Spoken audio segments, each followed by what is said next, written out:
every night. The conversation goes live, where opinions are strong, voices are heard, and the chat never sleeps. From breaking topics to unfiltered reactions, this is Triple T Live. Real talk, real time. No script. The stream starts now.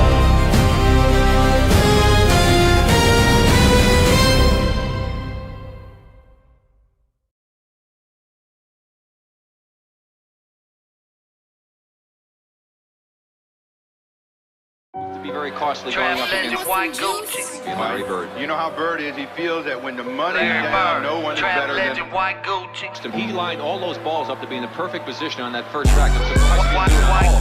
He has 60 seconds, 25 balls. He has to meet 15 points. Larry Bird, trap legend, white up as he gets going. Larry Bird, trap legend, white Gucci. Look at all my shit, look at all my jewels. Got 2 bitches and I bought them both booty. Went up in the Prada, but we left out of Louis. Why do your Balenciaga kicks say Gucci? How you fucking fit a 50 ball in them suits? We still shopping at the mall, but you should've went to Ballad. And your bitch is getting fat, I think she need to eat a salad.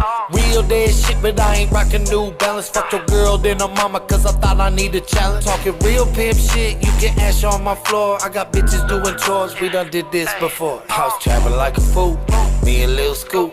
Money really counts, so I took it times 2. I was trapping like a bitch, trying to get rich. Larry Bird with the herb, when I shoot, I don't miss. Like Larry Bird, trap legend, white Gucci. Look at all my shit, look at all my jewels. Got 2 bitches and I bought them both booty. Went up in the Prada, but we left out of Louis. Larry Bird, trap legend, white Gucci. Look at all my shit, look at all my jewels. Got 2 bitches and I bought them both booty. Went up in the Prada, but we left out of Louis. Larry Bird, trap legend, white Gucci. Larry Bird, trap legend, white Gucci. 17 to 15. White Gucci. Chicago Stadium. Larry Bird, trap legend, white Gucci.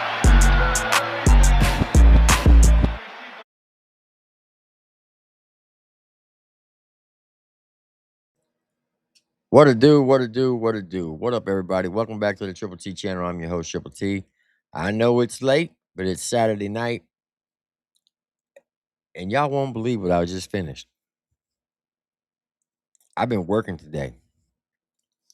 Not manual labor, like working on actual content.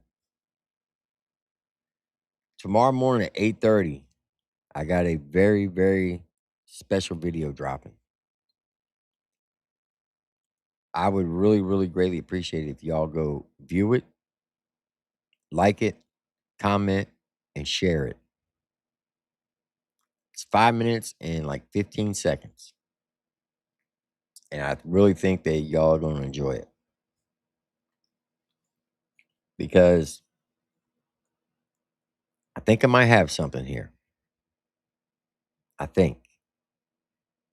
It's either going to be good or it's going to be a bust. So if y'all could, go check it out and put in the comments and tell me what you think.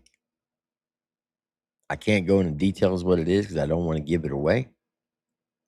You just have to wait till 8:30 a.m. tomorrow morning. So if y'all could, go check it out. So before we get started, as always, we're going to jump up in the house, up top, and see who all is here. Charger, boy, you first every time this week. That's what I'm talking about, big dog. Welcome. Moses of YouTube, MMC's in the house. What's good? MMC, my little nephew Vinny's in the house. Welcome. Mr. Brian Strutton's in the house. He said good evening, all. Salinko, salute to you, my guy. Double D's in the house. Welcome. Stone Panda's in the house. Said what up, Triple T in chat. Welcome, Stone Panda. Eugene, Mr. 419's in the house, said, what's up, everyone? How you doing? Ty the Dab King said, what to do, what to do. Salute to Deacon Blue. Salute to you, my guy.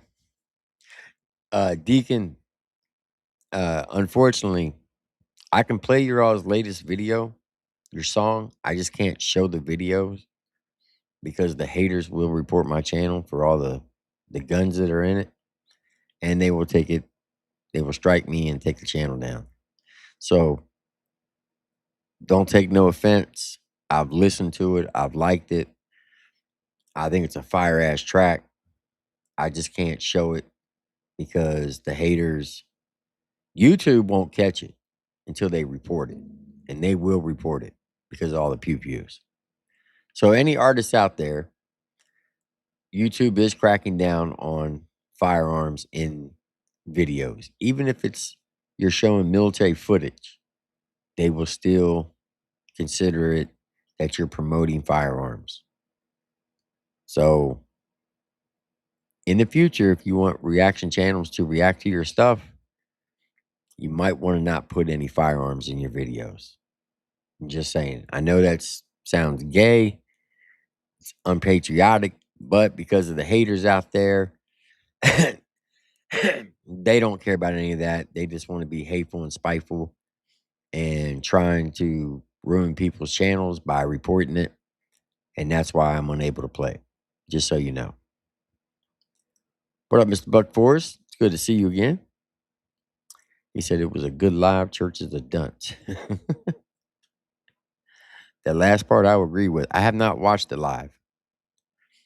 I didn't watch it deliberately because I knew I was going to cover it tonight. And we are going over country rap news, and that's part of the news. What up, Chachi? Welcome. Josh Ginger, what's good? Mr. Trey Healy, salute to you, Trey. Much love and respect, man, for real. Hope you and the family doing well. What up, Twisted Music?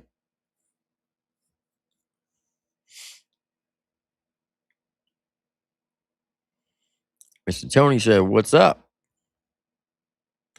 What's good, Potential? Coming in with the 33 and the dollar signs. Miss Ashley's in the house. Blue Eyes is in the house. The lovely Miss Tabitha's in the house.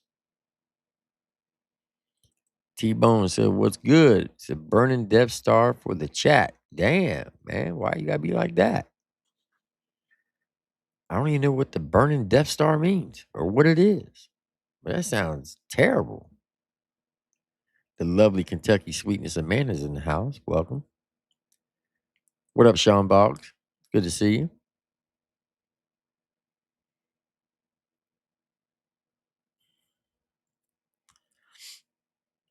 What up, Charlie T? Miss Tavis said, Triple T, I tried over at Lori's, LOL. Tried what? I don't understand that. What up, White Wolf? What up, Iz? Tadpoles is in the house. What's good?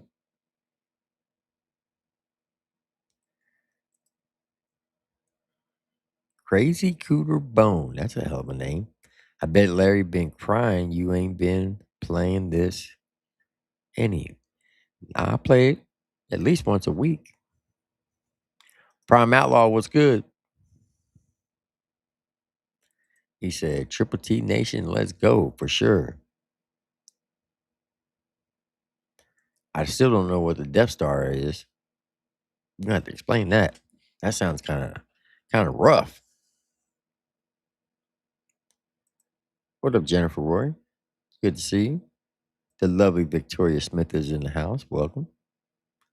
The lovely Justified is in the house. The lovely Tanya Outlaw Nation Sisters is in the house. Amber 4315 says, hey.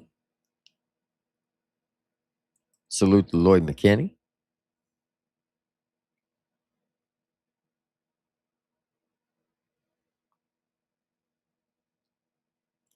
Daniel Berry Sports and Highlights said, what's good, chat? Happy Saturday. You know what? Daniel Berry Sports Light always comes in and wishes everybody, no matter what the day is, he'll say happy Friday, happy Tuesday, Monday. And I respect that. I appreciate you, Daniel, for real. You're a good human being.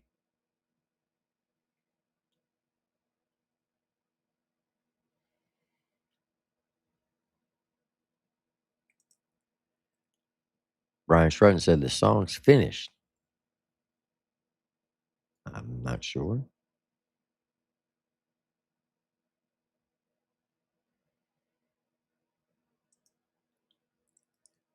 Tim almost got it done until Miss Lori interrupted. I don't know what y'all talking about. I'm confused right now. What are y'all talking about? What up, Stone Dad?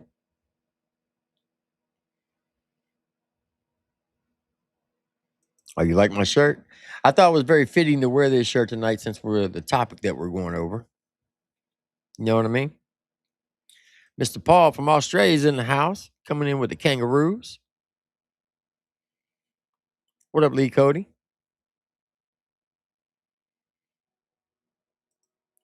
Christopher Cunningham, what's good? Lovely Stephanie's in the house. Justin Williams, the Triple T in chat, what's good? What's good with you, Justin?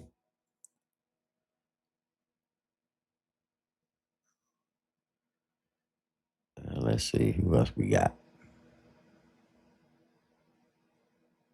Mad Hatter's in the house.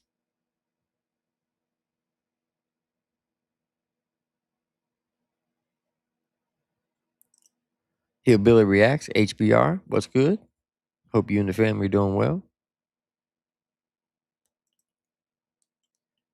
Sarah Satterfield's in the house, welcome. Heather Bones in the house, saying hey to everyone.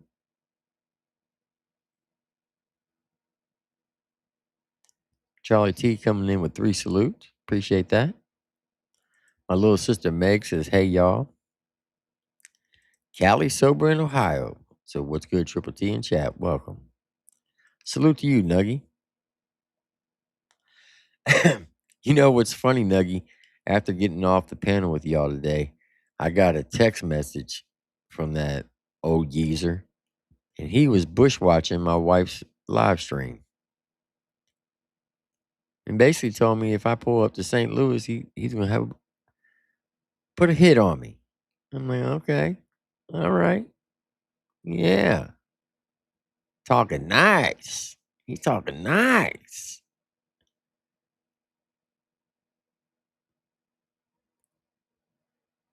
Let me see. Cat Daddy's in the house. Mr. Buckbuster, welcome.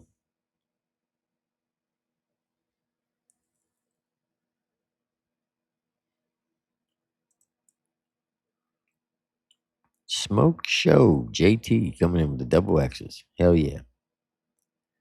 Today's what, the 6th? So we got 11 days. 11 days, ladies and gentlemen. 11 days to the Redneck Rave. That's a bar. Steve Rogers says, up church for rehab. Yeah, that would be a good thing for him. But only he can decide that. Oh, it's good weed? Is that what Death Star is? Okay. I mean, I don't do it, but those who do, smoke it up. Smoke it up. Steve Rogers says, diabolical comment. Not sure what that's for. Okay, I get it. It's the weed. That's that's a crazy name for a weed strand. Death Star. I mean, just me. I mean, I wouldn't name a weed strand that. Here, smoke some Death Star. Fuck no, I ain't gonna want to die. I don't want to die from it. And I know what they say, you can't OD on weed, right?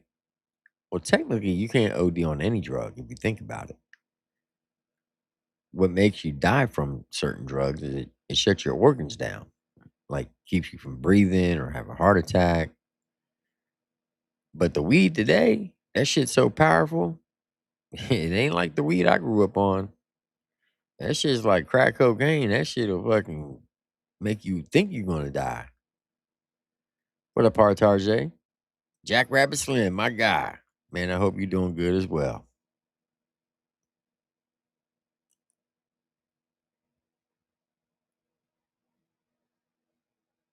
Yeah, I'm sticking straight with the tobacco, not the wacky tobacco, just the regular tobacco.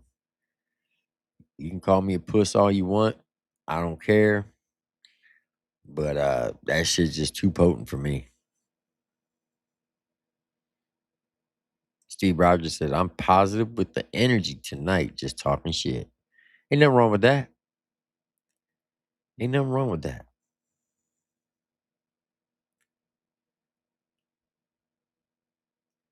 White Wolf said, California Twiggy in the house.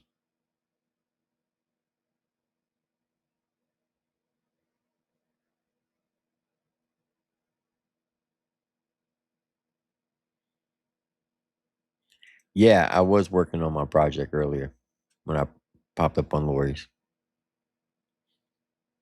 Yep. Now that I figured, because it took me a while to figure out how to get everything done. And now that I got it down, I know the next one that I do, if y'all like it, I'll be able to knock it out like that. The first one's always the rough one because it's all about trial and error, and you got to figure out how to do certain things. I really don't want to go into detail because then I'm going to give it away.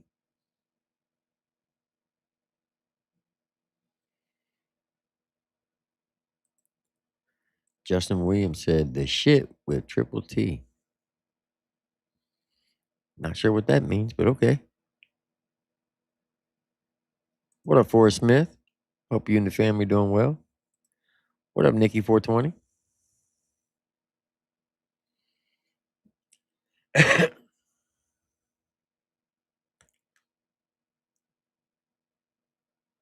Making sure I got everybody.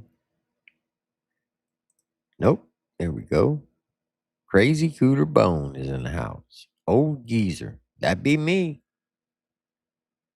Proud of it. Very proud of it.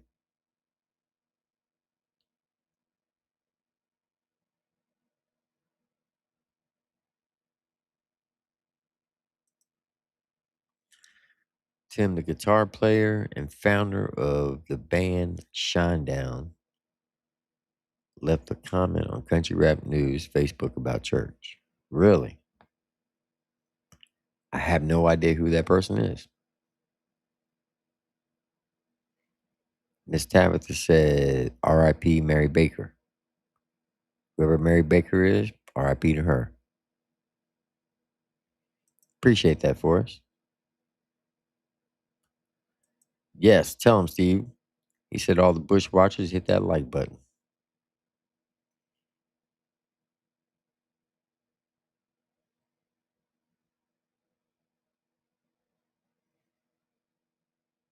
Hey, Christine, how you doing?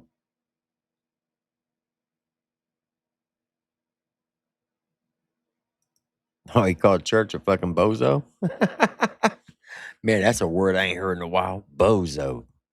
You can tell that person's old. Using the word bozo.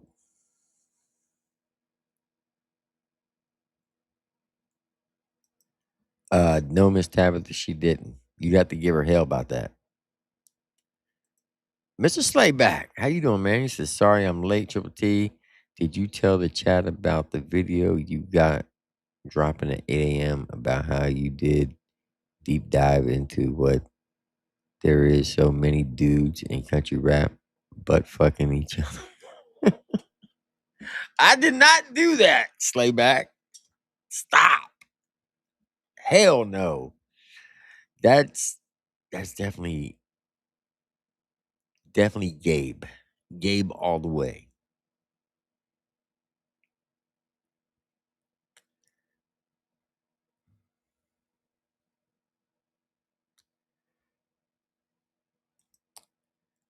Crazy Cooter Bone said, you can OD on the THC gummies. Trust me. Can you really? So you shouldn't have told me that because I definitely won't take that shit now. How much do you have to consume, though?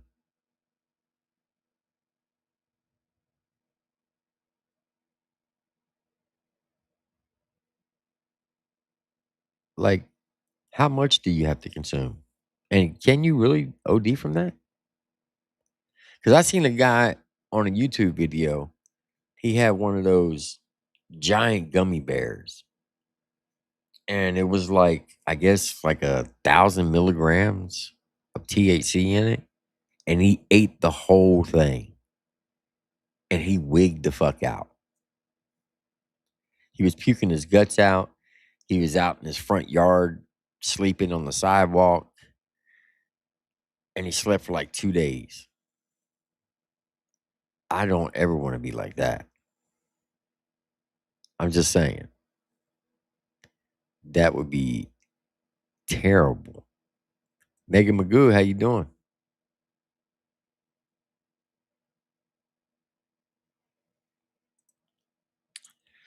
The Charger file says, let's talk about the difference between a freestyle compared to spitting memorized writtens. Well, there's no comparisons. A freestyle is straight off the dome. A written, you're writing it and trying to spit it like a freestyle. What up, Diamond Boy?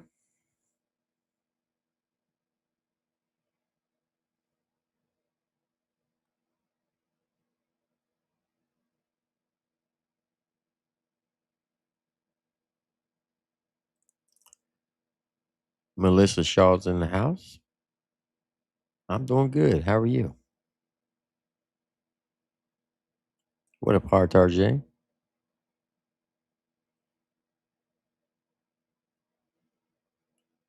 Just going to make sure I got everybody.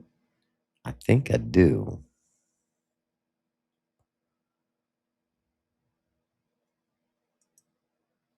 My band must have been a different person.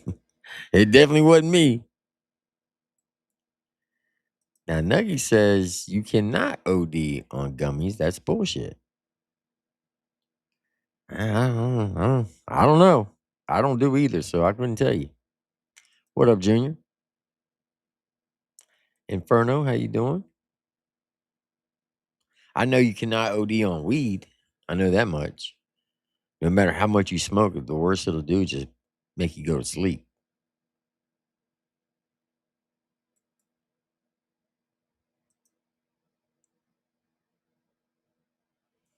Texas Maid's in the house. So what to do, Triple T? What's up with you, Texas Maid? Good to see you.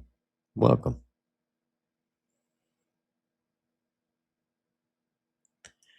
Satterfield says, yeah, you definitely can't OD on weed. You might get anxiety and paranoid and feel like you are, but you aren't. If someone claims they did, they were mixing it with something else. That's what I thought. The 420 chef's in the house. He said, I've tried numerous times and pretty sure I would have done it by now. Damn. Slayback says, you might think you're going to die, but you will be a better person when you get over it. LOL. 426 said it's not possible to OD on cannabis. I didn't think so. But I don't do any of it, so you know, shit has changed over 35 years.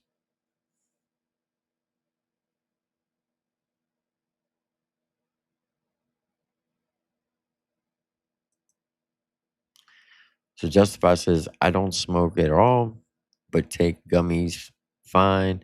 I take between 10 to 15 milligrams when I do Triple T. I can also take THC pills that are fine. They got THC pills too? Damn. That's like a whole new world. What up, Marcus Williams? Good to see you, man. Like I used to be When I was a teenager, I used to wake and bake every morning. What up, Angry American? He said a fatal overdose is unlikely. However, smoking or eating high concentrated of THC can affect your judgment, uh, perception, and coordination, and may lead to injuries like poisoning or car crashes. Yeah, that I can see that. Ex Navy man was good. It helps me with back spasms.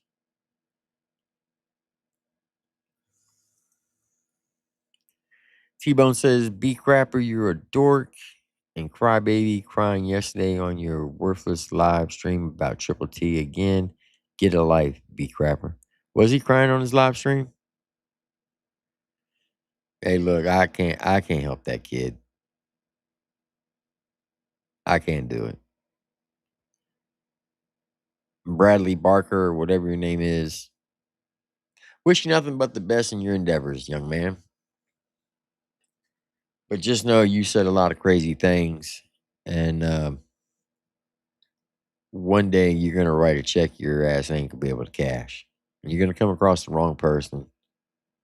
Not saying it's gonna be me or anybody in the chat, but you're gonna come across the wrong person one day, and you're gonna pop off in the mouth, and they're gonna put you in your place. And when that happens, the only thing I can say is, well, you reap what you sow.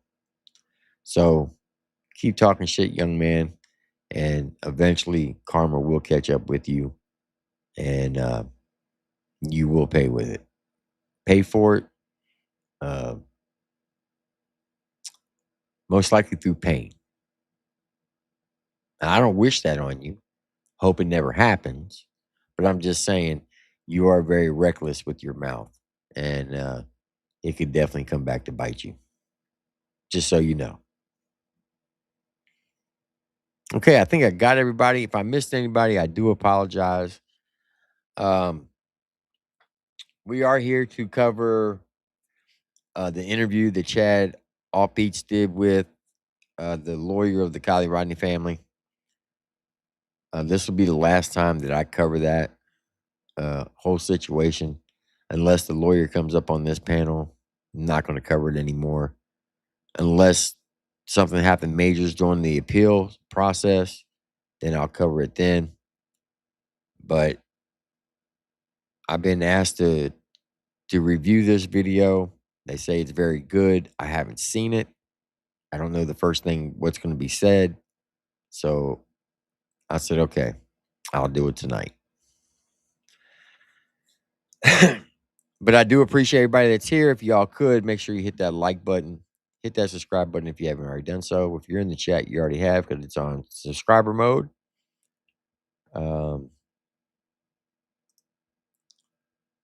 Before we get started, I want to play this.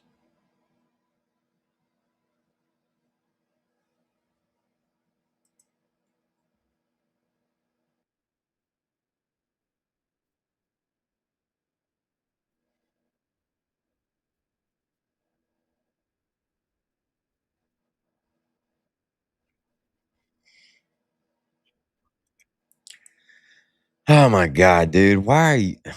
I'm not even going to say anything. Good luck with that. Good luck with that.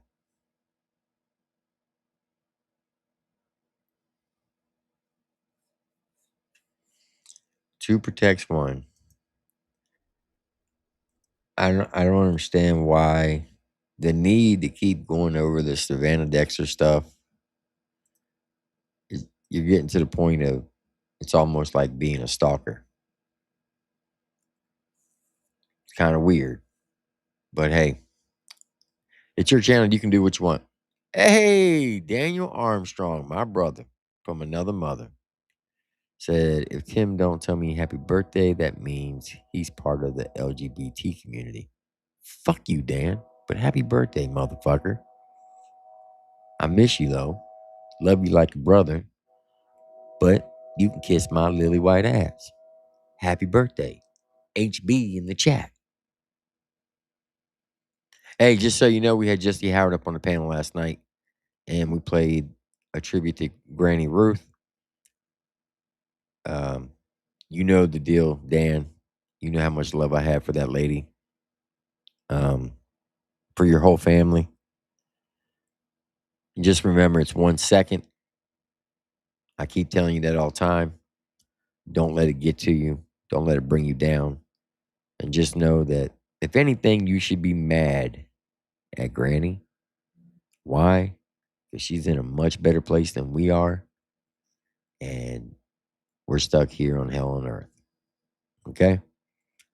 But just know that you and your whole family has a special place in my heart. And I will never forget the good times we've had together, being in the same place, talking shit to one another, roasting each other, hanging out with Granny and having good conversations. I will cherish those moments forever, just so you know. But fuck you, and happy birthday, my boy. He knows he knows I don't mean that when I say fuck you to him. It's just something that how we talk to each other. Because he comes in and trolls me all the fucking time. And when I see you, Dan, you know what's going to happen. You know what's going to happen. And it's going to be, you can't escape it. You can try to stay on guard all you want. You can try to be on toes all you want. But you know what's going to happen.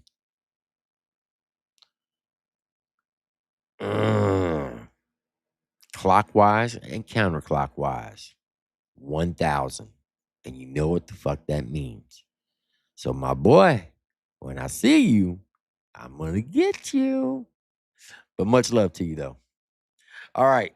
Before we get started, we are going to take a station identification break and play this new song by Jaywalk. Jaywalk, not Jaywalk. Damn, I can't even speak tonight. It's called Too Wide. Produced by Global Knox TV.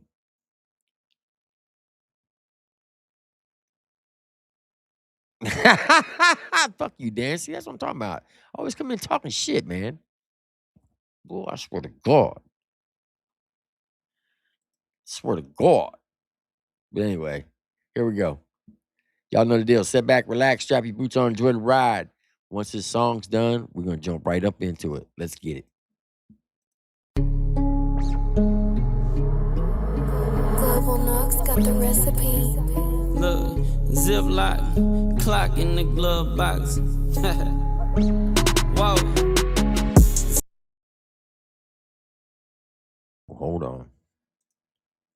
Hold on. I got to check something. He come out with a gun bar right off the rip.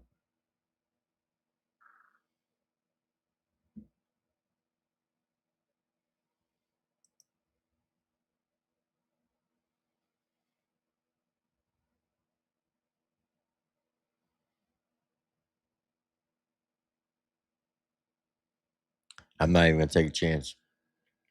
I'll have to go back and watch that. So we're just going to skip that and jump straight up in it. As soon as I hear a gun bar, that gets me paranoid. And it's sad it has to be like that. But these fucking weirdos out here who wants to be little bitches and report everything you do, you have to watch your P's and Q's. But here we go. Sit back, relax, strap your boots on, get your popcorn out. We got the Rodni lawyer on panel being interviewed by Chad Offbeat and his wife, Chelsea. Let's get it.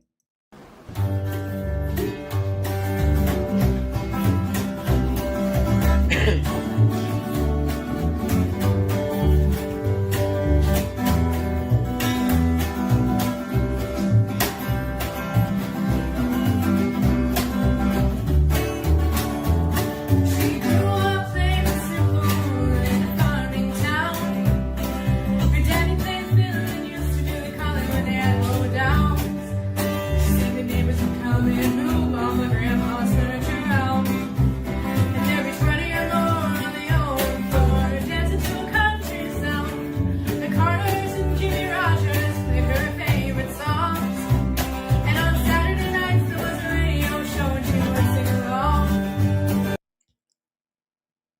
Is that Kylie?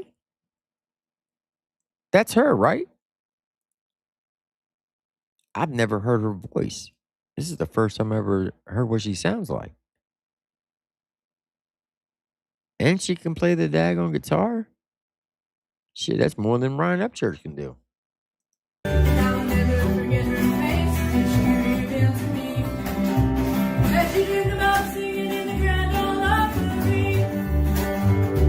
Her eyes will always sparkle when she sang those songs. While she was taking the flow with all that I was a kid just traveling along. But I'll be playing in the grass to her while I see obliviously. There ain't no doubt about it. She sure made a mark on me. She played old gospel records on the phonograph. We turn about flattery and sing along with those days that passed. And just now that I am older, it occurs to me that I was singing in the Grand East Opry. And we'd sing Cereals and Cherry and Abide with me. Until I ride the gospel ship with them in Jubilee. And in that rich triumphant moment, my soul be free. And my burdens will be lifted, and my Savior's face I see. So I don't wanna get adjusted to this world below. 'Cause I know He'll pilot me till it comes time to go. And nothing on this earth is half as dear to me as the sound of my mama's offering. As the sound of my mama's offering. Can we They just were take a doing moment roundup of songs. silence? Yeah, Let's let's take take them. 'em- Yeah, crazy. let's do Hold that. on, you guys. Yeah, You can we take realize- a moment? Yeah. Like, oh my god. Like, wow. It's the most That's so poor sad. girl. That's so You sad. guys, let's put a prayer out for Kylie and for Kylie's family, please, right now. There's over 1,000 people in chat as a collective, whatever you believe in. Ryan, do you want to lead us in a quick prayer?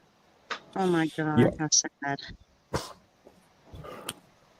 May we pray for Kylie, Kylie's family, Kylie's friends. And I want to say that nobody should really be doing anything about this now. There really shouldn't be anything put anywhere that's going to make our mom even more devastated than she's already going to be.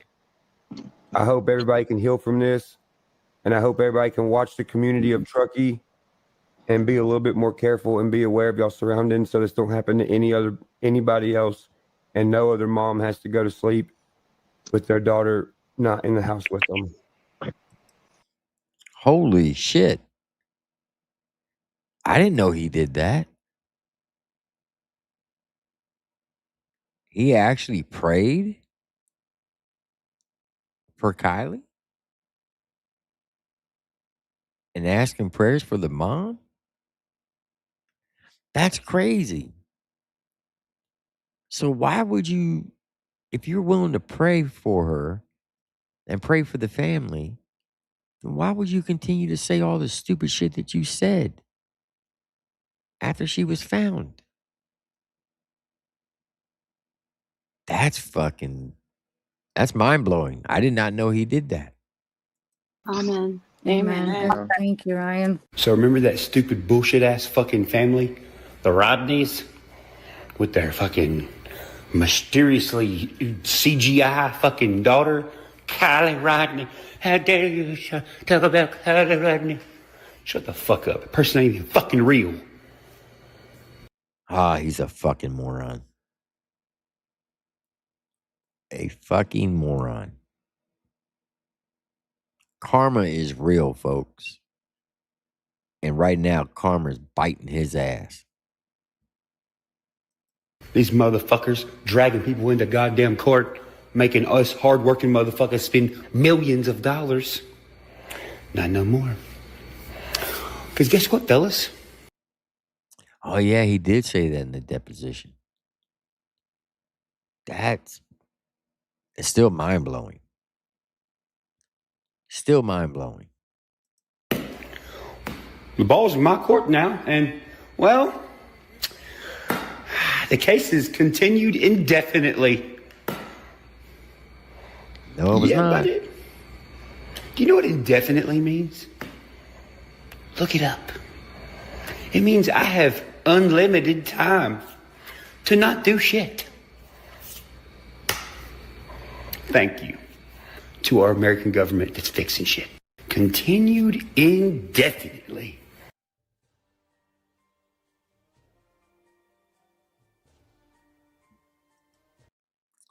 Says Kylie's mother's name is Lindsay Rodney Newman, who was a local businessman, and her father, Daniel Rodney, is a popular entrepreneur as well.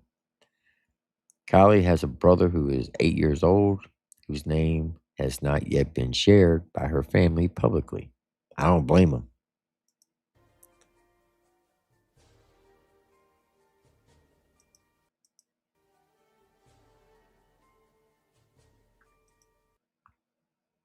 Categorized under the handyman services, current estimate show this company has an annual revenue of 1 to 2.5 million and employees and staff approximately 1 to 4.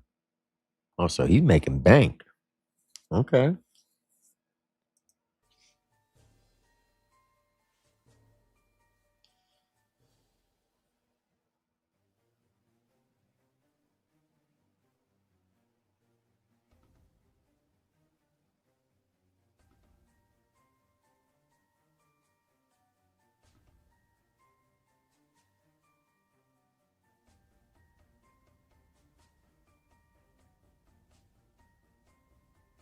She was put in there, and some of the people that we might have seen on the news were involved with it.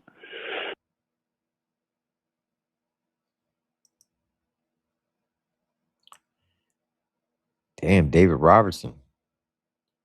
So that's the grandfather, right? Or is that the dad? Said Ryan Upchurch, please stop. You are hurting my family. Kylie's grandpa Robertson. Yeah, that's her grandfather. So even the grandfather messaged him and asked him to stop.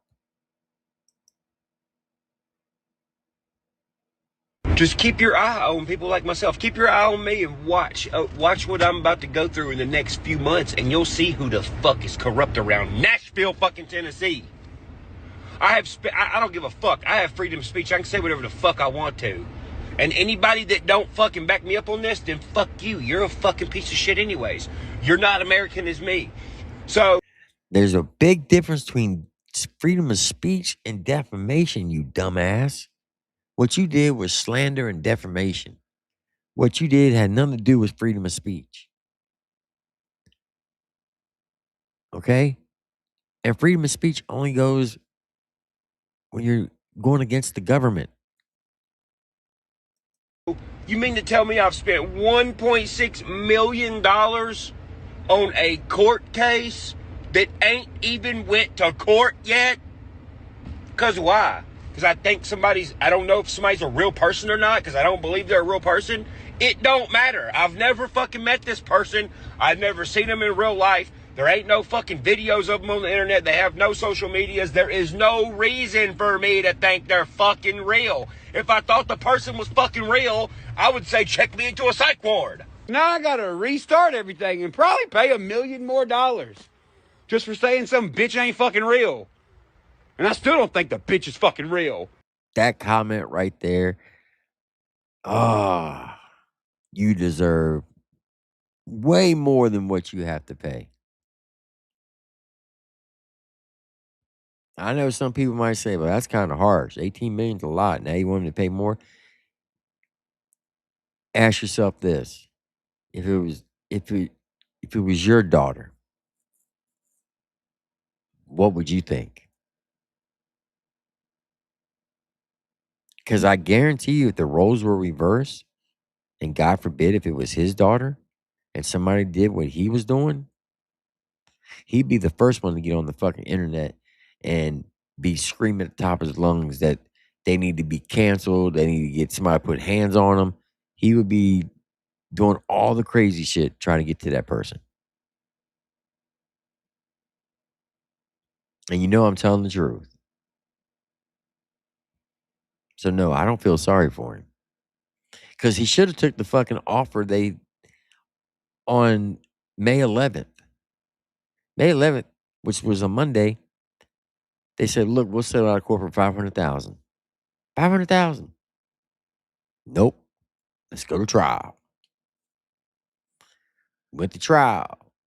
Now you got to pay 18 mil. Bet you regret that, don't you?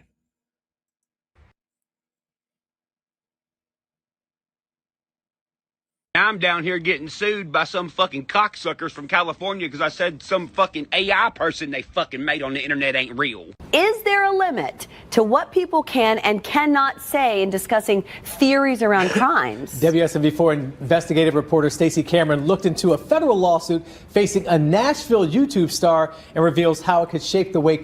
I love that right there. A Nashville YouTube star. Damn. The media don't even consider you an artist. They call you a YouTuber. You're just a YouTuber. You're no longer an independent artist. You're just a YouTuber. Crimes are discussed. YouTuber Ryan Upchurch covered Rodney's disappearance for his more than 3 million followers. Rodney's family sued Upchurch, saying he defamed them. They say he claimed the case was fake and part of a scam to raise money on a GoFundMe. The jury found he damaged the family's reputation and caused emotional distress. He was ordered to pay $18 million. The Rodney family's attorney sent us this statement, quote, "This verdict stands as a powerful reminder that using a massive online platform to spread false claims about a grieving family has real consequences. Now the family can finally move forward in peace and focus on what matters most, honoring the memory of Kylie Rodni." What's going on? It's Chad and Chelsea Offbeat. We're here with Chris Smith from DRS Law. How are you doing today, sir? Good, good. Can you hear me okay? Yeah, I hear you good. Can you hear us? Okay, good. Yeah. All right, and let me pull up this thing right here. And yeah, so thank you for taking some time with us. We really appreciate it. I think we'll get cracking because I know you don't have a whole lot of time, so I want to cover as much things as we can and that sort of thing. And I think Chelsea has a great one to start with for you. Yeah, Okay. I mean, sorry, I'm trying to recalibrate after watching everything because it makes me so mad. But I think the thing about seeing that, and then I saw somebody ask, he's been going around, we call him Jerry over here. He's been going around saying this verdict isn't real. That doesn't surprise me. Hey, Carrie, I appreciate you subbing up to the channel because you can't comment unless you're a subscriber. So I appreciate that. Yeah, we are talking about Upchurch tonight because he's in the news. This is part of the news. The Rodney family's lawyer came on Chad's channel and they interviewed him. So yeah, we are going to cover it. But I appreciate you coming and give us a view. And I appreciate you for subscribing to the channel. Given I would what assume it's very much so. Hey, Carrie, I do have a question for you. If your daughter, God forbid, something happened to your daughter, and Ryan Upchurch got online and said all the shit that he said about Kylie Rodni about your daughter, how would you feel? So real. Oh yeah, well it's definitely real. It's a public record. There's liens against his homes in Cheatham County. Anyone can go pull those records. But when the lawsuit was filed, he said that wasn't real. So I mean, and at one point he said he had won the lawsuit, and I asked him about that at his deposition. He said he was just trolling. So, he's trolling, I guess. And I know you've probably been asked this before. You're right, David Jones. I'm not a YouTube star. I'm nothing. But Ryan Upchurch, he claims to be the best of the best. He claims to be the almighty. And he's just been knocked down to just a straight old YouTuber. They don't even acknowledge him as an artist. That is funny. Of course, this has happened. So out of your like, is this one of the most kind of like out there cases? I'm trying to think of the right way to word it that you've ever worked on, or Yeah. Yes, is the short answer. And it was that way before the trial because this whole world, like what we're doing right now, I think I was on Down the Rabbit Hole News and her channel. And I said, before this lawsuit, I didn't even really know what a YouTube Live was. I've obviously spent, hours and hours and hours watching all those old lives from back in 2022. But yeah, just the way that this trial kept going, this case kept going. Hey, Dan, if you start foaming at the mouth, you might want to start sticking your finger down your throat and throwing up and get to the emergency room. Just saying. And then what happened at trial with Ryan Upchurch showing up and continuing to say that Kylie Rodni isn't real was one of the most surreal days of my legal career. Absolutely. It was a very bizarre day. So with that being said, and so we showed some of the exhibits for the opening video, and his whole basis of this was Kylie wasn't real, and all of the things he said. So at any point in time in this process, did he ever retract or correct or apologize for the statements at issue? No, he never did. There's an interesting exhibit where some point in September of 2022, he went on a creator channel, Zav Girl. No comment, Carrie, about if the roles were reversed and it was your daughter? No comment? Okay, that's what I thought. The same one where he said that initial prayer that you played. And then after he said that Kylie wasn't real, he then admitted that she was. And that was kind of, he had been on both sides of that. But then once the lawsuit started, not only did he never retract or apologize, but he even like doubled, I would say tripled down. Like the last video or one of the later clips you played where he starts saying that the Rodneys made Kylie Rodni using CGI or AI on the internet. Those are recent videos, and those are from the fall of 2025, 3 years after the event. So those are like new claims that he's making that are even crazier than the. That's a good idea, Stephanie and Jess from South Carolina. I will definitely reach out to Tater once we get the transcript and see if he's willing to do that. Because I think it would be funny because Tater's a funny dude. I would definitely do that. Claims that he started with, which is that this is a scam. He actually didn't ever accuse the family of creating her on the internet using AI. That claim came more recently. So not only did he not retract, to your question, but he made even more inflammatory false statements on even on the eve of trial. One thing someone had sent me recently, Chris, was a video basically of him saying, "That's a good point, Zen. Why did he put the Hellcat up if she wasn't real? Doesn't make any sense." That he was going to appeal the process. So my question is, what does that look like? I mean, how does he appeal? Does he have to have, because I've heard several things about you've got to have like that amount up in cash or a portion in cash, or. Well, so based on our research, he doesn't necessarily have to post a bond to appeal. The posting of the bond would prevent us from enforcing the judgment. For example, garnishing his streaming royalties. Or taking other actions against his other assets. If he posts a bond, it basically stays the enforcement of the judgment. So in theory, he can just appeal and we could start trying to collect. If he posts a bond, then that would prevent us from doing those things while the case is pending in the appellate court. In order to post the bond, I'm not totally clear on the amount. I think it would have to be at least 10%, so 1.8 million, 10% of 18. Probably a little bit more, because there's the idea of post-judgment interest that the verdict would be collecting. So, he'd have to come up with roughly $2 million to pledge against his appeal. So is that if he wanted to prevent us from enforcing the judgment? Yeah. So is that escrowed? Yeah, I think so. It'd be held somewhere. Yeah.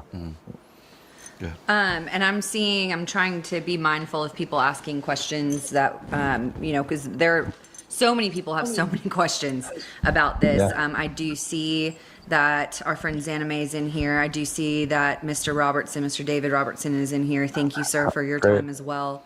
Hi, David. So we did have By the way, Lady I don't know if you knew this or maybe you put it together, but in that opening clip of Kylie playing the guitar, was that's him David playing on the the bass. upright bass. Yeah. Yes.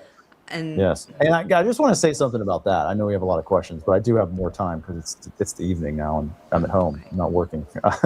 So that's a song called Mama's Opry, which was a very surreal thing to me because that was one of Kylie's favorite songs, and it's about the Ryman Auditorium, the Opry in Nashville. And it was such a surreal connection to Nashville. I just thought I'd mention that. And it's if you go and look up those lyrics, I think it's Iris Dement. Do I have that right? David will tell you in the comments, the original singer. But it's a very apropos song because it's about, this grandmother or mother who, is like, I think she's doing the laundry or, hanging clothes on a clothesline, dreaming about playing the Opry that she never gets to play. And very fitting for Kylie singing about the Opry that she never got to see. I just thought that was such a surreal connection to this case in this city. So anyway. Mr. Tennessee, you're absolutely right. None of this does make sense. He did have the whole world in his hand and he pissed it away. To be that talented and make that much money that he's made over the last 10 years and just pissed it all away because he wanted to get on the fucking internet, blissed out of his mind, and say the most outlandish things about a dead child is fucking crazy. That's why it blows my mind how Creek Squad can still set it up here and defend him and defend his actions. It doesn't make any sense. None whatsoever. It was it's hard to watch, man. And the girl's super talented. Right. It was really, when I saw that the first time, I think it was on Down Small the Fox. Hole. They had shared it. And literally, if you're not brought to almost tears, then it was powerful. That's about the best way. Yeah, when we got to play it for the jury because Ryan Upchurch said Kylie Rodni isn't real. And it was like, well, Your Honor, I think we should be able to play a video of Kylie Rodni because that's one of the things he says. Show me videos of this person. Okay, there's a lot of proof. Show me videos, show me birth certificates, and we did watch your Down the Rabbit Hole interview, and you said you did have the birth certificate, and it just seemed like nothing was ever good enough. Like there was no point of either realization or no point of him saying, you know what, enough is enough. So you did provide those things. Yeah.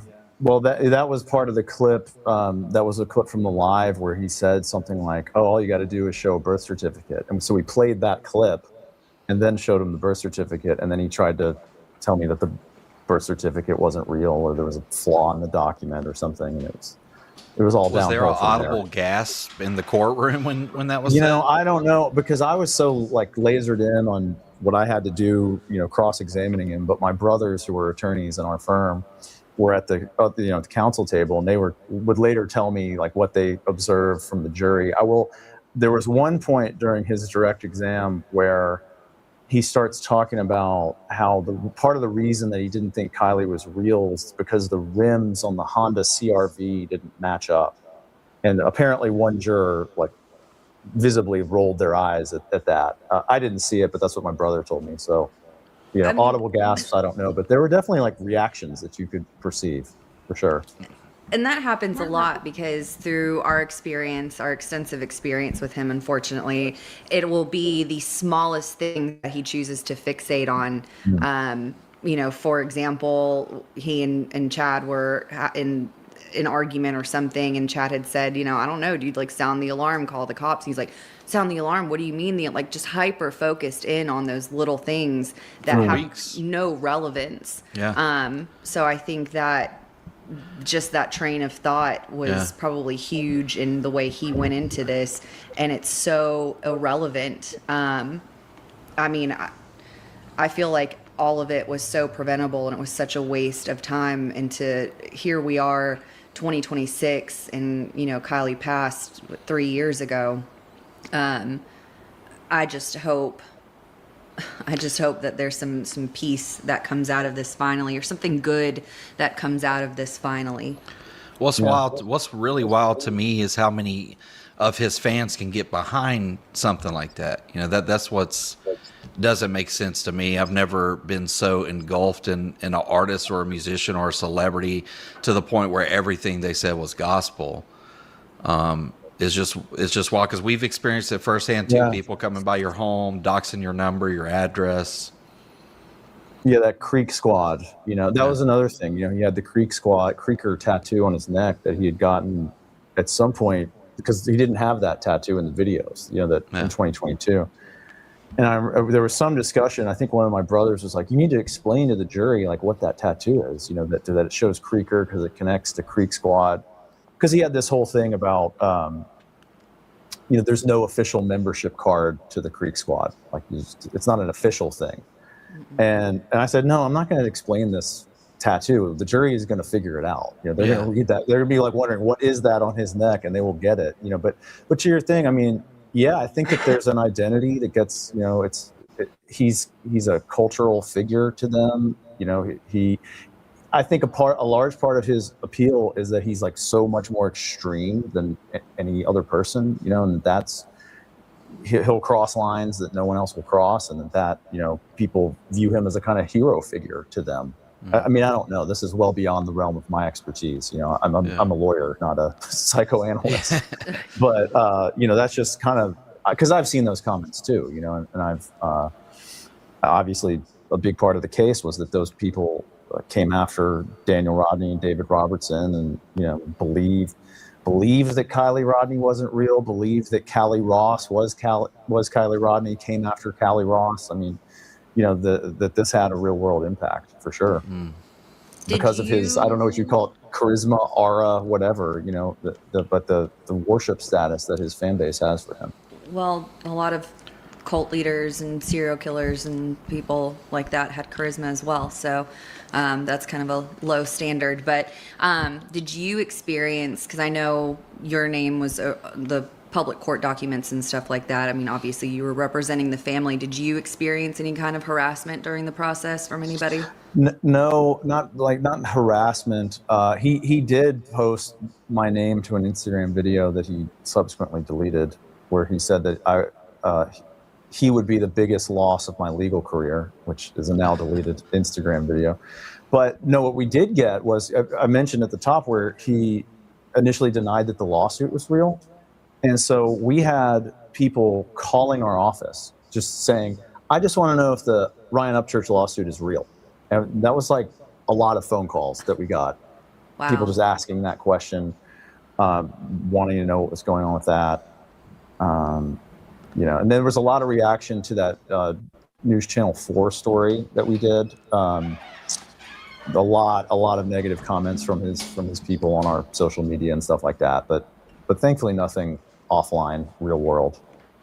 Can you talk about, because from my understanding at some point he did kind of get up, I guess, take the stand or something like that. Were there any kind of outrageous things that were said at that point, or can you talk about any of that? Yeah, I mean, Slayback, I can almost guarantee you that's happening. Here's a little fun fact a lot of people may not know. When the Kylie Rodni case was going on,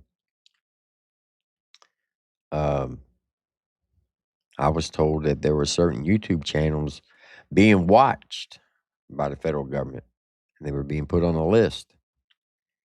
And his channel may have been one of them. So it wouldn't surprise me.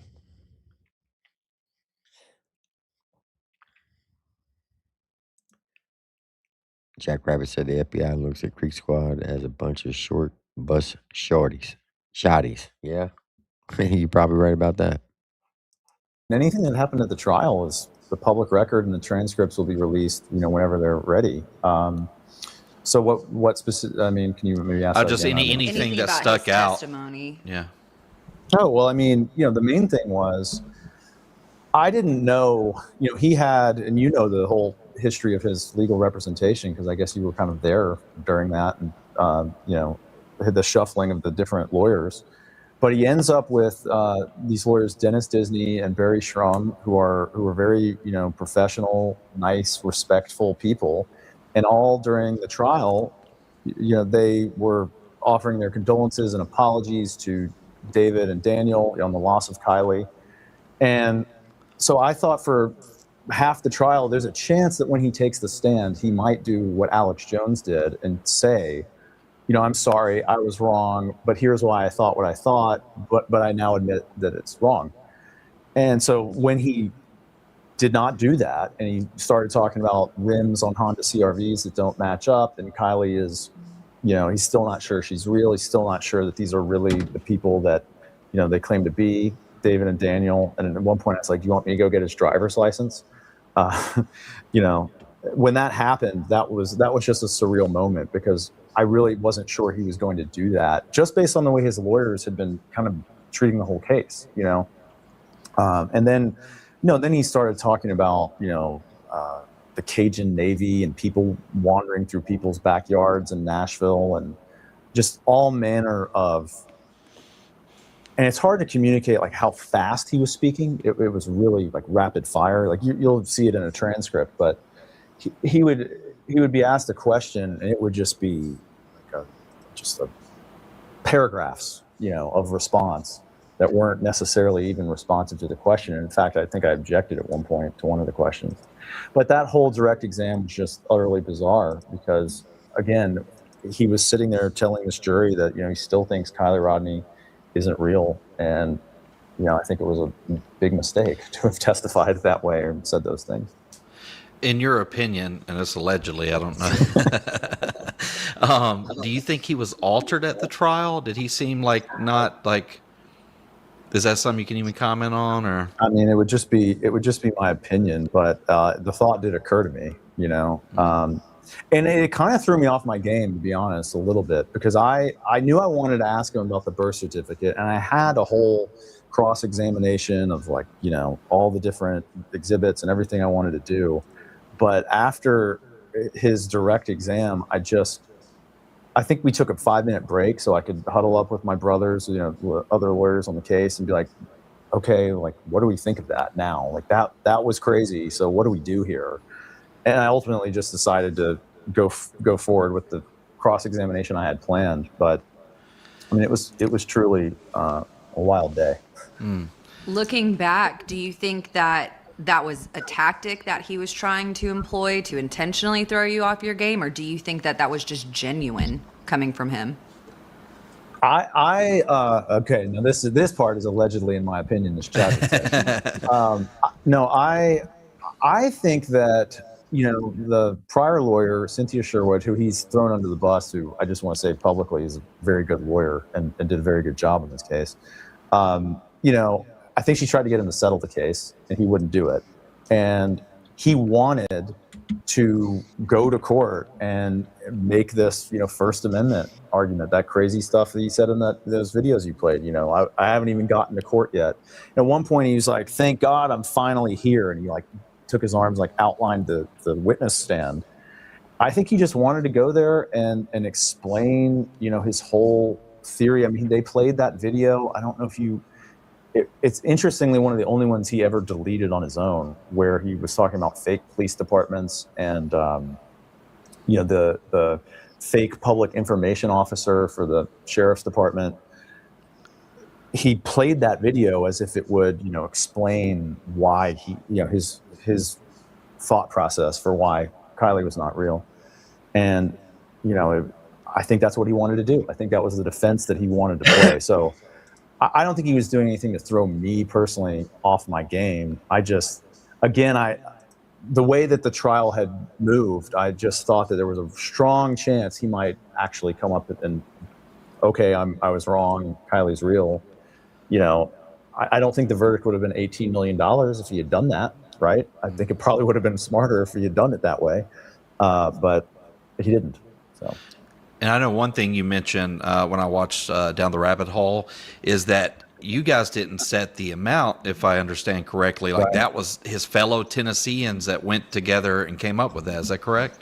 That's true. And I was actually talking to a friend of mine who's a reporter that I went to college with about this. You know, in my wildest dreams, I would not have thought that they would award that. And if I had to ask for a number, it would have been probably lower than that. But the reason that I think they did is, you know, just the course of conduct. And, you know, the thing to remember is this was a defamation case, right? But it was also an intentional infliction of emotional distress case, which means like all those subsequent videos where, like the most recent one where he's talking about they made Kylie using CGI, and they refer to her, you know, calls her a B. The B ain't real. You know, those are videos that are basically designed just to harass and taunt and torment the family. And so that was a huge piece of this, that just continued and continued. And, you know, that not only did he never say he was sorry, he like escalated his attacks. So at the end, I just said, you know, I just asked them to use their best judgment and did not ask for a number. And I saw a couple people comment about, was there video of the trial that could be through FOIA? Yeah. But from my understanding, there wasn't, right? There's no video, there's no audio. I even asked the court reporter, you know, hey, did you happen to have a, you know, recorder going? No, there's no audio. So the only thing you'll have is transcripts. So is that pretty standard in those type of cases, or did they in kind federal of take... court? Federal court, yes, it is. You know, state court, there probably would be video, but unfortunately, it was in federal court. So I know in your public issued statement, you kind of covered a little bit of this question, but I guess in maybe a little reiteration of what message does this verdict, in your opinion, send to other content creators? Do you think how this will change going forward, how people discuss true crime on a public forum such as YouTube? Well, I mean, the hope is that it will, yes. And I think that, you know, I said this to the jury actually in the punitive damages phase, which was the Alex Jones case. You know, big defamation cases were out there, but the idea that those things applied to YouTube and forums like this, like a live on YouTube, that was not something that I think people really understood. And I think they will now understand it, and hopefully be, you know, more careful. But the other thing is you have to understand like how reckless he really was. I mean, you know, to say, one of the things he said was, I would not say this unless I was 100% certain. Well, to start a statement like that is, I mean, that's like so bold that, you know, it checks all the boxes for actual malice and defamation and all that. So, I mean, there's a gray area for, you know, defamation law for sure, but in this case, it was clear, and I hope it's a clear signal that, you know, you can't be speculating. I mean, you mentioned Xanames in the chat. He accused her of killing Kylie Rodni, and we put that into evidence. You know, it's one thing to say, oh, I think, you know, there's something doesn't add up, or, you know, I have questions about what happened here. It's another to say, you know, I'm pointing the finger at a suspect. You know, you can't do stuff like that. And if you do, you had better be right, or else you are absolutely putting your net worth on the line. You think he would have learned after the Icamel situation? Rumor has it he lost 1.8 million in that case against Icamel because he called Icamel a pedophile and accused him of being a sex trafficker. So he lost that case, and you would think that he would have learned his lesson.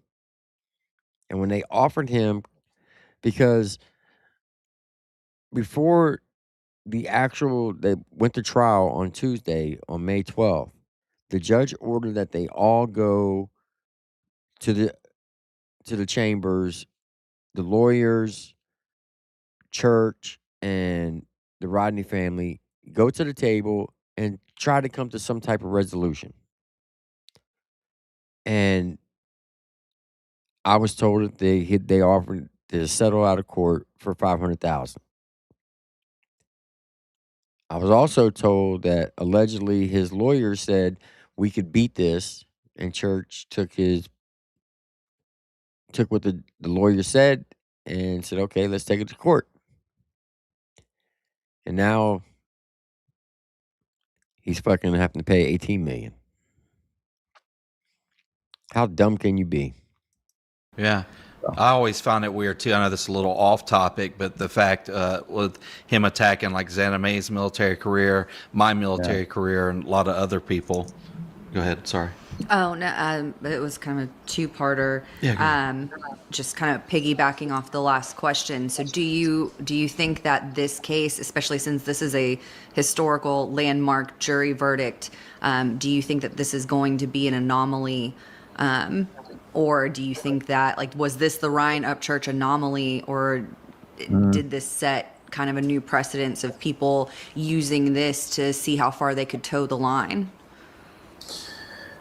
Well, yeah, as I said, I mean, I think that Ryan Upchurch's conduct is unique for sure, but no, actually, I don't think that it is an anomaly. Like, there's a major defamation case that's coming with Candace Owens. what's their name? The right wing. Candace Owens. Candace Owens, yeah, and the French president Emmanuel Macron's wife. Watch that space, because I think that's going to be a lot like this. Yeah, she's being sued, I think, for like $100 million because she came out and said that the French president's wife is a man and a transgender, and she came up with all these crazy conspiracy theories. And that's why she's really been pushing hard on the whole Charlie Kirk situation, because every live stream she does about Charlie Kirk, she's reportedly making like $1.4 million an episode. And she's did, I think the count's up to like 95 episodes since his death. So that's why she's pushing real hard on that, because she knows that she's about to lose a major defamation lawsuit of the First Lady of France. 100 mil. That's a lot of fucking money. You know, and the idea that, you know, podcast hosts like that who are kind of doing this new media thing, you know, when they make like outlandish conspiracy claims, it's a lot like what Ryan Upchurch did to Xana May, for example. So I think that it's still, you know, the dust is not settled, and people are still making, you know, some comments that are very much like on the line or crossing it. And so yeah, I think that this is an interesting, you know, legal area that is going to continue to develop. But they say, watch that Candace Owens case, because that's one that I have my attention. And actually, somebody commented on the video I made on our law firm channel about, I forget what that was, but it was Chris Mattei, the attorney who did the Alex Jones Connecticut case, has some new internet defamation case going on right now. So, I mean, I think that this is just kind of the new media landscape, and it's going to keep happening, you know, at least in the short term. I do see a question that popped up, and this is a question that Chad and I had personally after the verdict. We were This live stream was last night, Martin. They interviewed him last night. wondering, because it's a civil case, did the family get the opportunity to deliver a victim impact statement, or did they get to address him and how it impacted them directly, or was that all part of the testimonies? Yeah, it would just be in there. I mean, we did cover that in the direct exams of David Robertson and his wife and Daniel Rodni, but they don't read like a victim impact statement like in the traditional like criminal sense. But all of that testimony came out in terms of what the impact was. For sure, it came out. Good. Okay. So when the verdict was reached, all right, we're going to pause here for a second. Shout out to Trey Healy. He just uploaded 4 minutes ago a song called "Your Little Buckaroo" about his mom. For those you don't know, that she was on her deathbed, and they were supposed to make a song together, and unfortunately, what she wanted him to make the song about was her passing, leaving this world. And unfortunately, she did not get to hear it, the final version. So shout out to Trey Healy and his mom. May she rest in peace. But we're going to play this, and I'll be right back. Jackrabbit Slim, if you're still in the chat, check your IG. Here's Trey Healy, Little buckaroo. Let's get it. Shout out to Trey Healy. R.I.P. to his mom. That's a great, amazing song. All right. Back to the regular scheduled program. We lost you for a second. When the verdict was reached, Chris. Hold on. I don't know. Give him a second to come back. His camera may have cut off. But yeah, we see the questions coming up. As soon as we kind of get through this, we'll definitely start trying to answer some of those. Yeah, I lost your audio. Yeah. We'll give him a second to get the audio up. But yeah, we'll. Hey, you never have to thank me, Trey. Like, for real. It's an honor and a privilege to play your music. It's an honor and a privilege to get to know you as a person. And one day we will meet in person. Just so you know. I might show up at your shop to get my dog de-shed. It just sucks that I have to make a 12-hour drive to do it.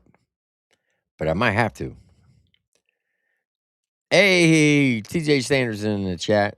Shout out to the hot shot in the lane. He's definitely one of the superstars, upcoming superstars. Much love and respect to TJ Sanders and his family. Have the utmost respect for that young man right there. And I know he's going to take this lane to a much higher level. So will Trey. So shout out to both of you. Shout out to Rebel Rose Cowgirl. Shout out to Root for coming in. Appreciate you.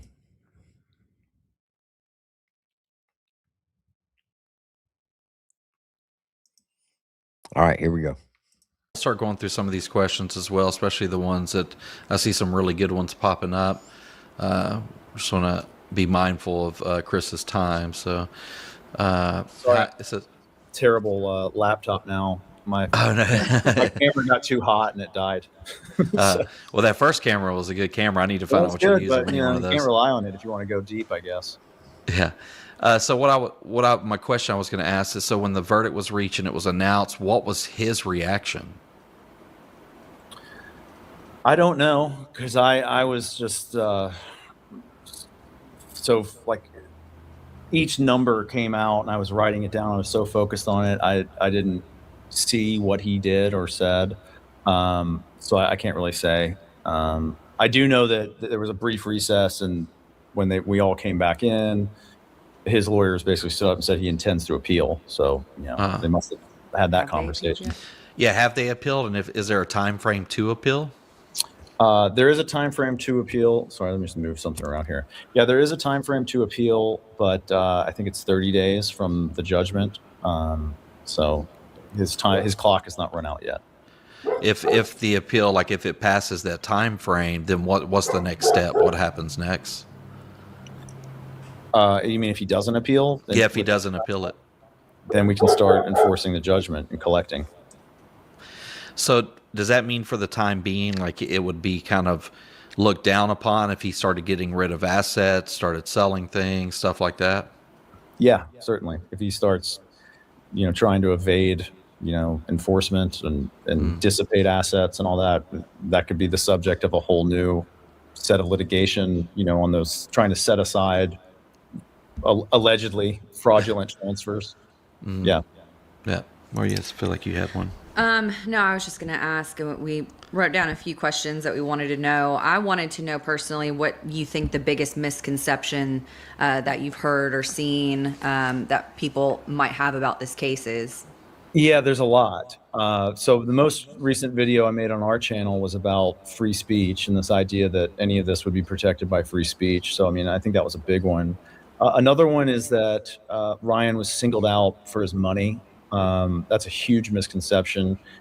He's the way we address that in the case was that, the Daniel and David are seeing therapists and, medical professionals, and the name Ryan Upchurch is in their medical records.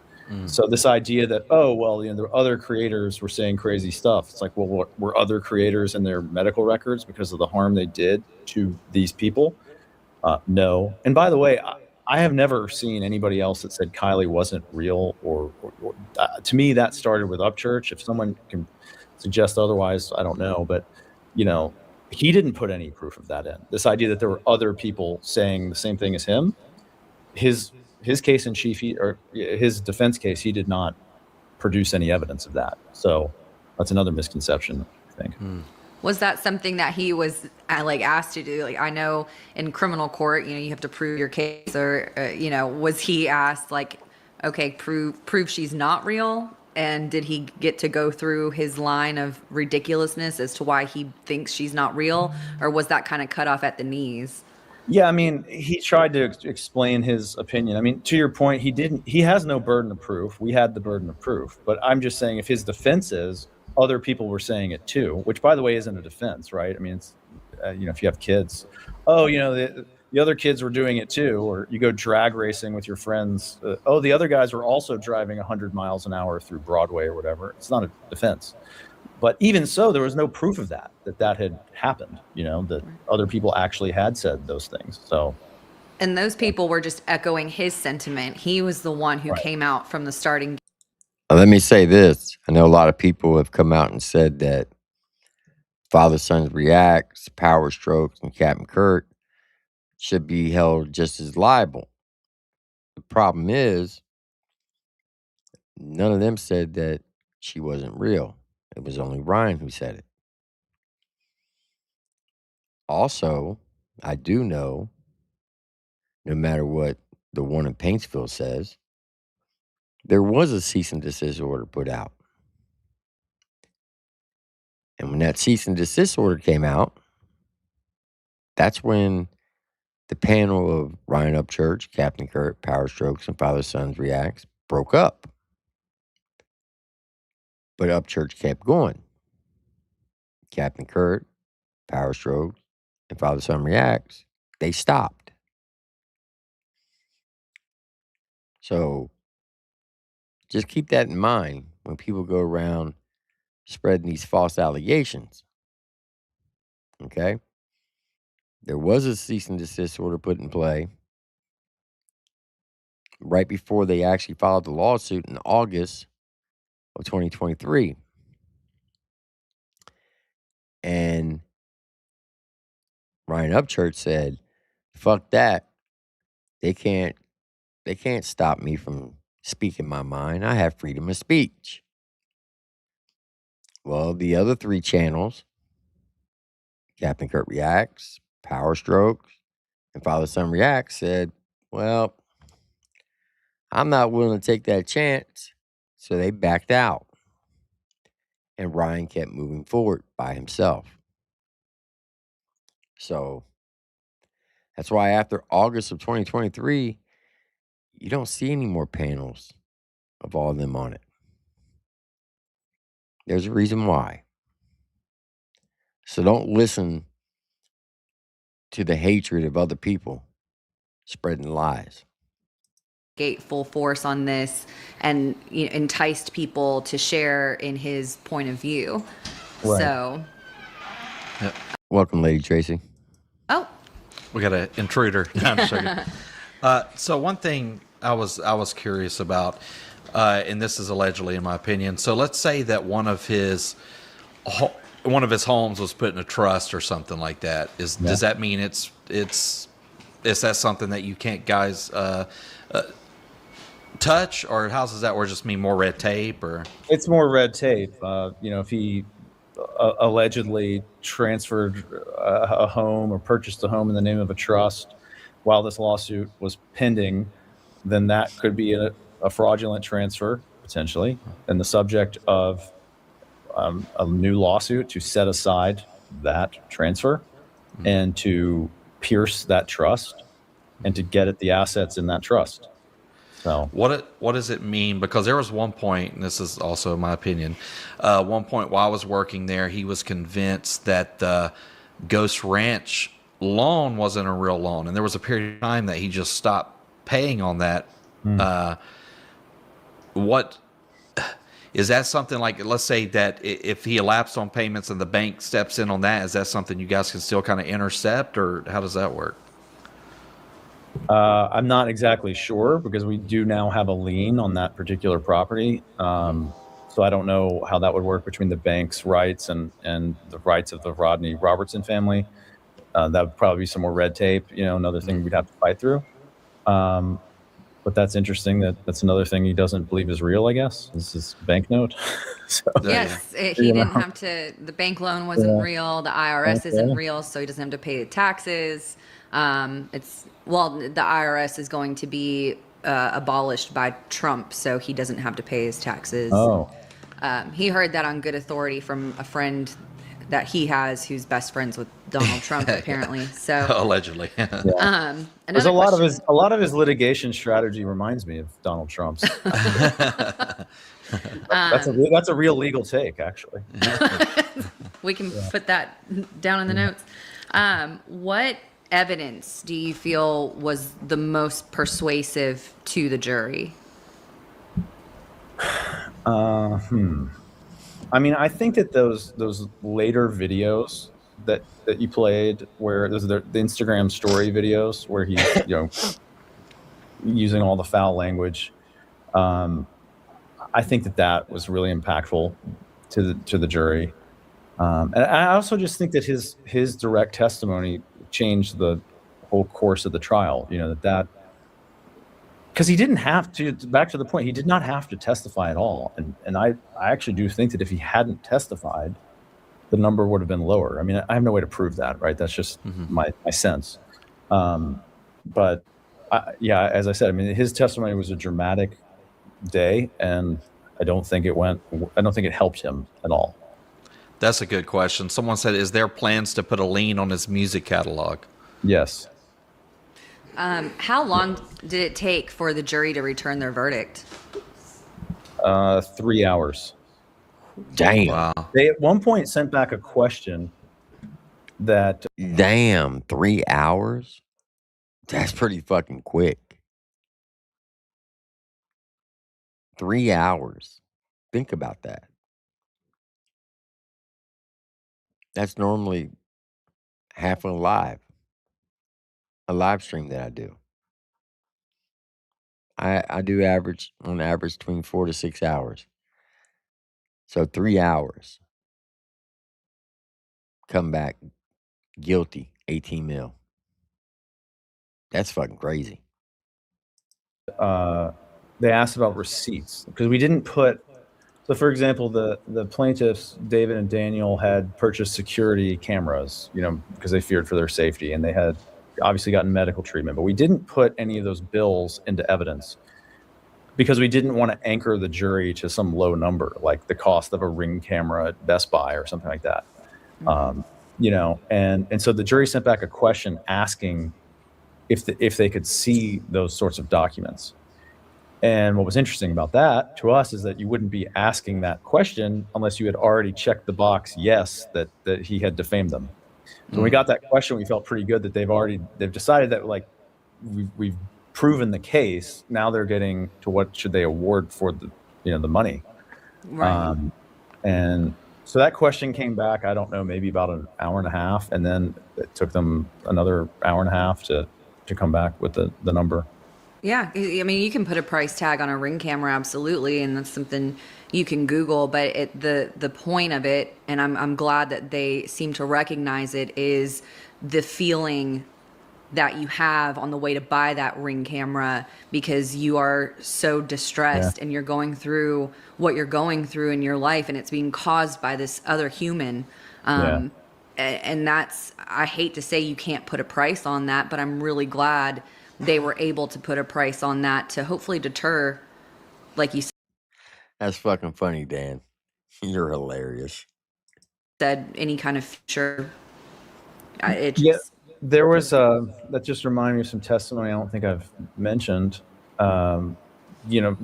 David, so Truckee, California is a very small town, and he saw someone with a Holler Boys bumper sticker on their car. God. Well, he's going to the hardware store, and he freaked out and did a U-turn and just changed where he was going. And so he testified about that. And, of course, the defense was like, well, that's, you don't even know if that really was a Holler Boy sticker or that person was actually like trying to do anything. Could just be like a harmless Ryan Upchurch fan, right? And our point was, yeah, it could just be a coincidence. But the point is, the second he sees that bumper sticker, that's his reaction because of all these Upchurch videos, what they've done to him.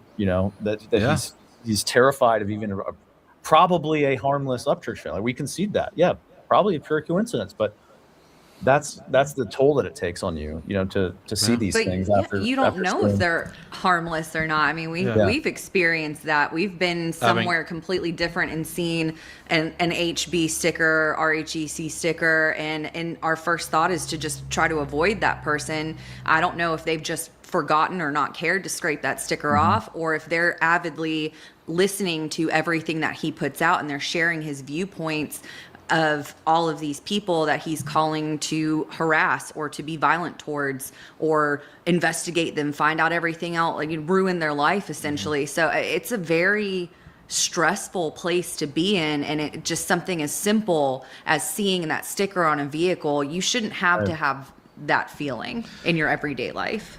Yeah, and I've got death threats. I mean, I can send you screenshots. I've had people say they'll stab me in my throat. Some of them have commented directly on my Instagram, which is just absolutely outrageous that people put that out there for everyone to see. I've seen some comments that David sent me where people were like commenting to Upchurch, like, "Do you need a hitman?" I saw that comment, which is just crazy. Hell, I get death threats all the time. I even had somebody come on my panel and say they were going to blow my fucking head out and shoot me right between the fucking eyes. When Ryan Upchurch put out my phone number, I had 250 calls and text messages. And some of those text messages are fucking, some of the shit they were saying is rather disturbing. So, yes, I did contact my lawyer.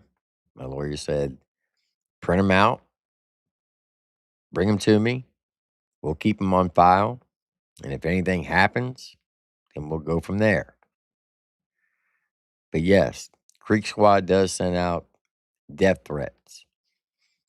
Even though Ryan didn't come out and tell them to do things like that publicly, he has done it in the back streets.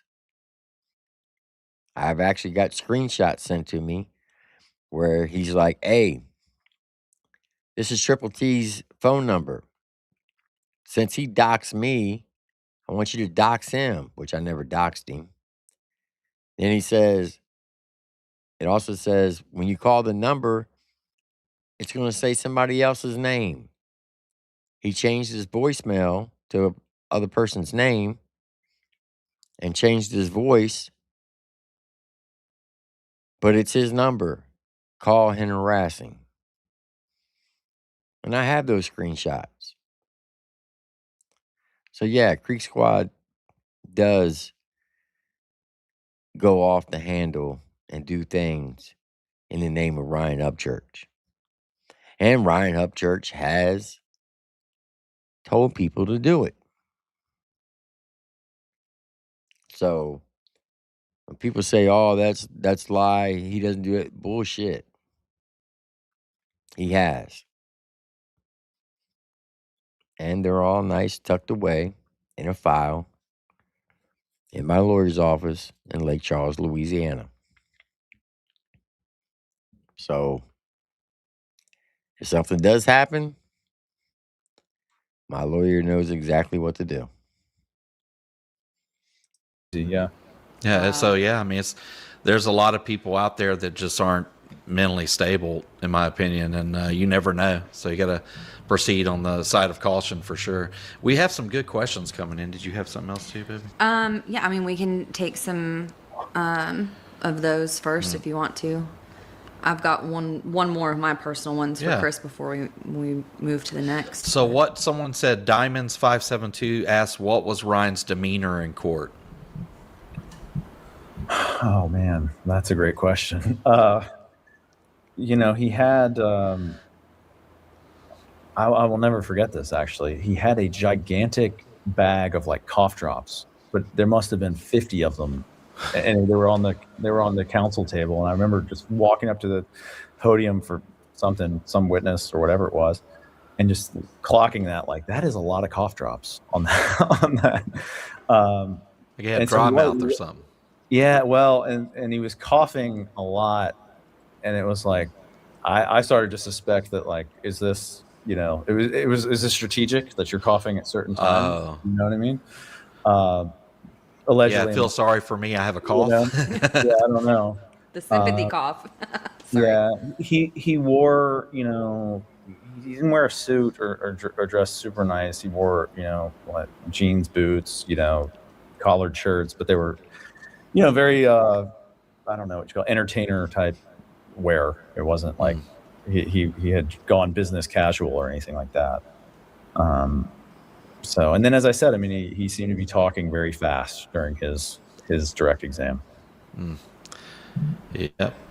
So yeah, I guess you guys decide. You can form your own opinion on that. I've got one. Let's see some of these other ones. Go ahead, baby. You still have one more. I do. So, Well, I didn't want to put your name out there, Money Mike. But yeah, he has sent me screenshots of the shit that Ryan talked to him to try to come after me. So, y'all think I'll be making shit up. There's one of the people right there in the chat is telling you that he's got more. So, this shit is real. I guess this is just specifically for you because I know you said in Down the Rabbit Holes thing that you wouldn't speak for the family or anything like that. And I do kind of want to know what they would say, but that can be a private discussion. But if you could address him directly, what would you want him to understand about the impact his words and actions had on this case or on the public, on the Rodney family, I guess everybody involved? Like if you could address him directly, what would... Yeah, I mean, I obviously have, in the sense. I want everybody to read that message right there. From the message he sent me, you and Gotcha Man both could file cases against him, but shows the men y'all are so either way. It shows character, fellas. Salute. I got new messages too about drugs and shit. But see, when I say stuff like that, people are like, oh, you're lying. You're lying. No, I'm not. The night that he came into my chat and accused me of being a stolen valor and then started calling me a fucking pedophile. When he posted that video that Johnny Gobble sent him, because that's where he got it from. And then he put out my phone number. For 10 days straight, my fucking people were just calling me left and right, left and right. And it literally got so bad while I was at work, I would have to turn my phone off. And then when I go out on break to smoke a cigarette or something, or go to lunch, I turn my phone on, and then all these fucking messages would just come through. And it just kept bing, bing, bing, bing, bing, bing, bing, bing. It's like, you gotta be fucking kidding me. I think the most that I got in a matter of 3 hours was like 85 fucking messages from people from Creek Squad. Talking shit. Talking about they're part of a motorcycle club. They're going to pull up. They're going to cut my fucking head off. They're going to kill me in front of my wife. Kill me in front of my kids, my grandkids. Put me in a wood chipper. All kinds of crazy shit. Okay. Cool. Cool. All in the name of Ryan Upchurch.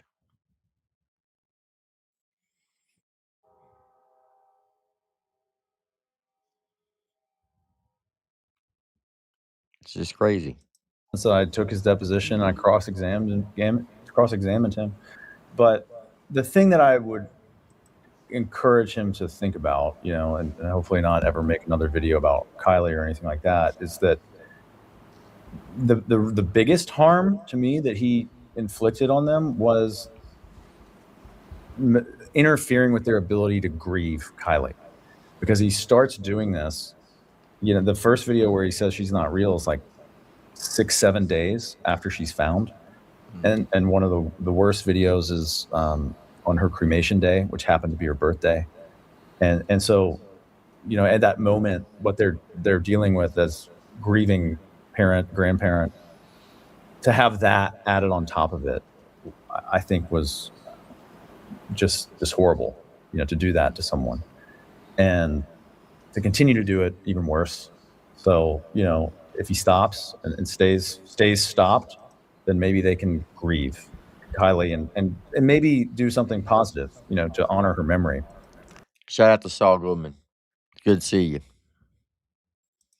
Which that's real. I mean, his attorney tried to suggest that it was like self-serving when Daniel Rodni testified that he wanted to do, something good,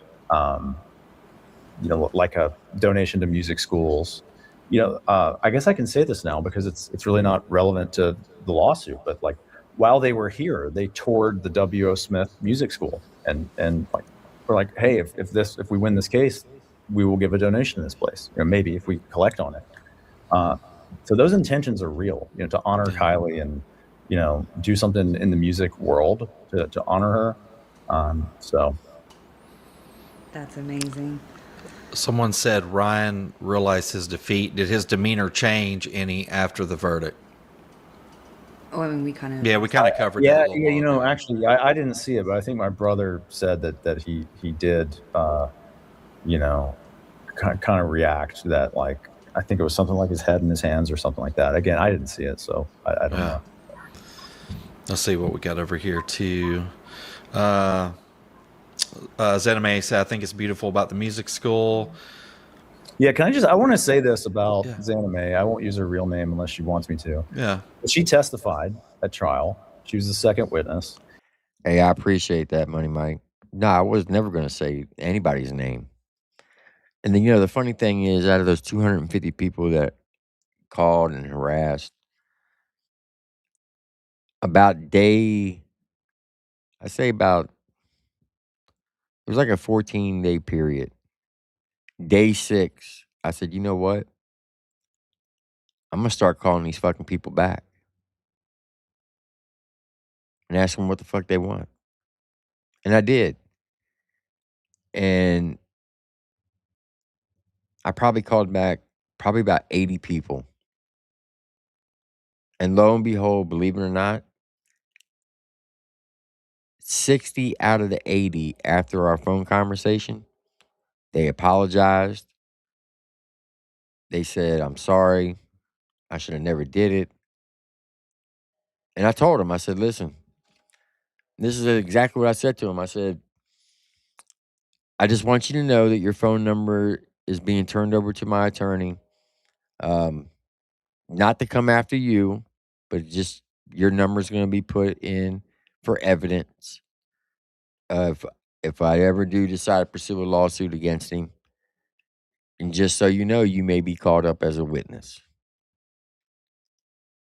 I said, but I'm not coming after you. I'm just letting you know that your phone number will be turned in for evidence, along with your text messages and your voicemail. And then we would have, anywhere from 10 to 30-minute conversation.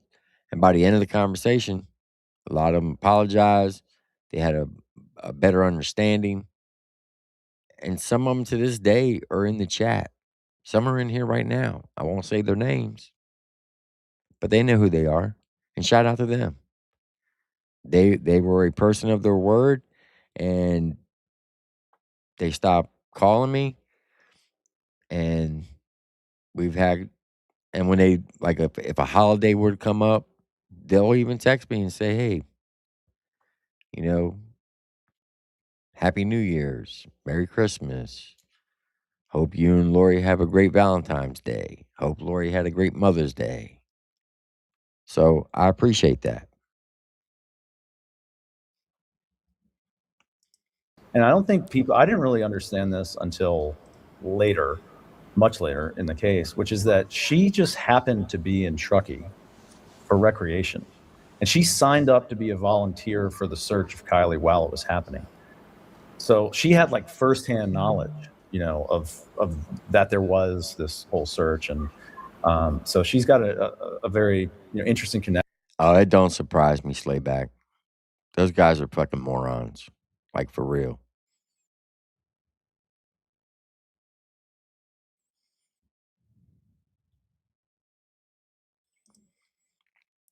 Tim, you should go back to Ripta's vlogs and show when he was at my farm and starting working at the grave with my best friend at the time, Dakota. First time Ryan fucked Ripta over, LOL, there's a lot. Oh, I'm sure there is.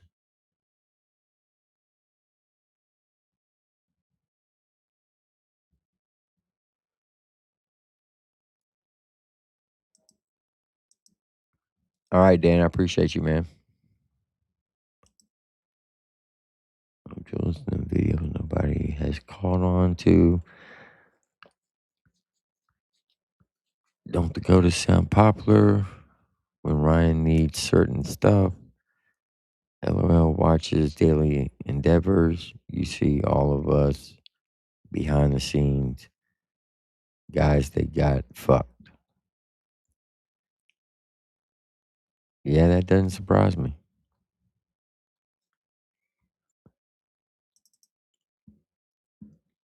Connection to the whole case. She wasn't just someone speculating on YouTube. She was in Truckee and like signed her name to be a volunteer. So I just wanted people to know that if they didn't. Yeah, she didn't deserve to be treated the way she was too. I mean, you're talking about a veteran. I mean, from what I understand, she's done a lot of like really important things, and I've never understood why he attacks people like that. It doesn't make sense. I did see something say, did someone bring up the fact of like, how would you have reacted that like directly to Ryan? Like, how would you have reacted if someone done this to one of your children? Well, or Chad, correct me if I'm wrong, but hasn't he filed a lawsuit alleging that YouTube videos are very harmful and should be dropped? Yeah.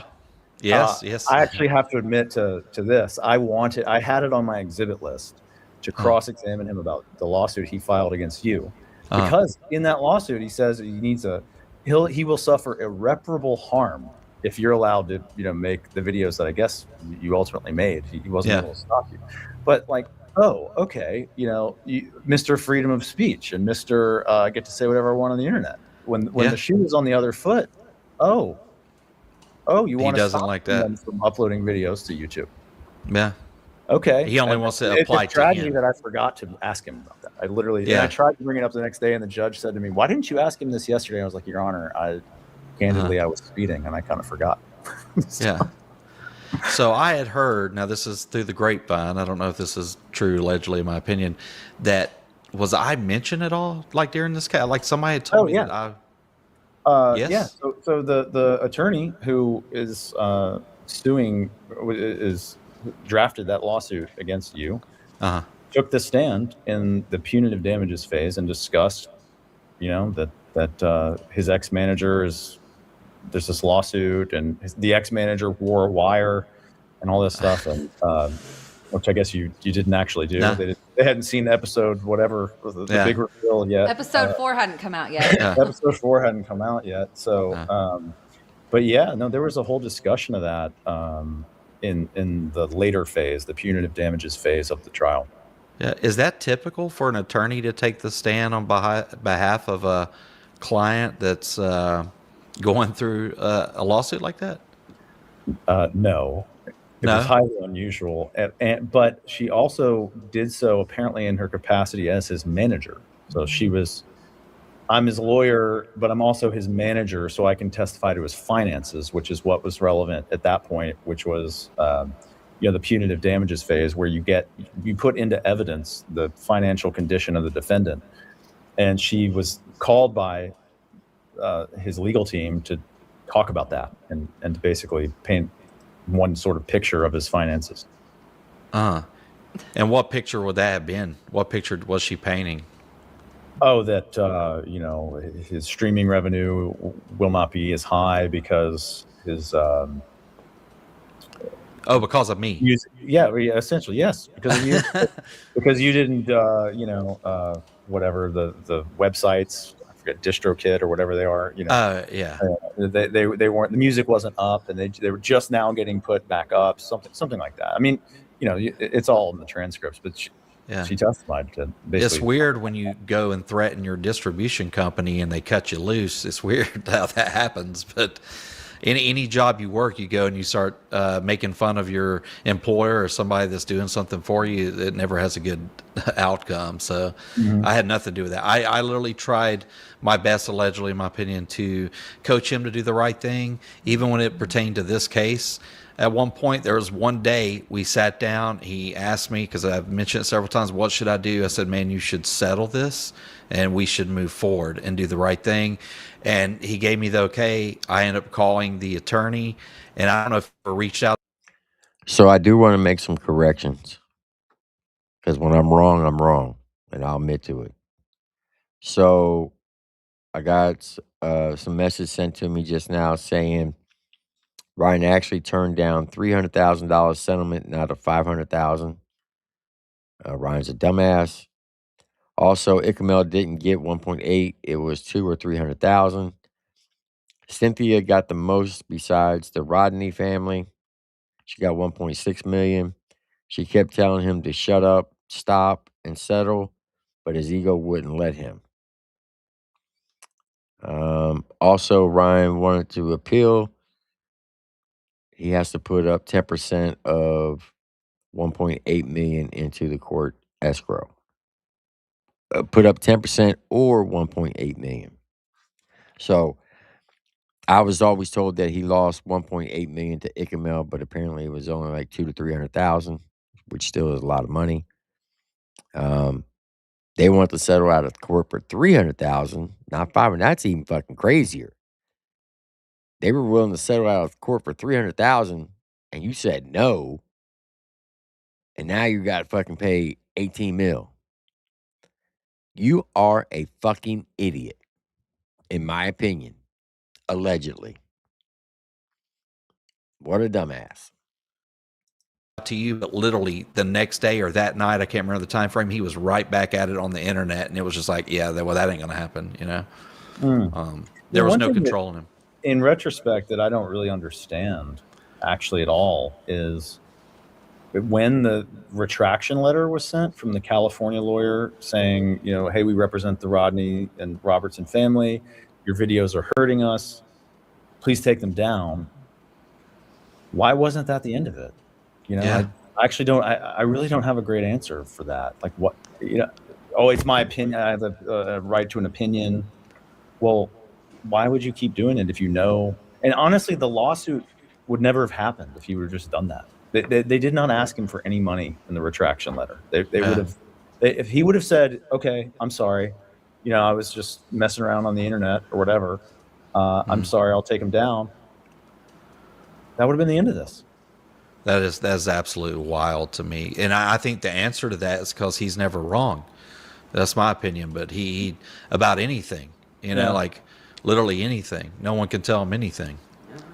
And that's why I say when everybody says, oh, he's going to have the greatest comeback ever. No, he won't, because of his fucking ego.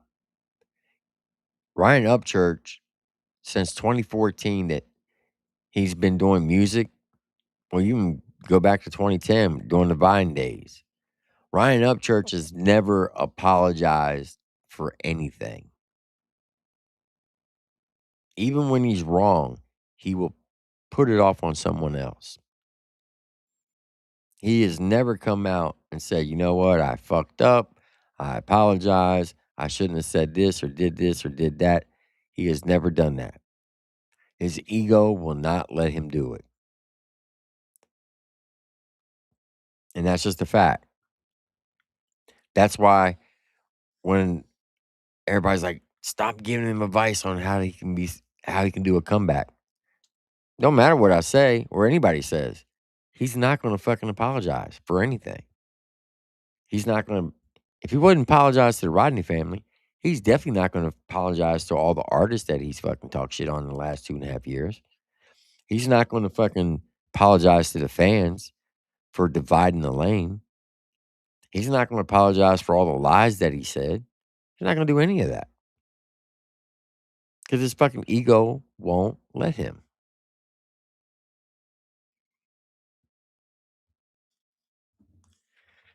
He's not going to. No, he didn't. I don't believe he apologized to Dagmo either. Where's the proof? Until I see the proof, it's all cap.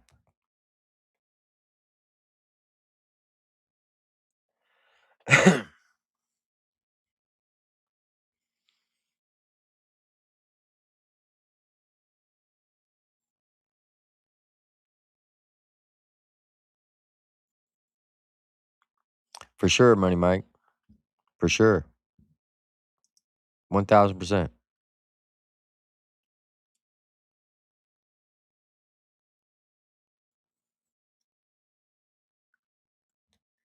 Look, if I was in his position and they offered me to be like, look, we don't want to go any further. Just give us 300,000 and we'll walk away. Shit. What? Okay. Here's a check. Certified check. Goodbye.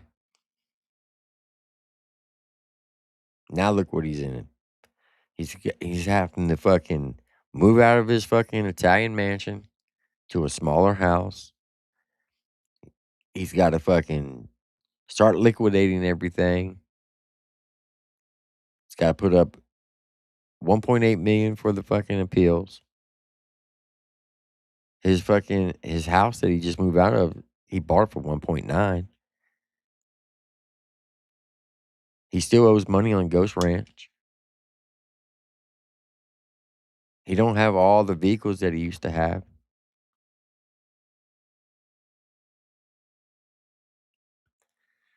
The dude's fucked. He literally is.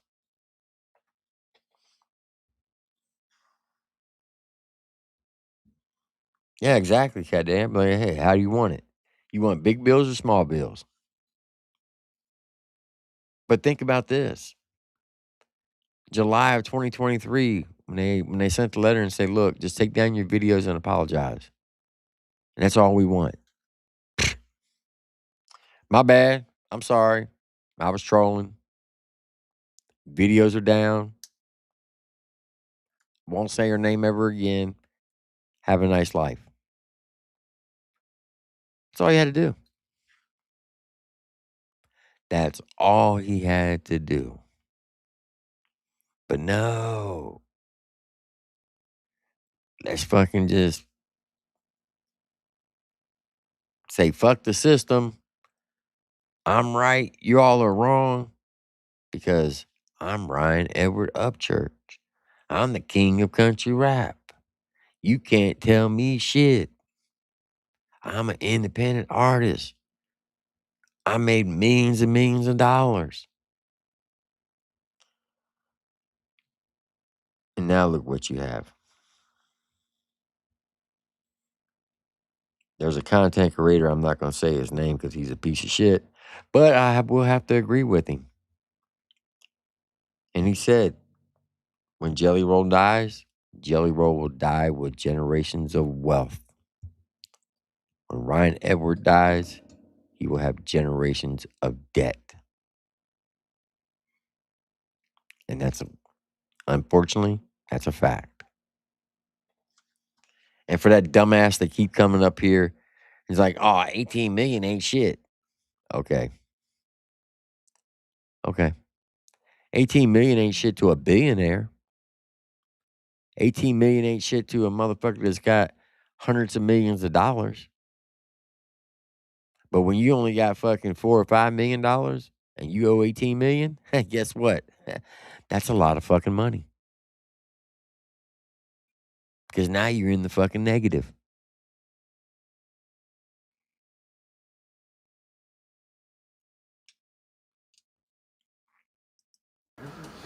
Let's take a couple more. I see them pouring in. So you just let me know, Chris, when you're kind of like at that 10 No, minute I time got frame. time.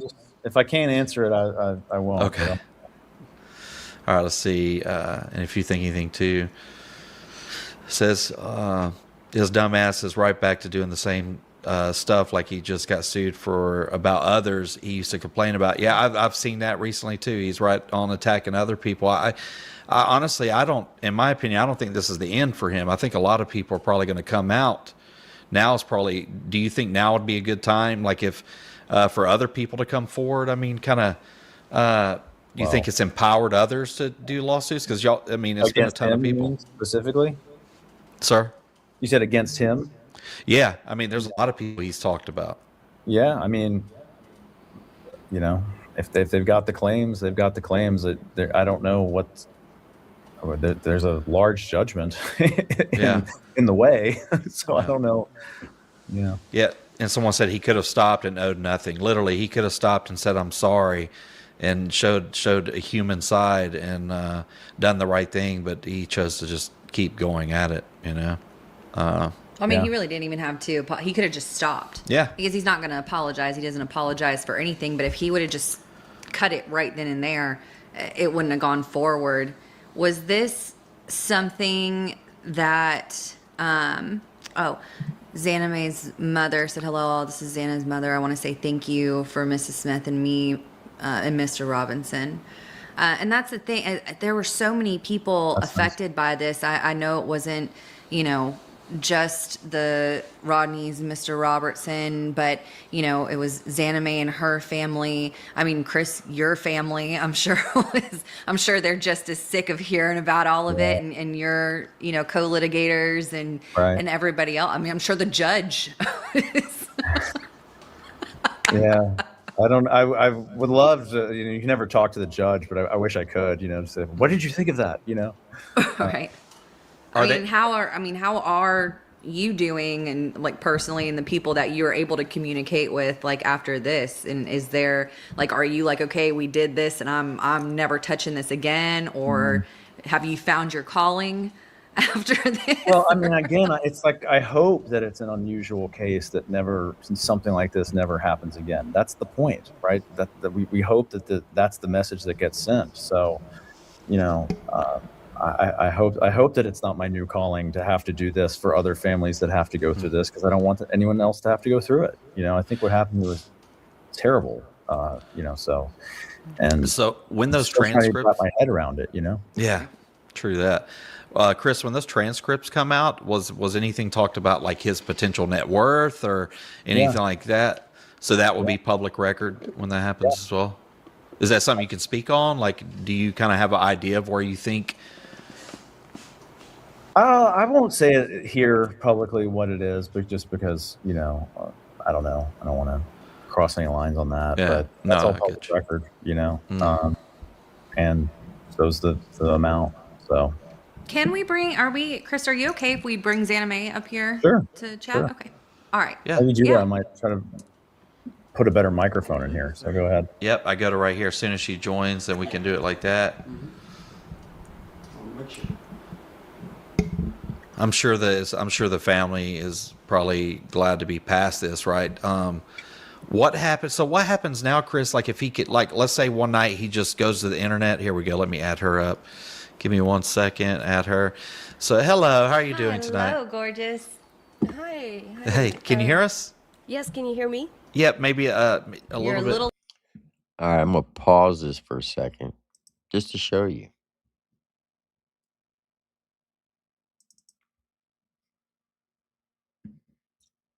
Pull this up.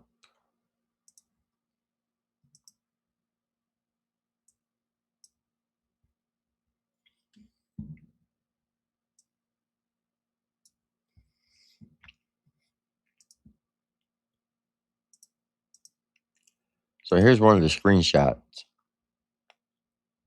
Ryan Edward Upchurch says, I'm live on YouTube. This was December 10th.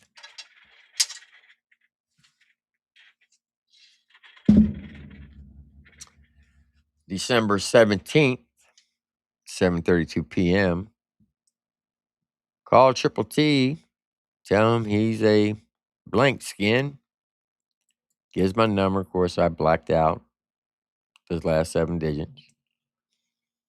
You're a real one, fucking skin.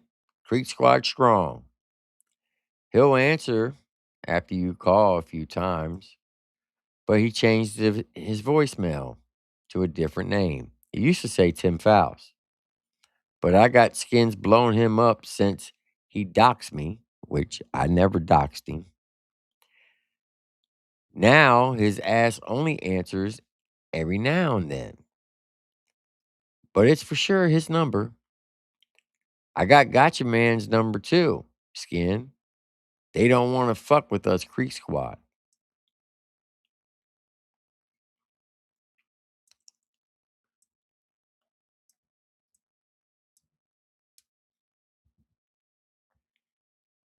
And trust me, there's plenty more.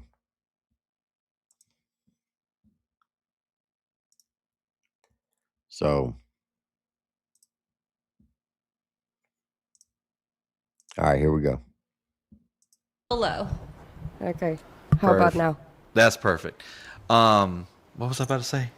I don't What know. happened? Listening to you. Okay, go ahead. No, so Chris, I just wanted to say thank you. Thank you, like, for the way your team worked together, and it was just, I'm very amazed and amount of You're work that you still put in. low. Oh, I say I'm amazed at the amount of work that you guys put into this. Yeah, well, thank you for testifying. It helped. I think it helped. Yeah, and all I really wanted to do is just defend, get out there and then say that, hey, this is wrong and this is absolutely just terrible situation. And I was really just defending my own family. I defended myself, and there's like a lot of other stuff that just kind of rolled down a hill from all of this. But the family never really got to grieve properly about this as well. So hopefully this sends like a really good example to the true crime community. Yeah, I agree with that, and I'm sorry. Like we were detached from the situation for a couple of years, and that was when all this was happening. Like we knew about it, but we didn't go into depth as far as like your things, anime. But when I went back and I watched all the stuff, and you being attacked by him and the other guy, like I'm so sorry that happened to you. You didn't deserve that. And oh my God, I mean, we watched you, like him treat you the same way that he refers to and talks to and treats, pretty much every other woman that he's got any kind of opposition or hard feelings towards or whatever. Like it's across the board. I mean, so did the family reach out to you to testify on their behalf, or how did that work with you being involved in the case? Chris actually reached out to me and asked if I'm able to testify. So that was on him. And Chris, why? I know why. I'm sure it would have been impactful, but why did you reach out to Zanime in particular? Because I know there were a lot of people that stood up for the family, and I know there was a YouTube community with Kylie's best interests, or at least them wanting to find her, in mind. So what was it about Zanime's situation that made you reach out? Well, there were a couple things. I mean, one, as I mentioned, she had been to Truckee, and so she could keep in mind, we have to prove that it's real, that Kylie's real, that this whole thing was real. So the first witness was Steve Fisher, who was the private investigator. And he testified to that, but he also testified to essentially provoking Ryan Upchurch's fans and being the target of harassment from them. So the next witness is Zanime, who similarly testifies to that after she goes on these live streams with Ryan and he accuses her of all sorts of terrible things, including killing her dog and all this other stuff. She There's gets the dog. Right. Oh, is that Hazmat? What's your dog's name, by the way? Hazmat. That's a great name. He looks very good for a dead dog. I'll say that. He looks. So anyway, that suggests there's a couple of things. Like we're starting to get a pattern of harassment, but also that the Creek Squad Upchurch fans like go and do this stuff to people, and this is sort of previewing what would ultimately happen to Daniel and David. That and there's another creator, Ikid Mel, that he also attacked, but yeah, that was the whole. I way just all I just tied together. I just thought of something too. I think I saw it come up earlier. So what happens, like, let's say a week from now, he gets back on the internet and he just goes in again? Is there anything to kind of stop that, or to? Yeah, I I mean, guess that's- with this verdict, was there something signed that says that he No. cannot? No. No, I mean, you may actually, if he did that, be able to get a post-judgment injunction to stop him from doing that. So, like, maybe there's something we could file with the court to do that. But Like, but you again, couldn't. Do you have not the authority to maybe? I don't know if subpoena is probably not the right word, to have those things shut down, like Instagram, YouTube, Life It Continue. potentially. At that point, honestly, maybe even now. Although I will say it's not a step that the family has instructed me to take yet, which is to try to pursue deplatforming him. But in theory, that could be on the table, even now. Really interesting. I mean, yeah, because it seems like he hasn't stopped. He hasn't slowed down. He's just moved on to the next people. And I feel, I mean, I don't think he's done. I don't think he's done with this. And I don't know. It's just it's a scary omen when, the first thing we see after the verdict, because of course the verdict's all over the news. And the first thing we see is a statement from, I guess, his lawyer / manager that he doesn't even reshare it. He doesn't even echo the sentiment or pretend to, which it was a laughable statement in my opinion anyways, because it said something about, letting the family like be in peace. And it's like you are the direct Yeah, you're cause, the cause of it. of their turmoil over the past few years. But he so not only does he not even pretend to care in the slightest, he's writing a song about it and putting it out on the internet. That's the very next thing he does after the verdict is he says, they got me for something about 17 and now I'm in the studio laughing. Yeah. Can you hear me okay? I switched to my mic. Is that better? Yeah, we can hear Hey, you. you sound great. Okay. Yeah, so that statement, I was thinking about this. I'm pretty sure it was released the same day as the verdict. It was. That's the same day that he testified.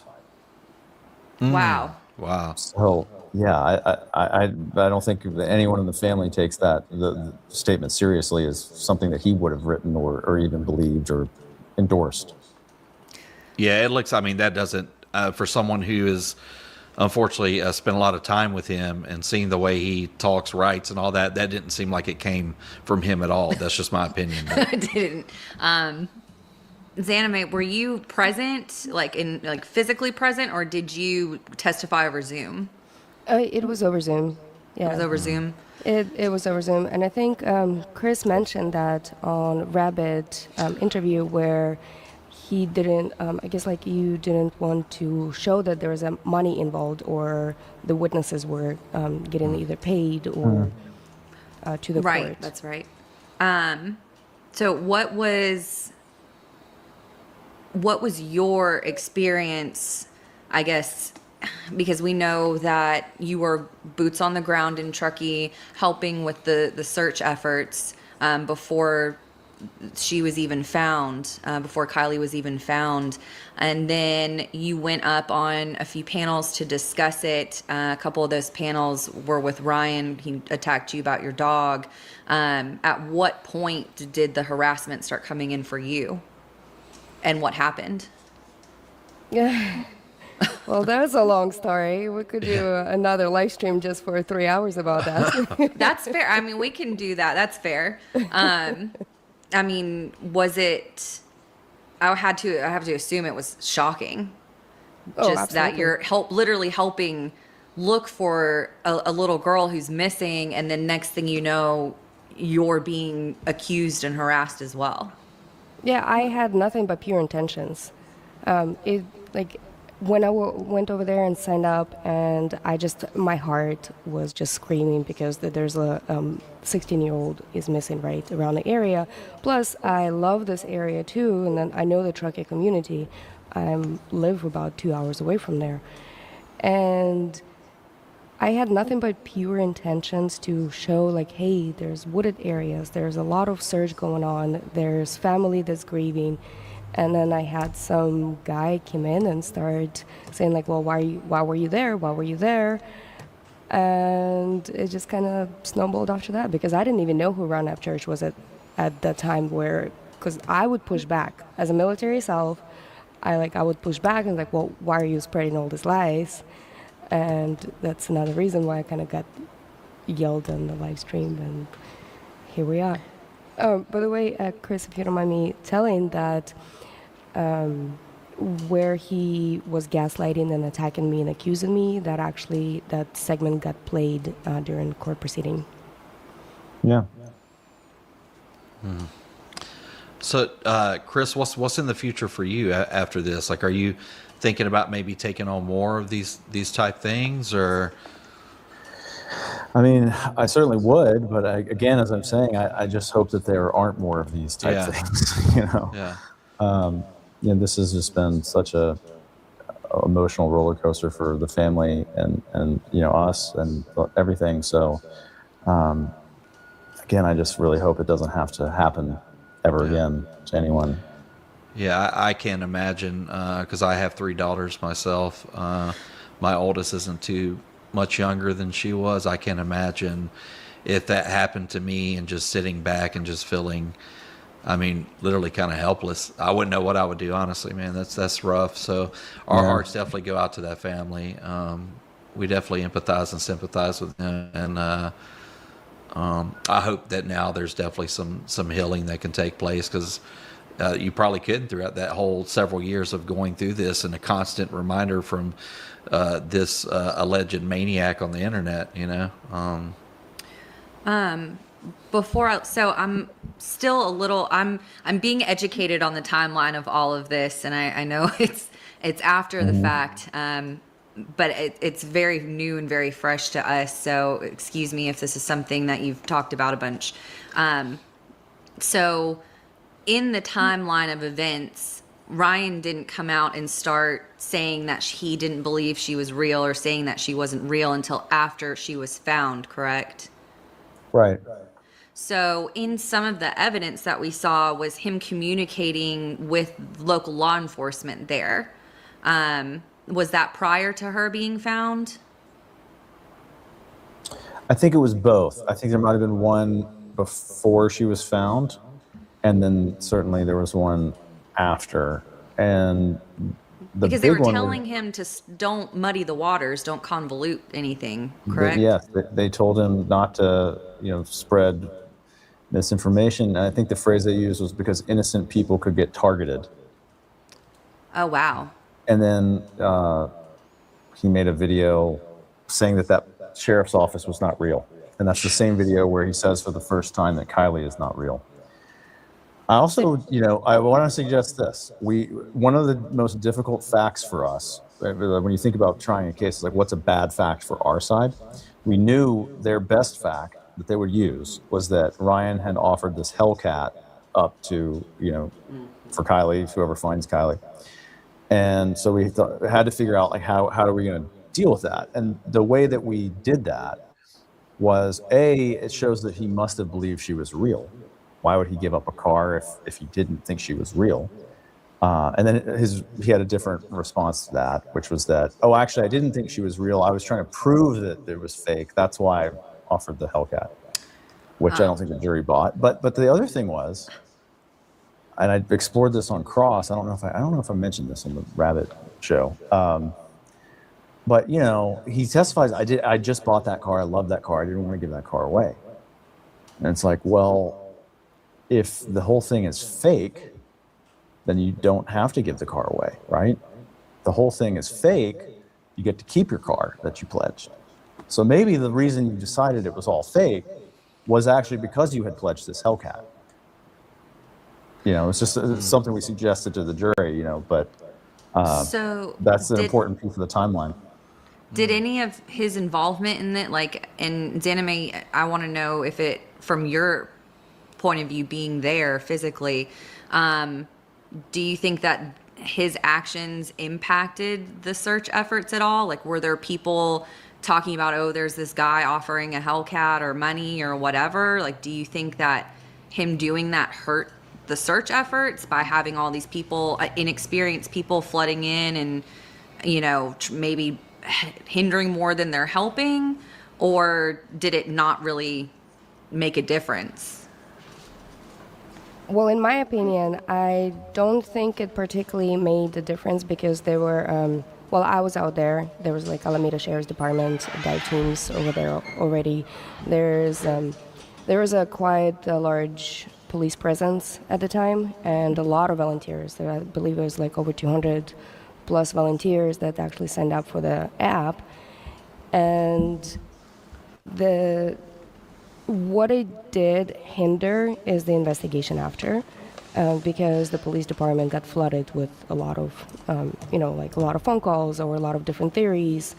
And I think that's probably another reason why the police department started reaching out, saying like, hey, my PIO is getting attacked, or our PIO is getting attacked, and we're getting a lot of different misleading theories. And then, so I believe that actually hindered in the investigative processes.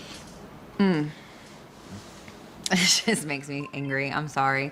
Like I said, this is all, it's new to us, and I feel like we should have paid more attention, but at the same time, we were in the position to where we just wanted to be separate from all of it. I don't know. It's absolutely terrible. All right, let's take a couple of these questions, guys. We'll thank you so much, Chris. I know it's been over an hour, so we'll try to take a few of these. Thank you, Zename, for joining us as well. Let's see. I saw a good one a second ago. Let me see if I can go back to it. Said Ryan used the car as a, hey, I tried helping find her to look good in the eyes of the court. Definitely, in my opinion, to look good in the eyes of someone. So in your opinion, Chris, that was not a genuine gesture? Well, he testified himself it wasn't. He testified wow. he wasn't trying to do it because he thought she was real and trying to help find her. He did it to prove that what he thought was right. That's in his deposition. I mean, I played that clip. I played that clip in the opening statement just to get out in front of, they're going to come up here and talk about he gave a Hellcat, it must mean that he was generous. It's like, no, what he said in his deposition is he did that because he wanted to prove his conspiracy theory was right, and he never believed she was real. That's what he's trying to sell to the jury. That deposition was absolutely painful to watch. Like, I don't know how you stood there and let me say something about that. So, I didn't know what he was going to say. It's called a discovery deposition. You go there and you ask your questions. But my thing was, what are you going to tell the jury? And he starts answering that the way that he's answering it, and it's like, okay, well, I have all these questions, but now I have to okay, tell me more about. It's just like it's like an interview almost. I'm not even really. I'm just trying to see what he's going to say. So that it was wild, and half of the trial or his cross-examination was me just playing clips from that deposition. Like, you said this at your deposition. You said this. What was your reaction when he released the deposition on YouTube? Oh, first of all, it was like Thanksgiving or the day after Thanksgiving. And I remember being like, this is annoying that I'm now having to deal with this on what should be like a family holiday. Like, my brother-in-law was in town. I'm like, you're never going to believe this. Like, what I'm dealing with over here.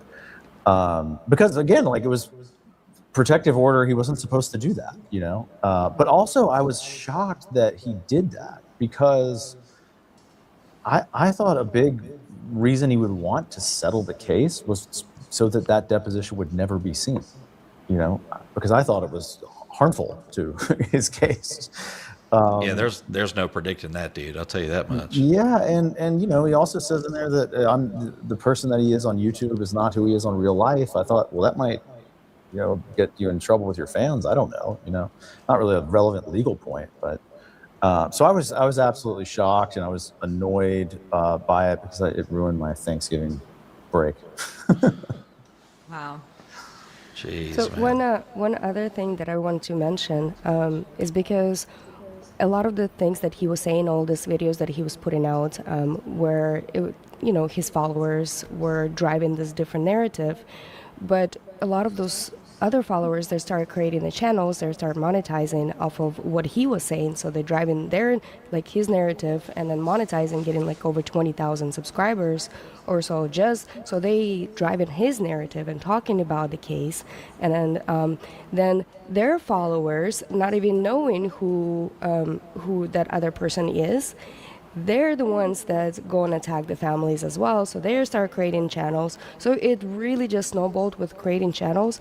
And there's even one channel that got created where this guy is listening to some other person talk about the case, and then he's literally playing with a knife. That video, Xana, man, we played at trial. Amazing. That particular video of the man with the knife, because Ryan Upchurch had shared that creator's video on his Instagram, so we could connect it back, to Ryan. So that was a very bad video that was out there. Oh my God. Yeah, and I then just even Oh, and also shout out to Down the Rabbit Hole, because I think I got that video from one of her live streams that we, downloaded or whatever. So yeah. I'm grateful because what I've figured out is harmful as the community that he was fostering. On the flip side, there was a whole other community of creators and people with good intentions, such as Xana May and stuff, who were actively documenting stuff like this in real time. Like all of these people, like Down the Rabbit Hole, he's putting everything out there for the public, and they're just grabbing this insanity as it's happening. And hats off to all of you guys who are doing it. Because Xana May, I'm sure you know that it doesn't matter what time. It could be 2, 3, 4, 5, 10, 7 o'clock in the morning, and he's just going on another rant. There was really it was just chaos. I feel like the whole process was chaos. I was going through Pacer earlier and looking at all of the documents and stuff that were submitted, and I'm just like, do you feel like, Chris, this process was unnecessarily long for something like this, or is it pretty much kind of on par? I think, yeah. I mean, in terms of a case going to trial, it does take, years. What was the thing that made it longer was that we were scheduled for trial in December of 2025, but Cynthia Sherwood withdrew in September. So, we were all geared up to go to trial in December, but that didn't happen when, a couple months before trial, he doesn't have a lawyer anymore. So that's why it got kicked out to May of 26. So that, added 6 months or whatever of time. So is there kind of a limit on that?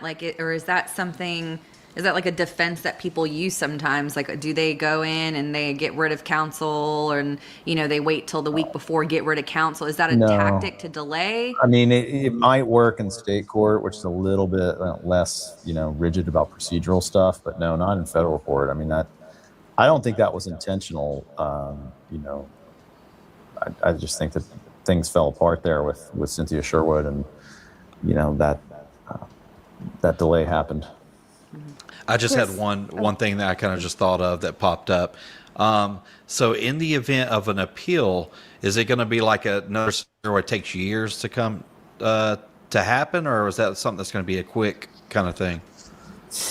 I mean, it would probably be, at least 6 to 10, 12 months, because you get the appeal going, and then if it's set for oral argument. The big thing is, how long does it take the court to rule, because they have so many, cases. So, And that just goes in front of an appellate judge. Is that correct? Like, it's not another jury process. And would you have to call Xana May back to testify, or would they just review? This would be, so Tennessee's in the 6th Circuit Court of Appeals. so which is headquartered in Cincinnati, Ohio. And so it would be a 3-judge panel that would look at whether the trial court in this case, the judge in the Middle District of Tennessee, whether there's any basis to appeal. And I don't know what those would be, but that's how it would go. It would go to the Sixth Circuit, and you'd have a 3-judge panel that would review it. So they would just sit and look at everything that you guys have. They would look at the transcripts essentially and see if there was. Okay. Sorry, Zanime, go ahead. I didn't mean to cut you off. No worries. That's actually really interesting because I'm not a lawyer. Right. And my camera is actually not overheating either. So. Chris, I do have a question for you. So when I was testifying, Nick Nimmin came in at not at the time. Nick Nimmin is from AWP. Oh yeah, Nick Wren. Oh, Nick Wren. No, yeah. Not Nick Nimmin.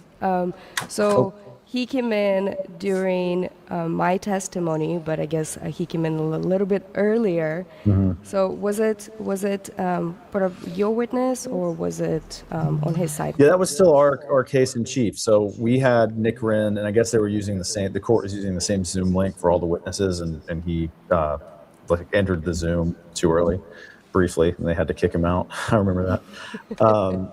So yeah, no, Nick Wren was interesting because Nick Wren, let's remember, he's the one who finds the car and finds Kylie inside of it. So again, we're proving that she's real every way we can. That seems a little absurd to me. You have to go to the lengths of subpoenaing or having the person who found this little girl and have to that just seems. Well, we had another reason for doing it, which back to this car thing. So Ryan ends up giving the car away to a guy named Doug Bishop. I don't know if you know who that is, but I've heard his name mentioned several times. Well, we knew he was going to be the only witness that Ryan was going to call. So the interesting thing about Doug Bishop getting the Hellcat, he ultimately is the one that Ryan's security team gives the Hellcat to. Well, Nick Wren, as I said, is the one who finds the car under the water on the sonar. He's the one who suits up and dives down and finds the car and finds Kylie in it. And then when it comes time to give this Hellcat away, it's not given to Nick Wren. And Doug Bishop ends up selling the Hellcat for like $50,000 or something like that. I forget what he testified to. He doesn't give any of the proceeds to Nick Wren. Wow.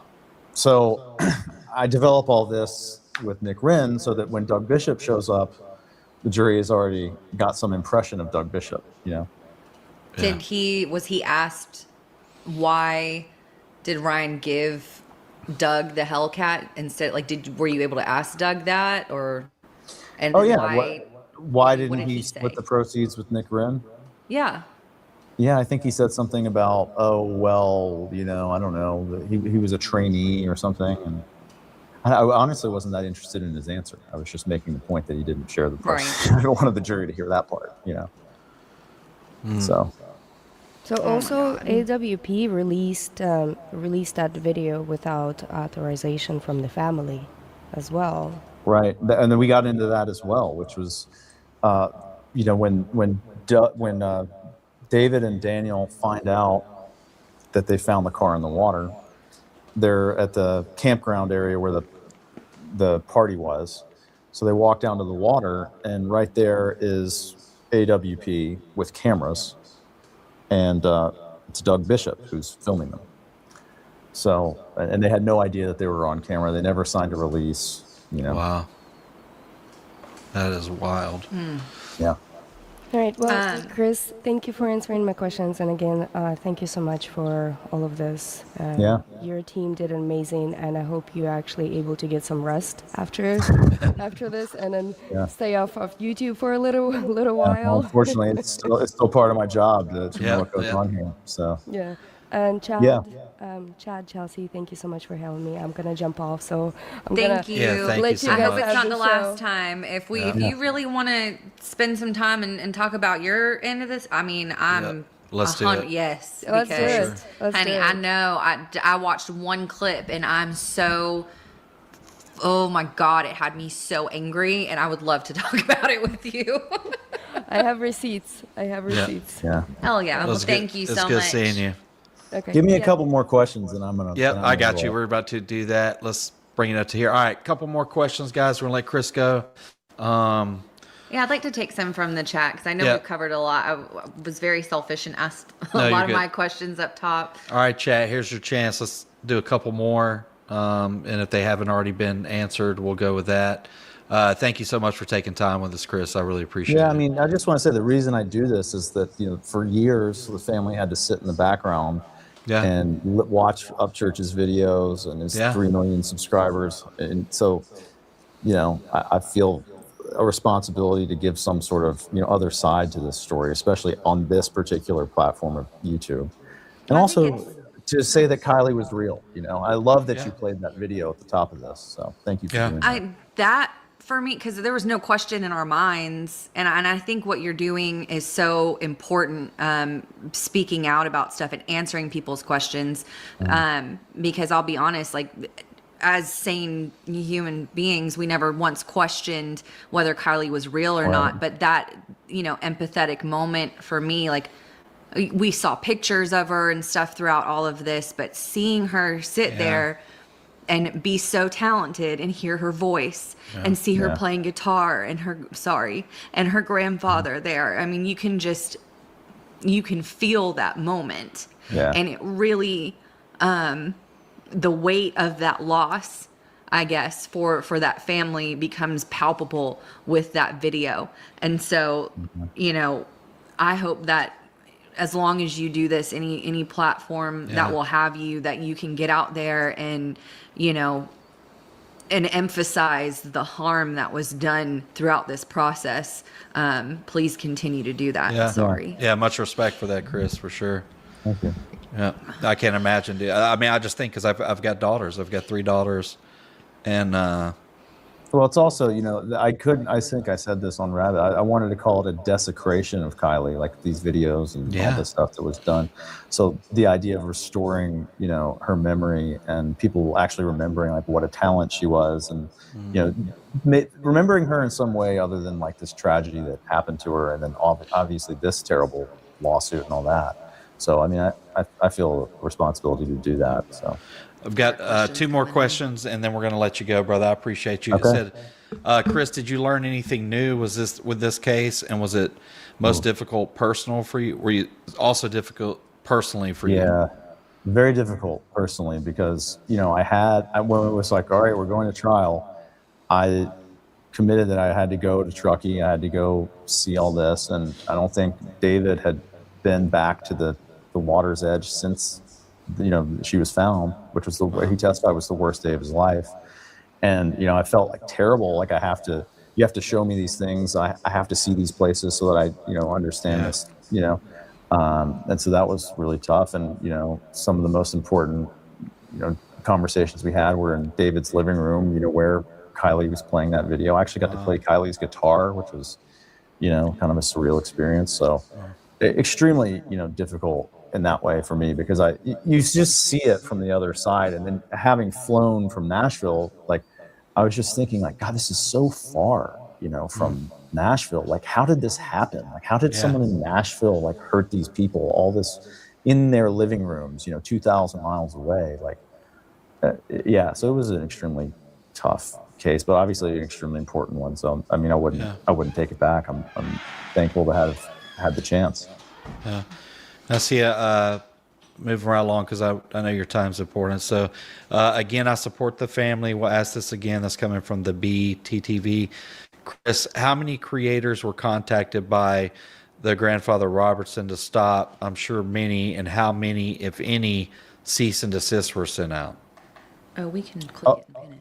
I actually, to my knowledge, the only cease and desist that was sent out was to Ryan Upchurch. I don't think that there it goes. any creators were contacted. No. Again, there was a California lawyer before me, but to my knowledge, the only cease and desist that was ever sent was to Ryan Upchurch, and it was because of the scale of his platform and the harm that he was doing. Yeah, and there's a thank you, Chris, for doing the interview.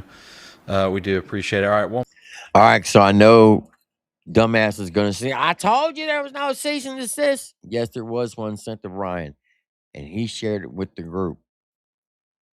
And that's when they fucking said, we're done. So you keep running around saying there was no cease and desist. There was. And I'll just tell you, I talked to Captain Kurt about it. And he said once Ryan got that fucking cease and desist, he said, that's when I fucking backed off. And so did Power Strokes, and so did Father Son Reacts. And Ryan's like, I'm not fucking going out like a bitch. They're not gonna fucking censor me. They're not gonna shut me up. I got freedom of speech. And he went solo.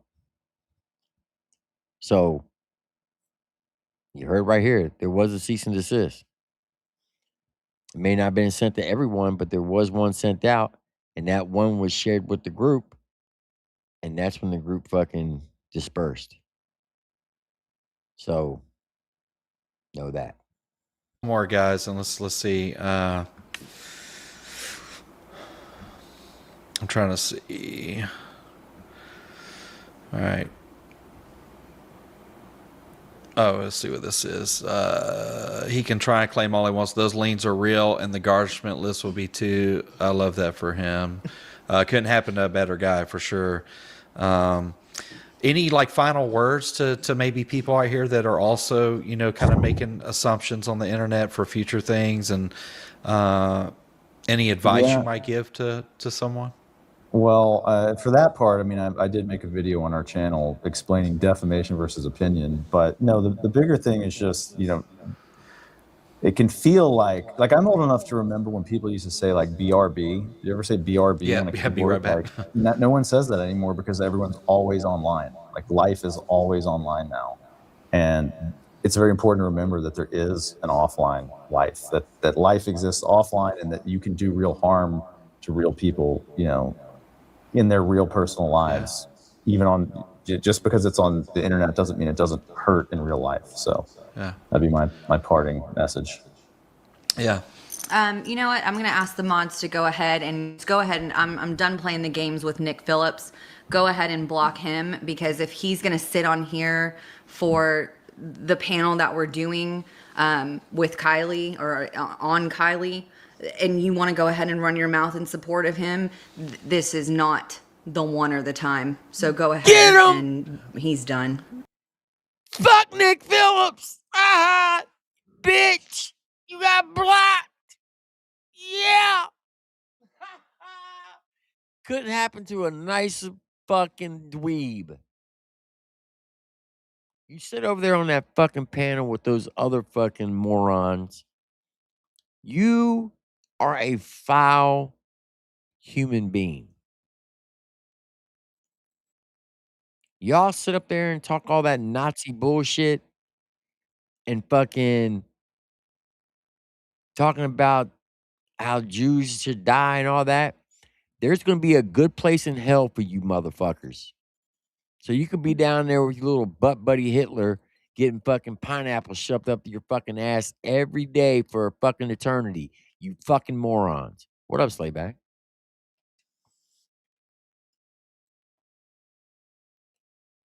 Yeah, unfortunately, there's going to be some of that. We've experienced a lot. Chris, I appreciate you for coming on here. I hope that one day I can maybe catch up with you. Maybe we can play that bass guitar on the wall. Yeah, I'm actually like more of a guitar player. I mean, okay, well, I play bass. Bass is like, you know, to accompany my guitar playing, so I'm not the best bass player. Yeah. Well, thank you for giving us time. Let me know. Hey, thanks for having me. Hey, I appreciate it. Thank you so much. And definitely we send our love to the family and condolences. Right, yeah, Mr. Rodney or Mr. Robertson, excuse me, if you're still in here, thank you for your time as well. Yes, sir. And if there's anything moving forward that we can do to help or assist, I think music's a huge part, seems like, of all of our lives. Yeah. And music has always been something that, you know, unites people and can bring a lot of good. So if there's anything on that end that we could help with or facilitate, that would be a dream. That'd be cool.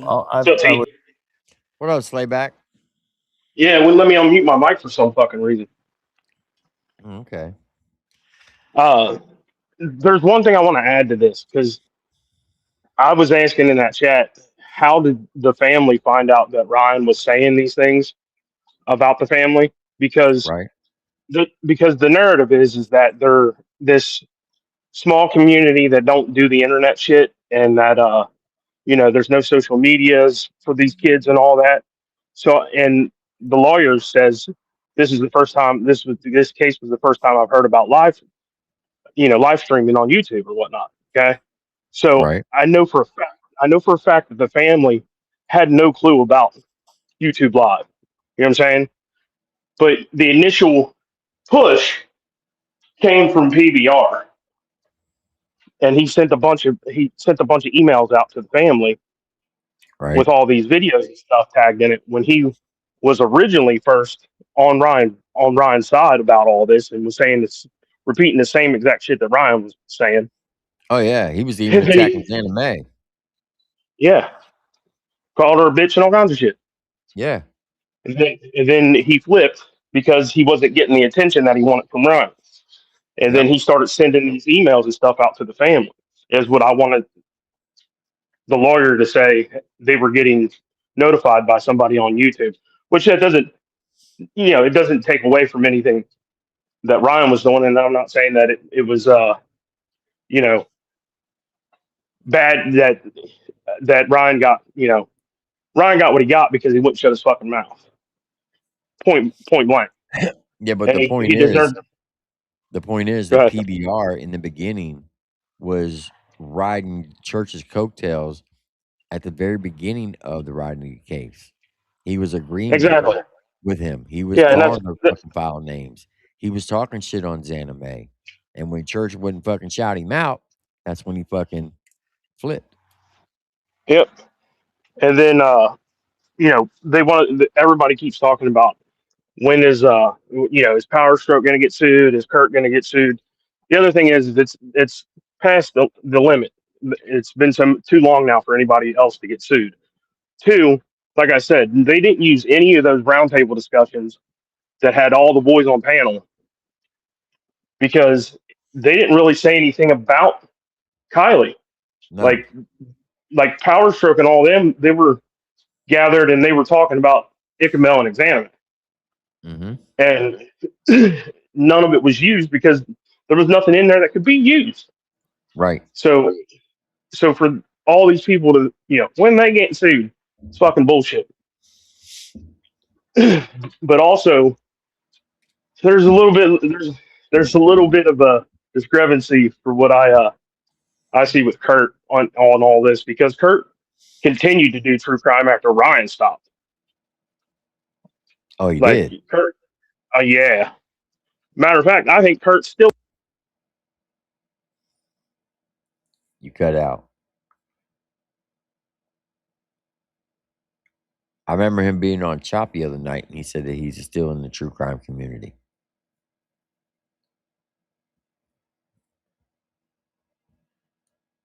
Are you there, Slayback?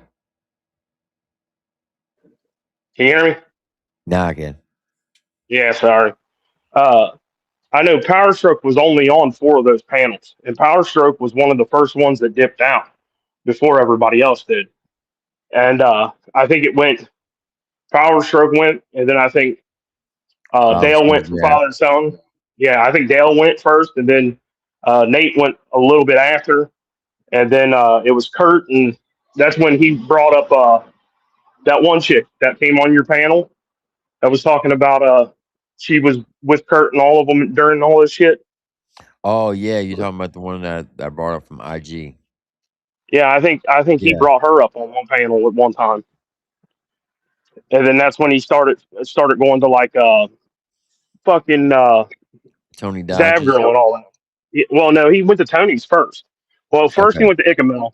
He went to Icamel first, and then he went to Tony's, and that's when he came across Exanime with the whole story of the fucking Ronnie Jones guy. But Okay.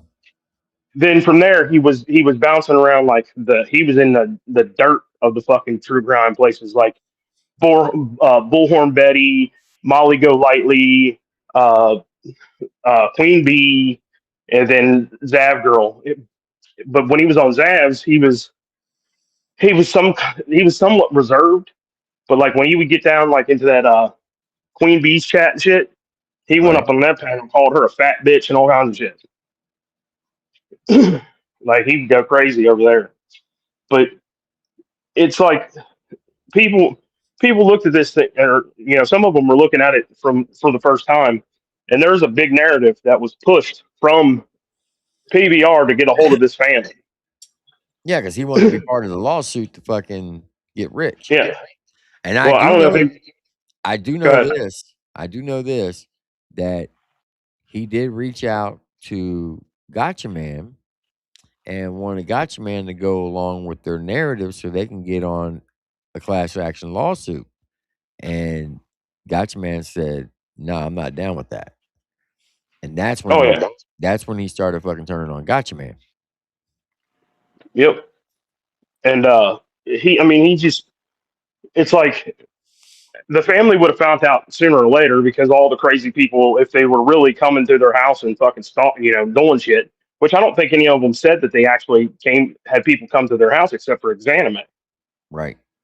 And that was Patrick Patterson.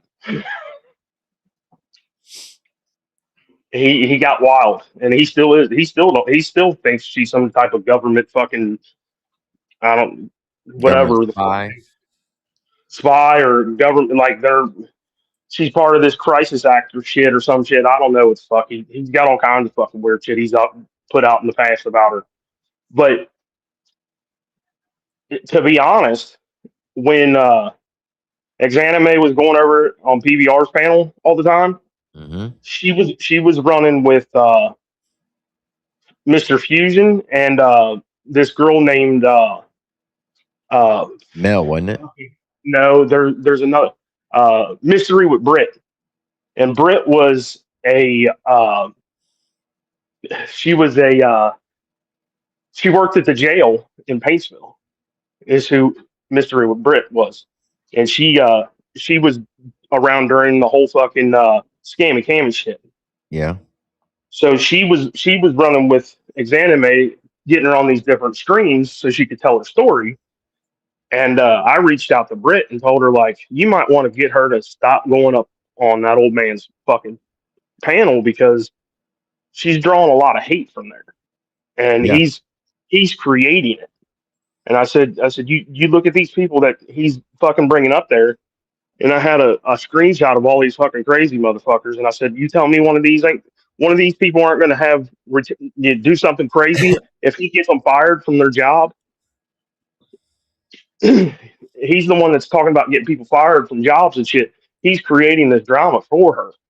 She needs to separate. And shortly after that, she did. Oh yeah.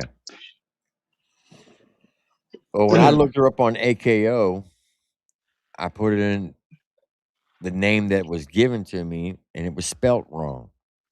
And Oh no, I watched all that shit. I was there. But the crazy thing is that she is so intelligent and she's progressed in her working career so far. Like for her to get jammed up in this shit was crazy. oh yeah, You know what I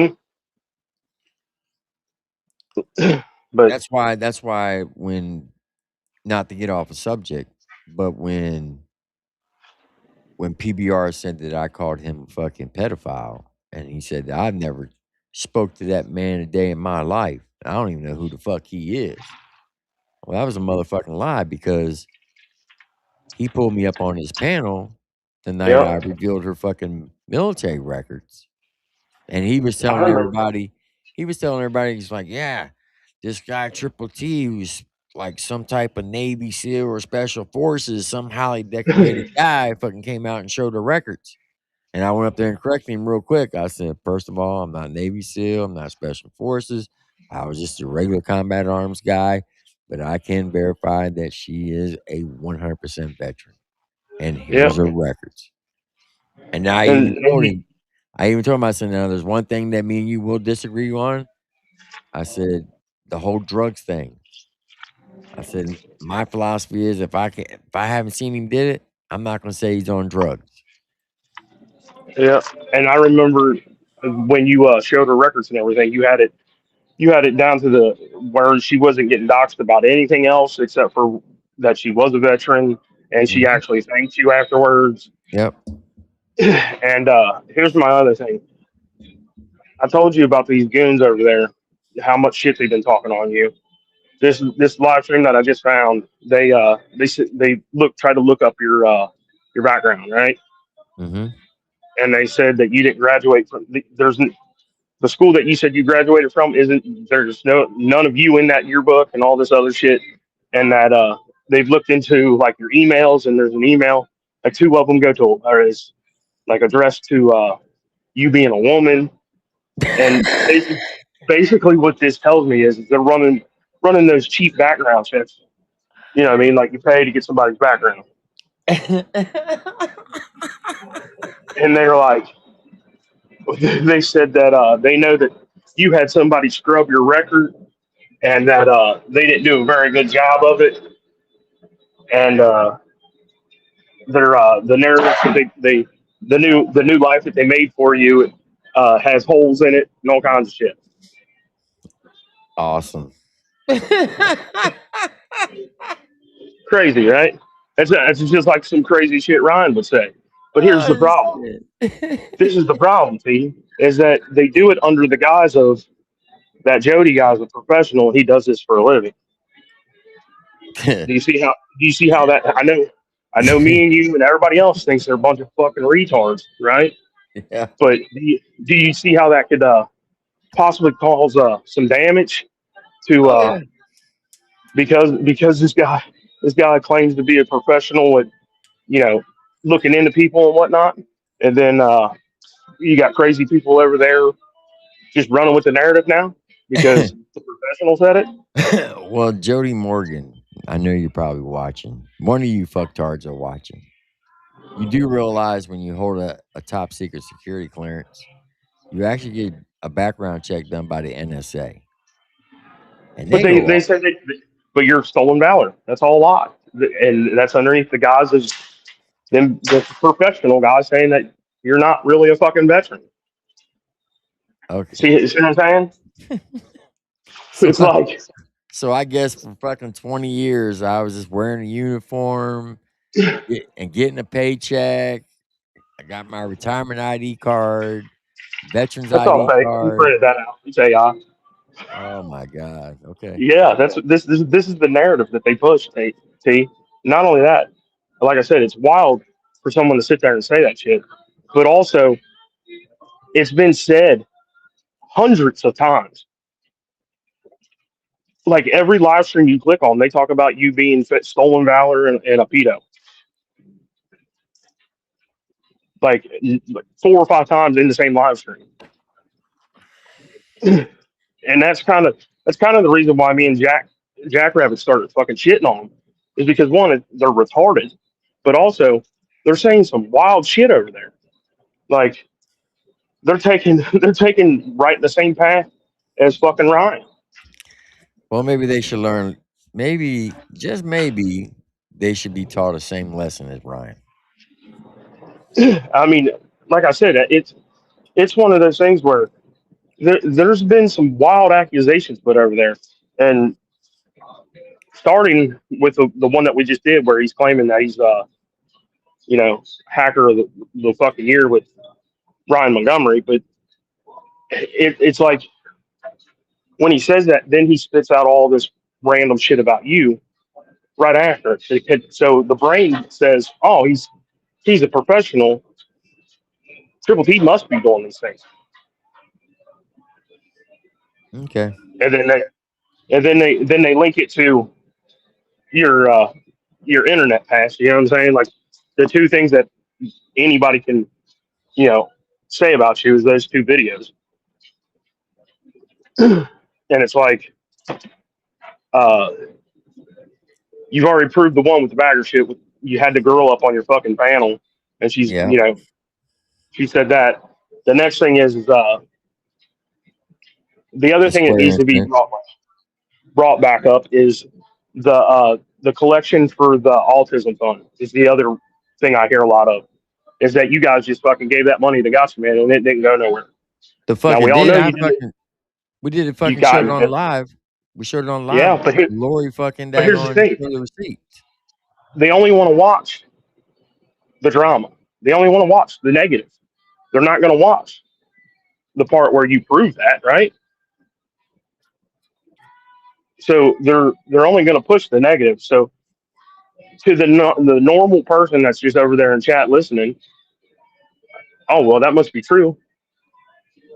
They said they didn't see them do anything with the money.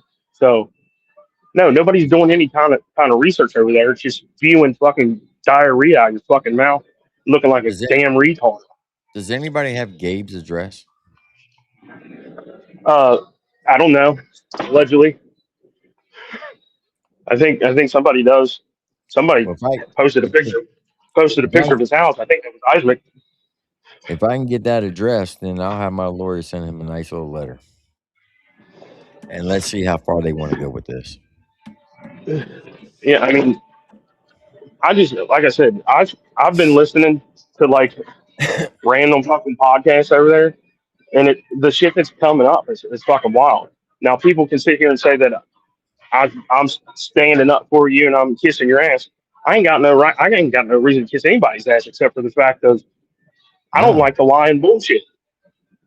That's what I always say. You can talk shit on me all you want, just don't fucking lie about it. Yeah, I mean, that's the one thing that I can say that I've pride myself on when it comes to whether it's YouTube or not YouTube. If I say something, it's pretty much spot on, and if not, I'll come back and tell you, hey, that wasn't right. That was false information, and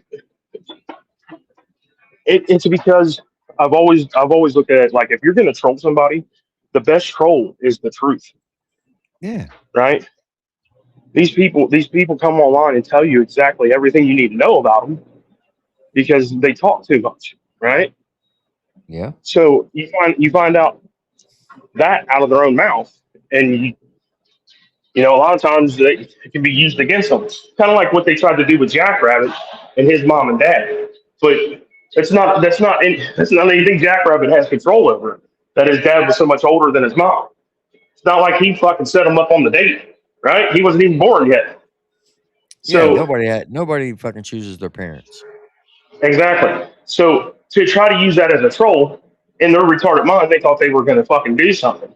Well, you can do that just with them, just by listening to their fucking podcast. We just did the one on Jody being the fucking woozy powder, fucking spraying zip tie, fucking flea tick, and fucking worm dropping out of the air, fucking mechanic of the year or whatever the fuck he is.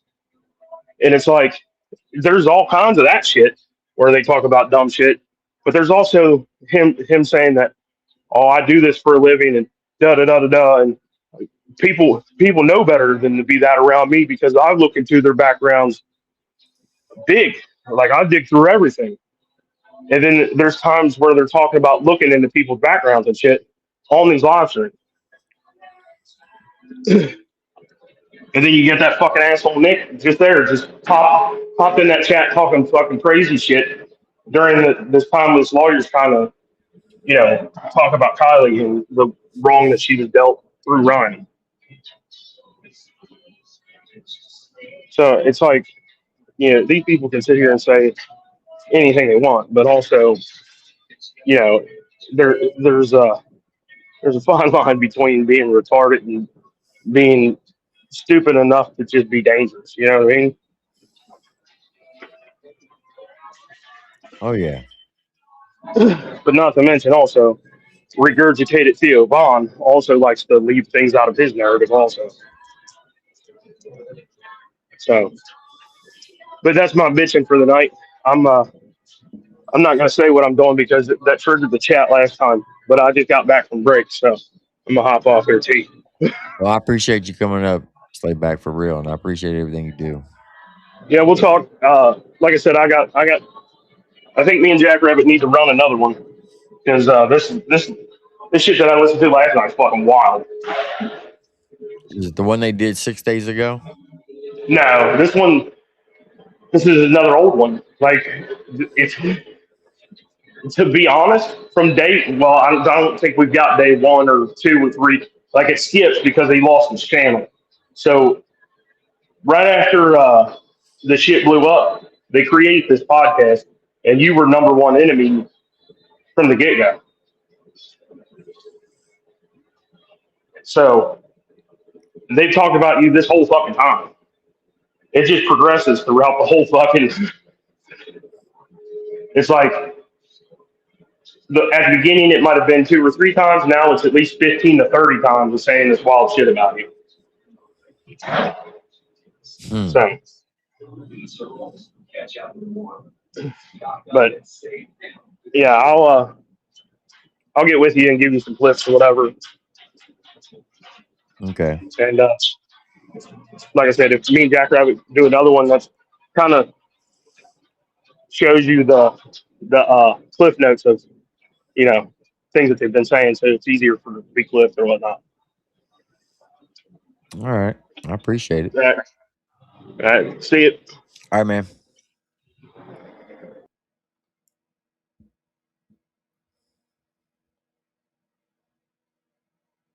I wonder if this is the one they're talking about.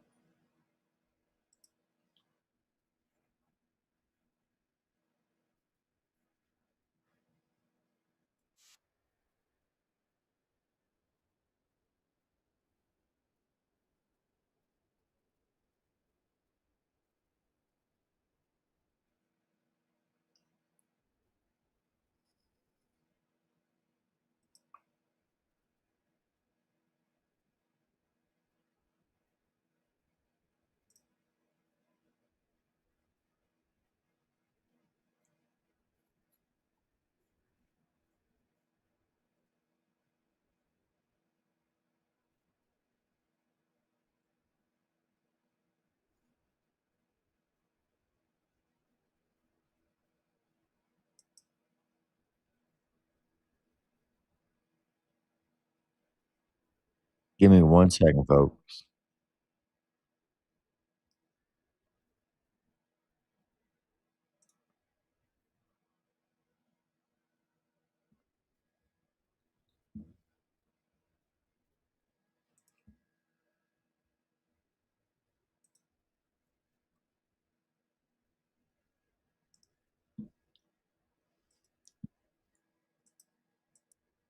Let's run this while I check this out. To be very costly going up against Larry Bird. You know how Bird is. He feels that when the money's down, no one is better than He lined all those balls up to be in the perfect position on that first track. I'm surprised he didn't do it all. He has 60 seconds, 25 balls. He has to meet 15 points. But he warms up as he gets going. Larry Bird, trap legend, white Gucci. Look at all my shit, look at all my jewels. Got 2 bitches and I bought them both booty. Went up in the Prada, but we left out of Louis. Why do your Balenciaga kicks say Gucci? How you fucking fit a 50 ball in them suits? You still shopping at the mall, but you should've went to Valid. And your bitch is getting fat, I think she need to eat a salad. Real dead shit, but I ain't rockin' New Balance. Fuck your girl, then her mama, cause I thought I need a challenge. Talking real pimp shit, you get ash on my floor. I got bitches doing chores, we done did this before. I was trapping like a fool, me and Lil Scoop. Money really counts, so I took it times 2. I was trapping like a bitch, trying to get rich. Larry Bird with the herb, when I shoot I don't miss. Like Larry Bird, trap legend, white Gucci. Look at all my shit, look at all my jewels. Got 2 bitches and I bought them both booty. Went up in the Prada, but we left out of Louis. Larry Bird, trap legend, white Gucci. Look at all my shit, look at all my jewels. Got 2 bitches and I bought them both booty. Went up in the Prada, but we left out of Louis. Larry Bird, trap legend, white Gucci. Larry Bird, trap legend, white Gucci. White Gucci. Larry Bird, trap legend, white Gucci.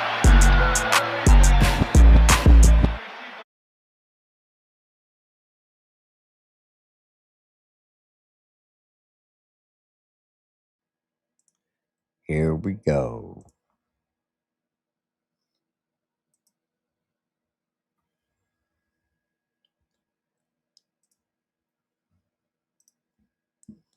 Throw a banner up.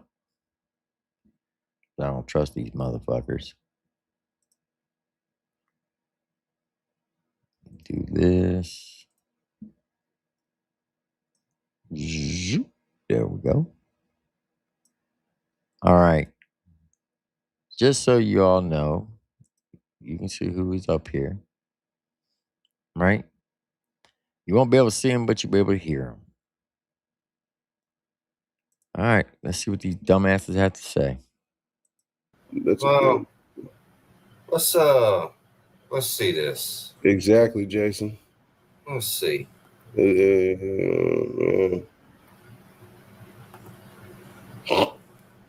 We just got All right. questions for you, Look. Triple T. We don't Yeah, want just your some bitch ass- questions, you know. We don't want you over here to answer them. We just want you No, answer you can them answer them on your own shit. Yeah, you're always on anyways. You know? Yeah, you got your own All kinds fucking of time. platform over there. Fucking. All right, so I'm gonna pull this down so you all can see. They're pulling up the newspaper article where it says local soldier coming home in my hometown, Frederick News Post. All right.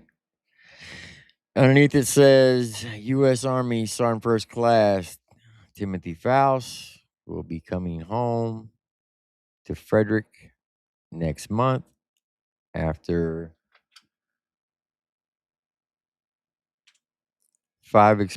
after surviving 5 explosions while serving in Iraq. Is what it says underneath my photo right there, which is my drill sergeant photo when I was a drill sergeant. And this was published on May 16th, 2007. All right. And it was updated March 11, 2016. So I guess I must have went and rented a drill sergeant uniform, put it on, took a picture of it in front of an American flag, and sent it to my local newspaper back in 2007 and said, "Hey, run this story on me." Is that what I did, Gabe? Jody Morgan? Is that what I did? I must have, right? Fucking cucks. Dipshit. Mr. Tim Faust. It's not false. It's Faust. I'm gonna show you a little trick there, Gabriel. Say the word louse, right? Louse. Take the L off, put an F. Faust. All right? Faust. There's an actual famous story behind that name. When dealing with a German soldier back in the 1400s who sold his soul to the devil to be rich for one day. Been fucking operas made about it, plays. It's a well-known fucking famous fucking storyline.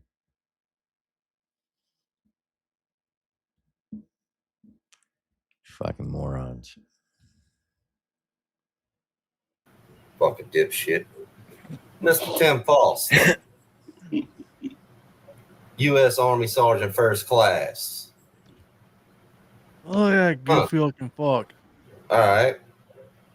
Says he'll be welcomed home to Frederick next month. Here's a 1989 graduate of Frederick High School.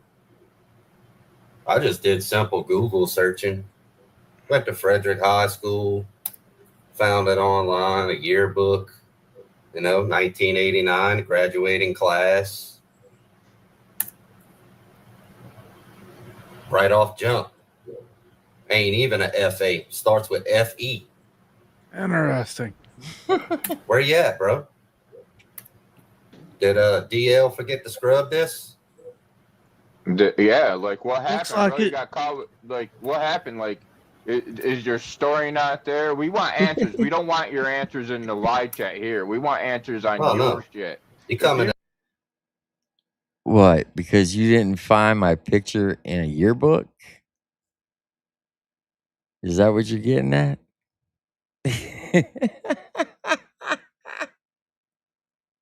All right, come on. That's live chat. You getting kicked?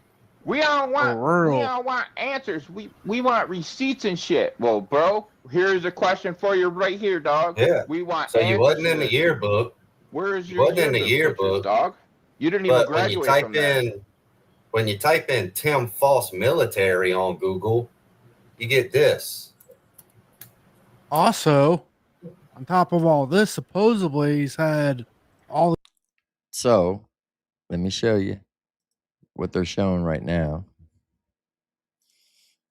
Y'all remember the other night about the young Marine Timothy Ray Faust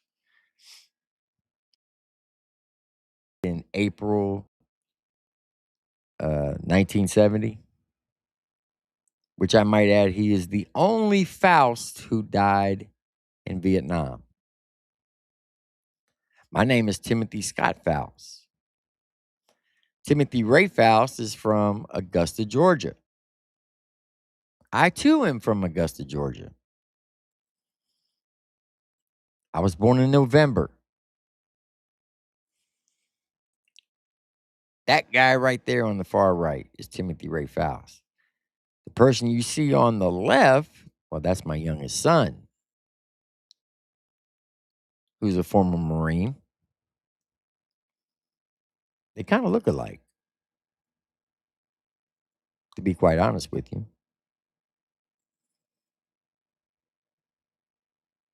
But as far as I know,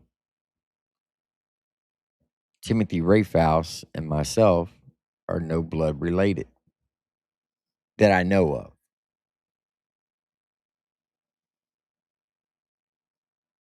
He's also on panel 12 Whiskey, line 127 on the Vietnam Wall.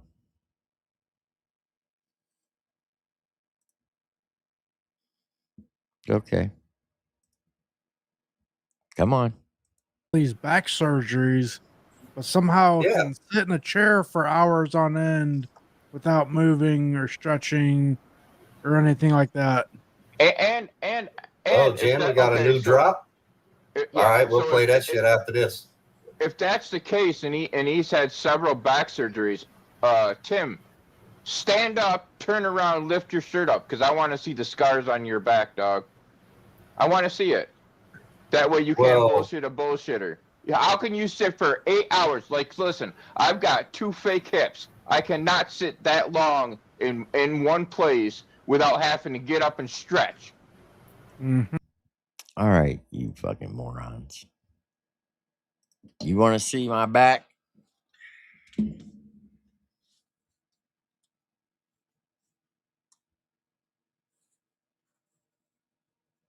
Right there.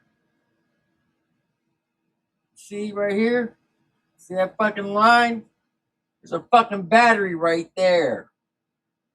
You fucking idiots. You see me moving it? Look, it's right there.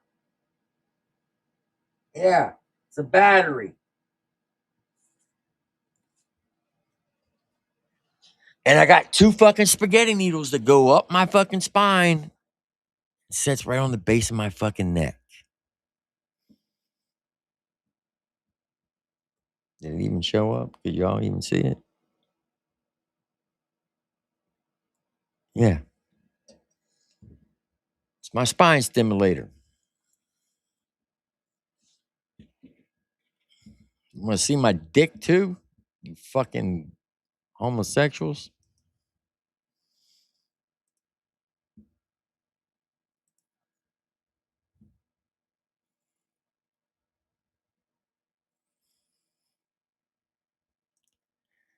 Well, too late, Charger. I already did it. But I appreciate the super chat. Right. So, and I'll type in Tim False. Okay. That shit's hilarious. I love that comment, Jen. Bye. Ryan's doing premiere, and I good? took him over you. You guys. Okay.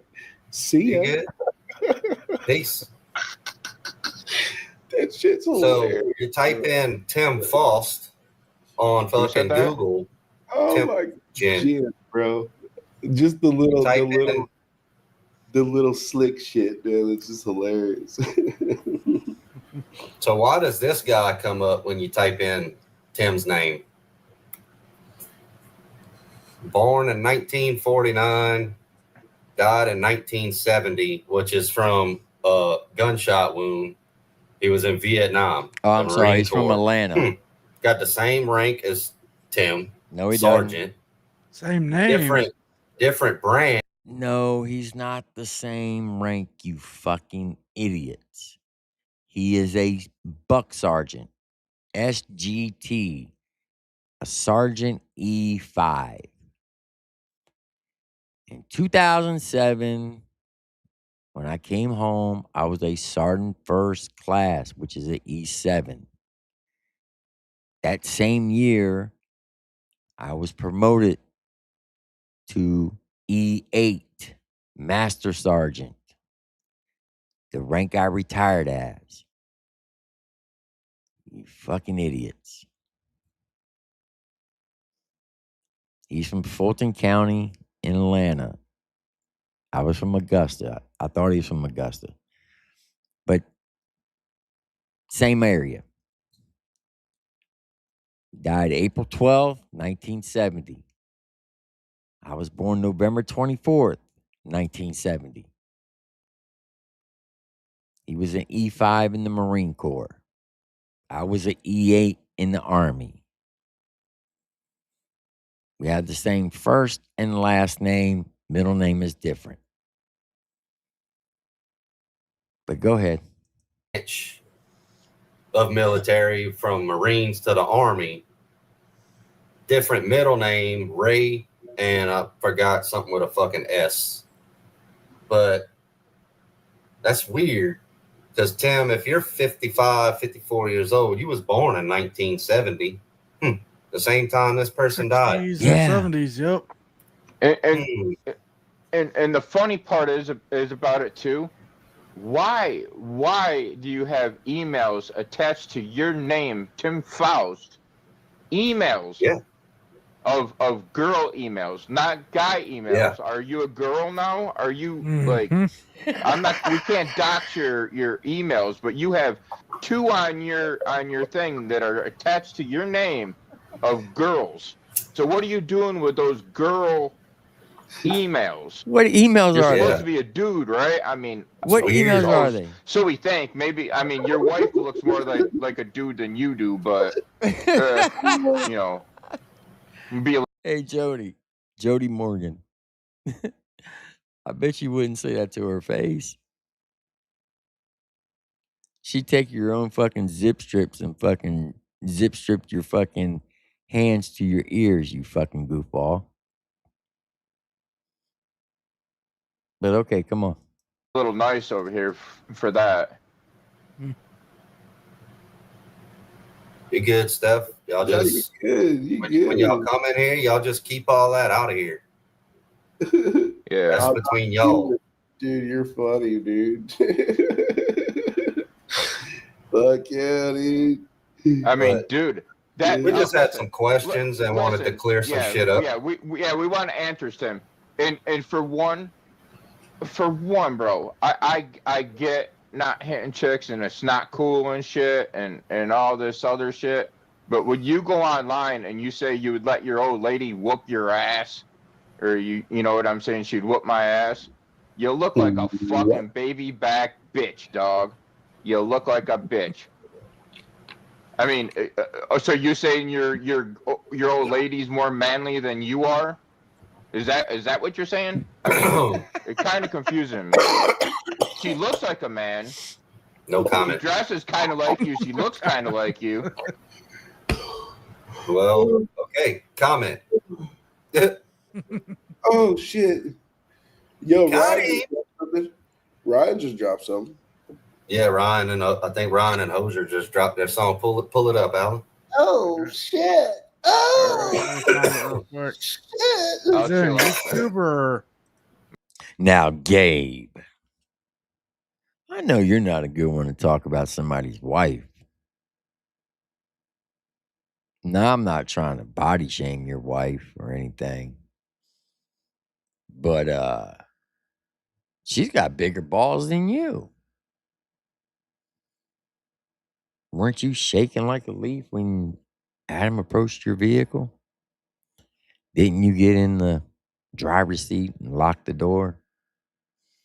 Refused to get out? She got out and undid her front wedgie. At least she had the balls to stand there and confront Adam. What did you do? Oh, that's right. You must have been having a panic or an anxiety attack because you were shaking like a leaf.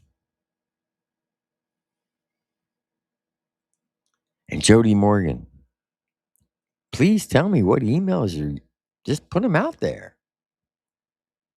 I put my email out all the time. tank.demon4@gmail.com.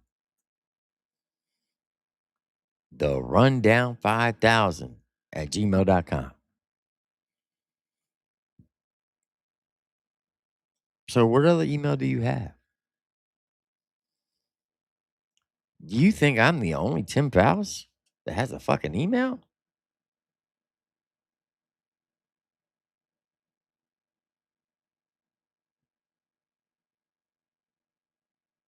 You think because you put Tim Faust in the fucking Google and it pulls up Timothy Ray Faust, the only Faust killed in Vietnam, which was a Sergeant E5?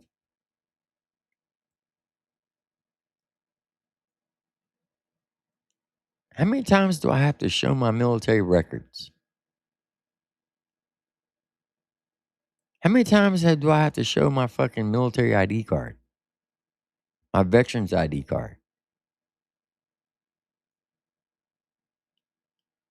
I tell you what, Jody Morgan, since you're the professional background checker, how about you do this? Call Don Chipley. If I'm such a stolen valor, and I mean, you should know who John Chipley is, right?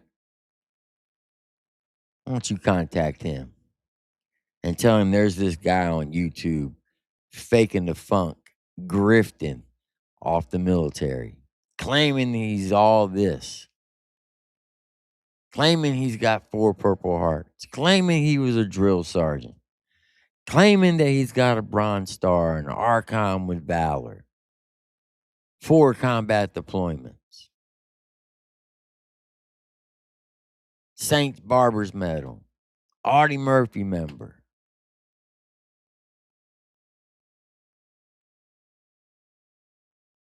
Three meritorious service medals.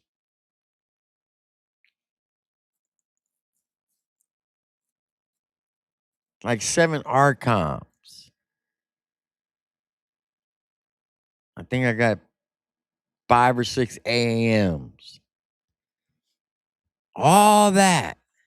Call Don Chipley and tell him I'm faking the funk.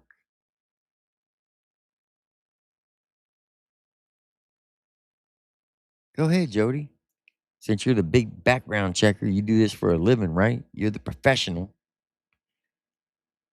Your job is so fucking high tech and so secure that you can't show your face.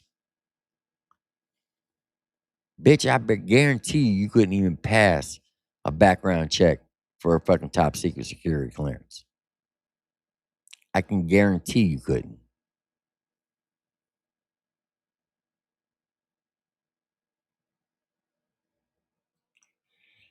So I'm going to say this publicly right now. Gabe, you're the closest one to me. You're the one who started this channel. This Just Doing podcast. This is your channel under your email. So I'm going to tell you right now.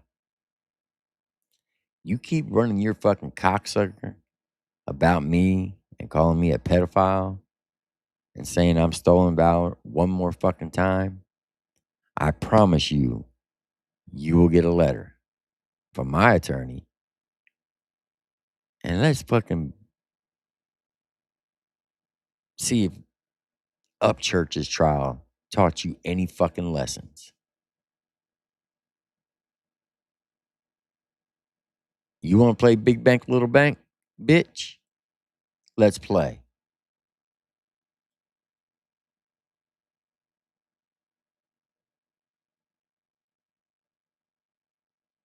Because when I get done with your fucking dumb, retarded ass, you and your family will be living on that fucking tugboat.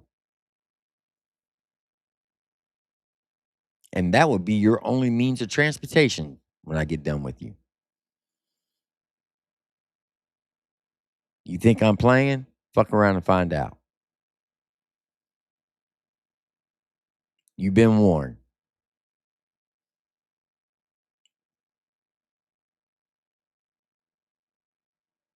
You understand?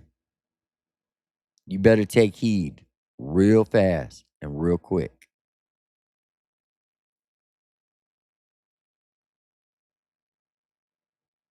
You're writing checks your ass won't be able to cash.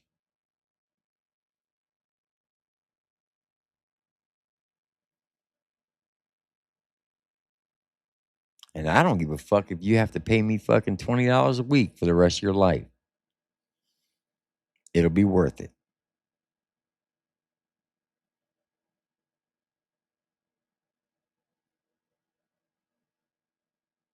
You let that fucking retard up on that window licker up on your fucking panel running his fucking cock holster every fucking night about me.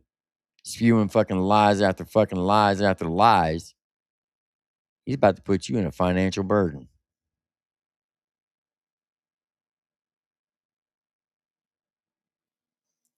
And guess what? You're going to be forced to give up their information.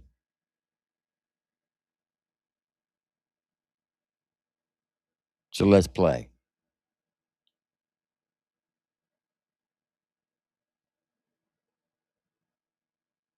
Since y'all want to fucking play games, let's play games. You want to play Johnny fuck around games? Let's play Johnny fuck around games.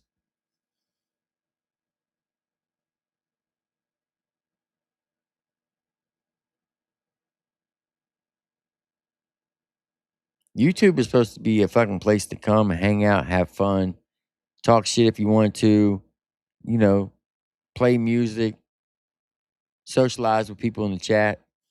But since you want to go around and start slandering people with defamation, okay?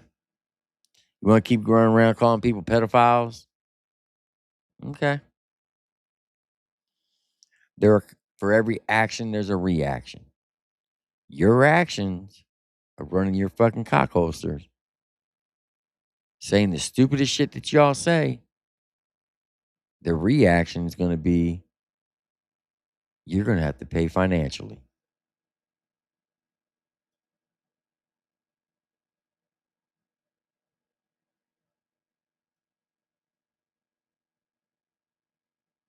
Balls in your court, Bubba. And I don't even want to go that route. But I'm tired of you fucking Reggie the Rejects over there fucking saying all this foul and fucking disgusting shit about me when you know it's a motherfucking lie.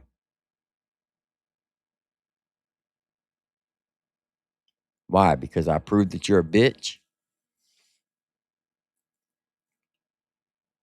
You and your boy fucking the Nazi fucking retard over there who hates on his own race? All y'all are a bunch of racists. And look, I'll let you on a little secret. Racists are just as equals as pedos. So if you want to say racist shit, you're just as bad as a fucking pedo because they both do the same. They both hurt fucking people. Give me 1 second.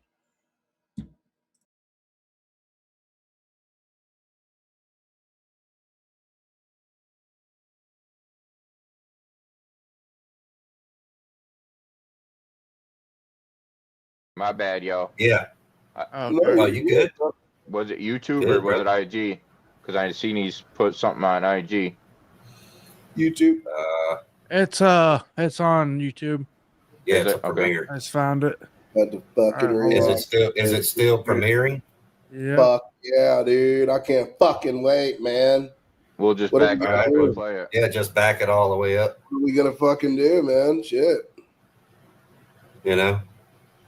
Hell yeah. I think the devil. Back it up. Back it up. Back it Oh, up. it's doing.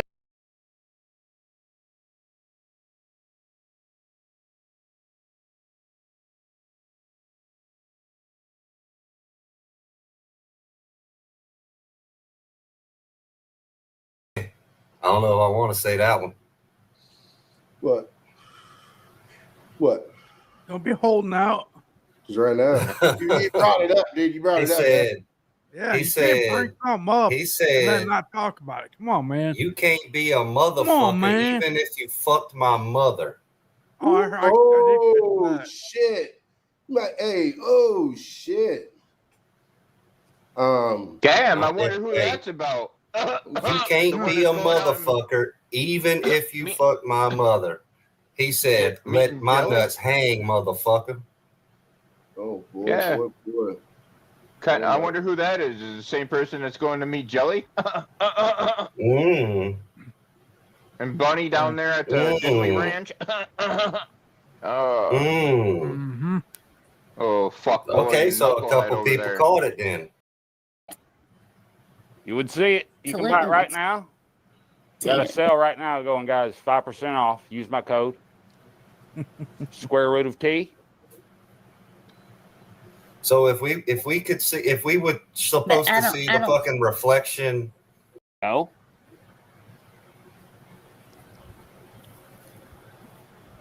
What the fuck? Now this is.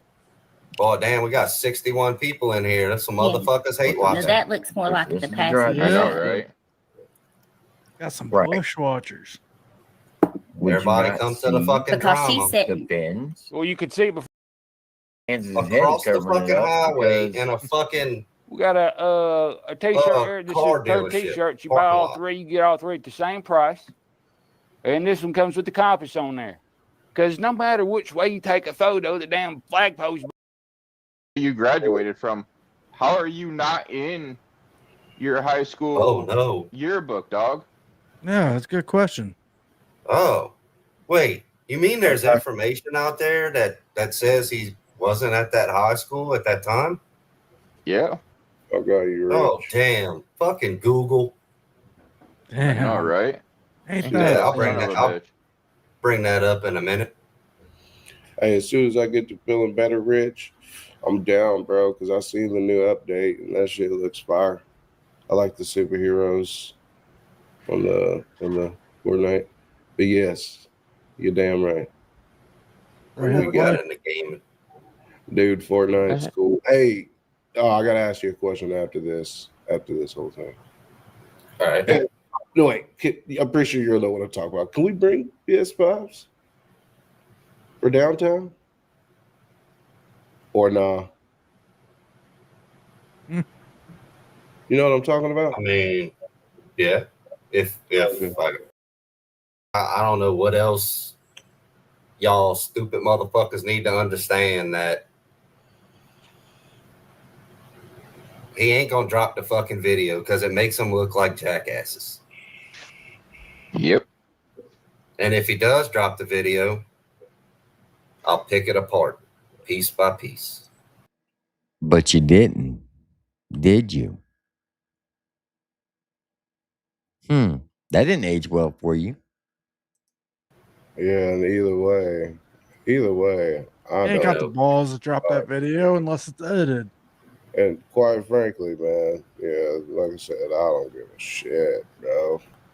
Nigga, I'll do everything exactly the same. I ain't stupid, bro. And they thought I was some dumbass motherfucker, bro, who ain't got control over his emotions. See, that nigga does not have any self-control. He has none. You can fucking... He just... Man, it would suck to live in his household, bro. Like, Honey Right. has no self-control at all. And if that's the way they honestly truly move, that's cool. But shit, y'all some fucking weirdos. Well, yeah, but I mean, Mr. fucking Psyops. That's what over it is, here. man. That's what it is. It's Lying about shit, bro. And then he gets fucking DL Hughley over there to change shit on the internet and Yeah, keep it on the DL, bro. Mm-hmm. I do like. Let's see. What you talking about, Third Eye? What you talking about? You do like them? And you got, I mean, not to go back to old Deerdorf over there, but why would you be having meetings with Bunny? Like, you're not even having a meeting with Jelly, but you have meetings with Bunny? For what purpose would that be? The only thing Bunny would be doing is, like, OnlyFans. Are you down there meeting Instagram models or OnlyFans people? Deerdorf, is that... I mean, what other meeting are you going to go down there? No, other than to man. give She's them information and she's shit? a fucking podcaster, man. Oh, yeah. Okay. Okay. Yeah. Sounds like somebody got titties. So I'm going to go on a porn podcast? Great. That's a good. That's a good.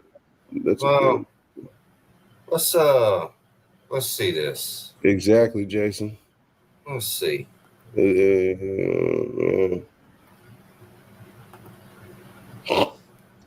We just got questions for you, Triple T. We don't want just your some bitch ass- questions, you know. We don't want you over here to answer them. We just want you No, answer you can them answer them on your own shit.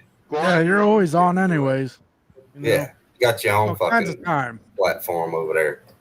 Fucking dipshit. Mr. Tim Faust. U.S. Army Sergeant First Class. Oh yeah, goofy looking fuck. All right. Says he'll be welcomed home to Frederick next month. Here's a 1989 graduate of Frederick High School. I just did simple Google searching. Went to Frederick High School. Found it online, a yearbook. 1989, graduating class. Right off jump. Ain't even a FA. Starts with FE. Interesting. Where you at, bro? I'm right here. Did DL forget to scrub this? Who the fuck is DL? Yeah, like what happened? Looks like bro? You it. got caught with, like what happened? Like, is your story not there? We want answers. We don't want your answers in the live chat here. We want answers on your shit. You come in this live chat, you getting kicked. We don't want answers. We want receipts and shit. Well, bro, here's a question for you right here, dog. Yeah. We want So answers. you wasn't in the yearbook. Where is your wasn't in the yearbook, dog? You didn't even but graduate from that. When you type in Tim False Military on Google, you get this. Also, on top of all this, supposedly he's had all these back surgeries, but somehow can sit in a chair for hours on end without moving or stretching or anything like that. And Jim, we got a new drop. All right, we'll play that shit after this. If that's the case, and he's had several back surgeries, Tim, stand up, turn around, lift your shirt up, because I want to see the scars on your back, dog. I want to see it. That way you can't bullshit a bullshitter.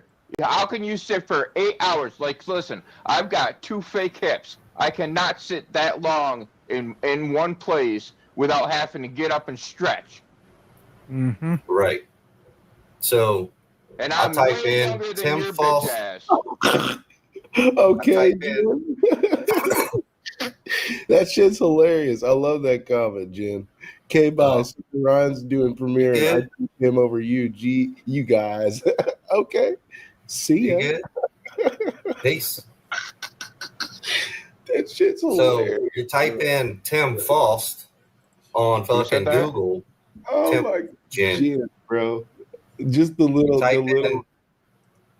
All right, so they say if you type in Tim Faust on Google, right? That you don't get anything. Okay.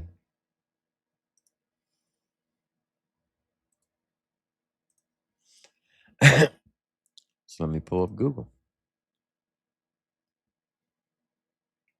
Now, this is where they're really, really dumb.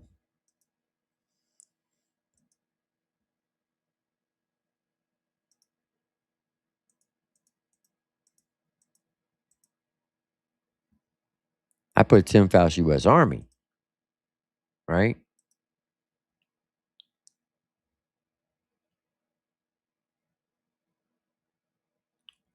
Well, right here, Tim Faust Facebook, retired Army veteran, 4 combat tours, 4 Purple Hearts, married to Lori, 20 years, with 4 kids and 4 grandsons. Yeah, that's my Facebook page. Then you come down here.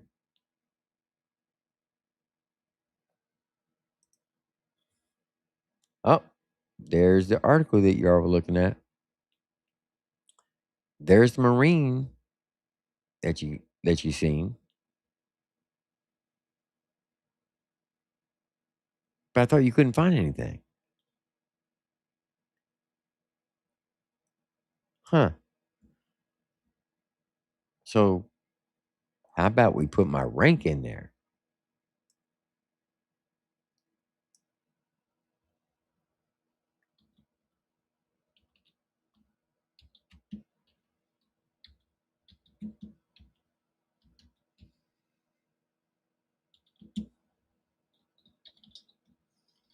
And spell my name out.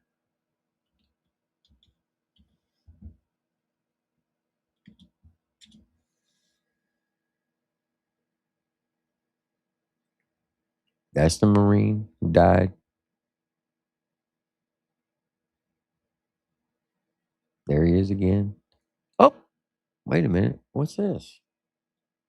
New York Times article. July 12, 2006. Hit Iraq. Oh, I believe that's me right here in this photo. Platoon's mission, seek and destroy explosives. Let's click on it. See what it says.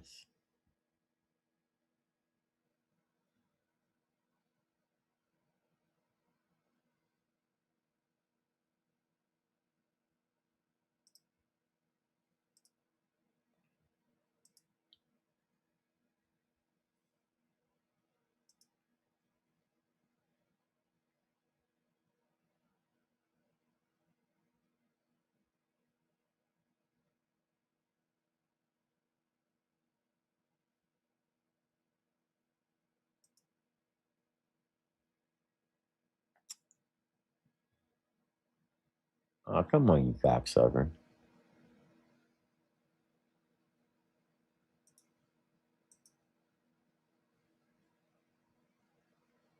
Fucking ad. I'm not paying for the motherfucker. But if you click on that,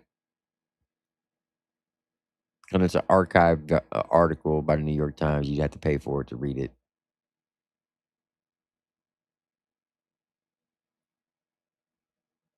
I wonder if there's any photos. Let me do this.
Well, that's wrong. He wasn't a sergeant first class. He was a sergeant.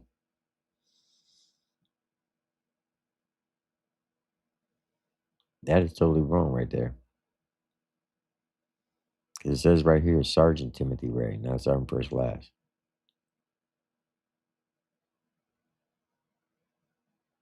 Oh, there's a photo of me. Bam.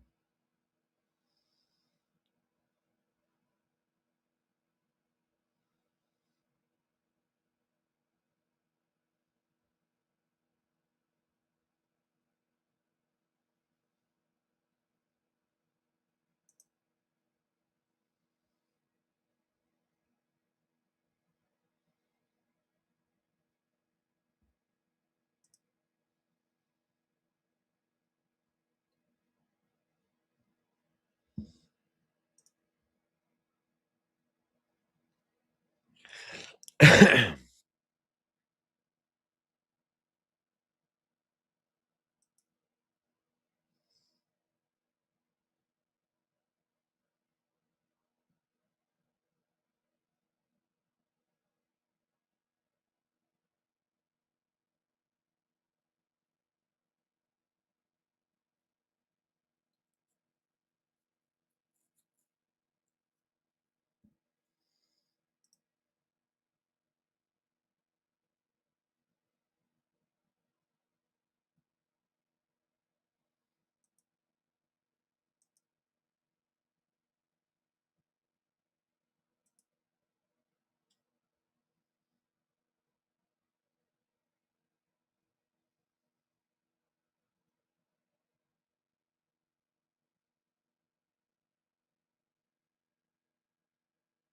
not going to show that one.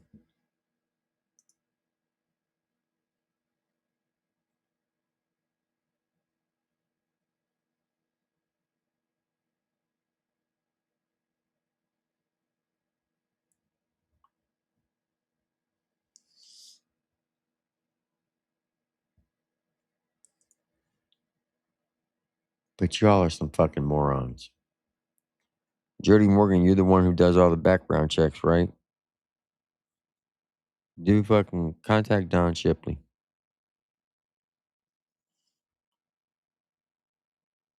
Or better yet, how about if I do this for you? You say you want receipts, right? Okay. I'm going to give you a receipt.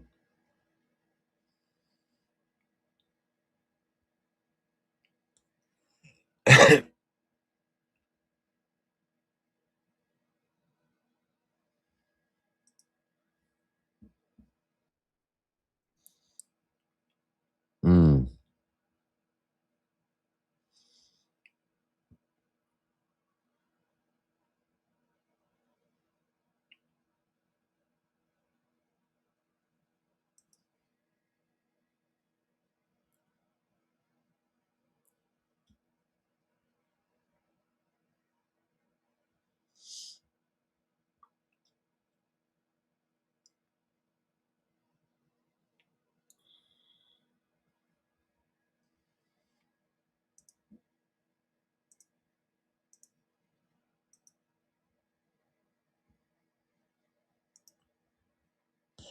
There you go. It says the Secretary of the Army has proposed great credit and trust and confidence in the patriotism, valor, fidelity, and professional excellence of the following non-commissioned officers.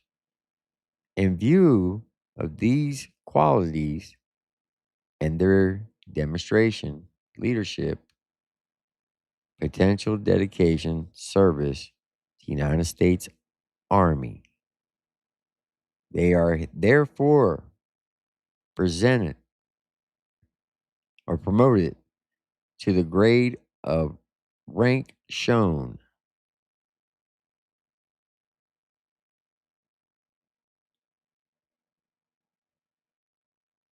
And promotion is made in the MOS shown in the name line, and the MOS is awarded as his or her primary MOS. Effective date of promotion.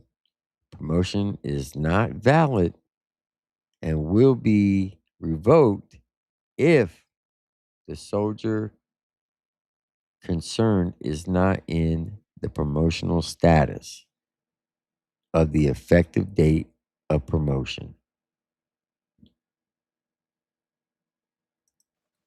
What up, Slayback? No, the last thing I'll say about this is he can do his own research by, he said he's working with Ryan Montgomery, right? Well, Ryan Montgomery and Sean Ryan are friends. Sean Ryan's been CIA, he's been fucking Navy SEAL. If he needs somebody to look you up for your fucking military record, Sean Ryan's got that. He can pull all those strings, right? Yeah. Since he works hand in hand with Ryan Montgomery, it's an easy way to prove all that shit, right? It sure is. And we want receipts, motherfucker. For sure. So that's my point. Is like, if he's gonna make these claims that he's somebody big and does all this fucking shit, and he's professional. Well, that holds fucking weight. You know what I mean? Because these people are fucking crazy out here and believe everything that gets spit out of these fuckers' mouths. And like I said, you remember when Outlaw Tracy, the one lady that was the fucking backwards wiper. Yep. You remember she was running with the same story about you being three different people or whatever? Yeah. So I would imagine that then she probably sent some information to him, and then the whole thing with Ryan posting stuff, I believe it came from these fuckers. Oh, What I better way agree. to get on Ryan's good side after him telling Gabe to record everything Adam does. So I would imagine that they've passed shit along through Kansas, I agree. which also is fucking hilarious because Kansas knows that you were military because of Tater. Yeah, I know that. So to sit up here and fucking boldface lie and tell people that you're sitting on here with a professional, that somebody that does this shit for a living, it's pretty fucking reckless. You know what I mean? I agree. But yeah, I had to throw that 1000%. in. If he wants to prove your military record, and he's such a big shot, and he's got all these fucking friends like Ryan Montgomery, the number one ethical hacker in the world, hit him up. Tell him to talk to Sean. Sean Ryan should be able to pull any type of military record. He's got connects still in the CIA. Yeah. So I'm gonna hop off here. Have a good one, D. All right, man. I appreciate it. But Jody Morgan right there. Faust, Timothy Scott, 19 kilo 40. Sovereign first class. Effective date of rank, 1 September 2004.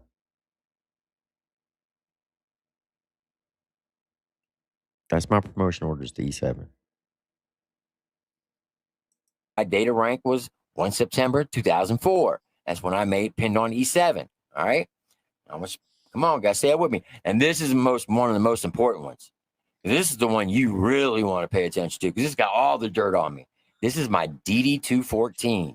This is what every soldier gets when they get discharged from the military. Okay, it's filthy. I want you to see this because it's got a lot of dirt on here that you can use against me. Okay, all right. Now look, up in the left-hand corner, it says name, last name, first name, middle. My last name is Faust, not false. It's Faust.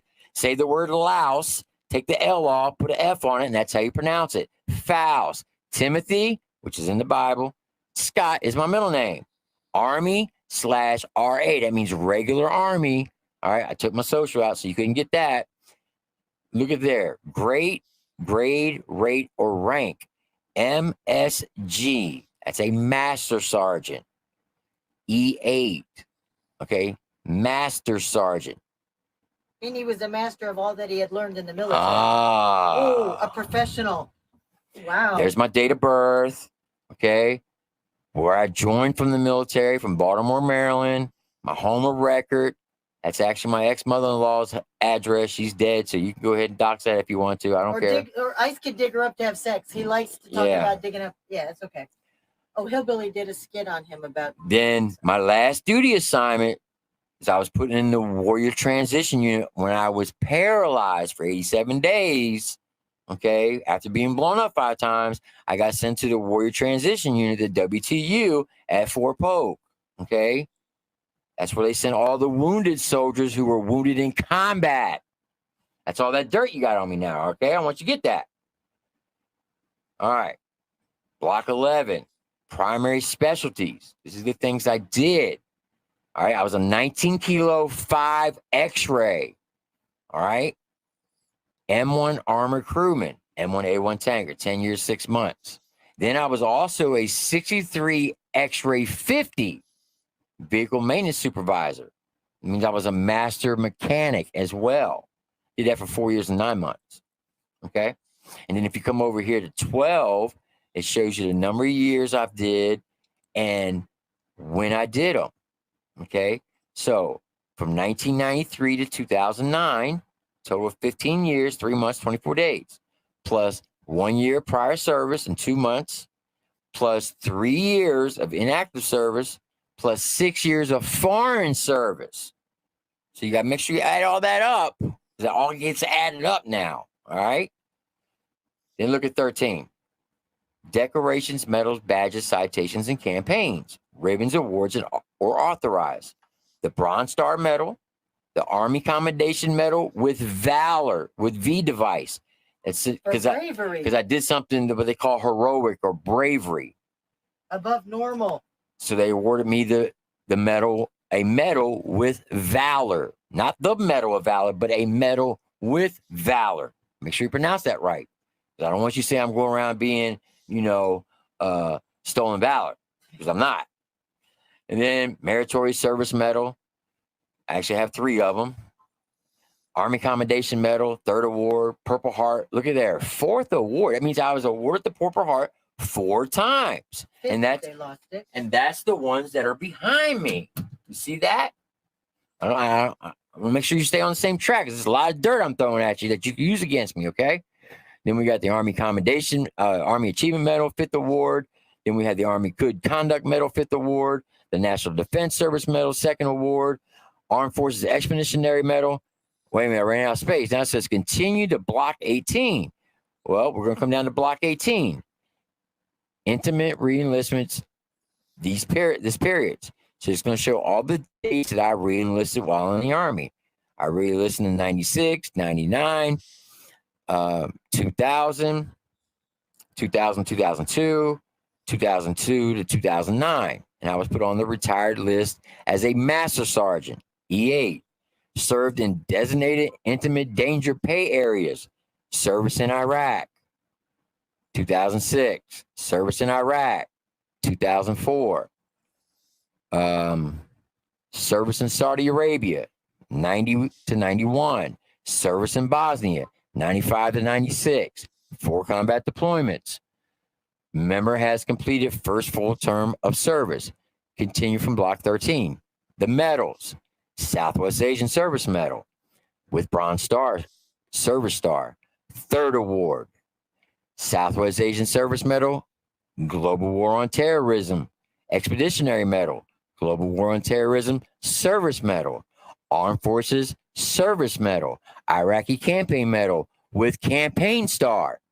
Means I've been there more than once.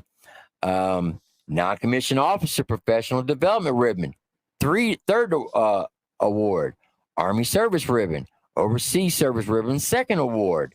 NATO Medal, Kuwait Liberation Medal, Saudi Arabia, Kuwait Liberation Medal, Kuwait.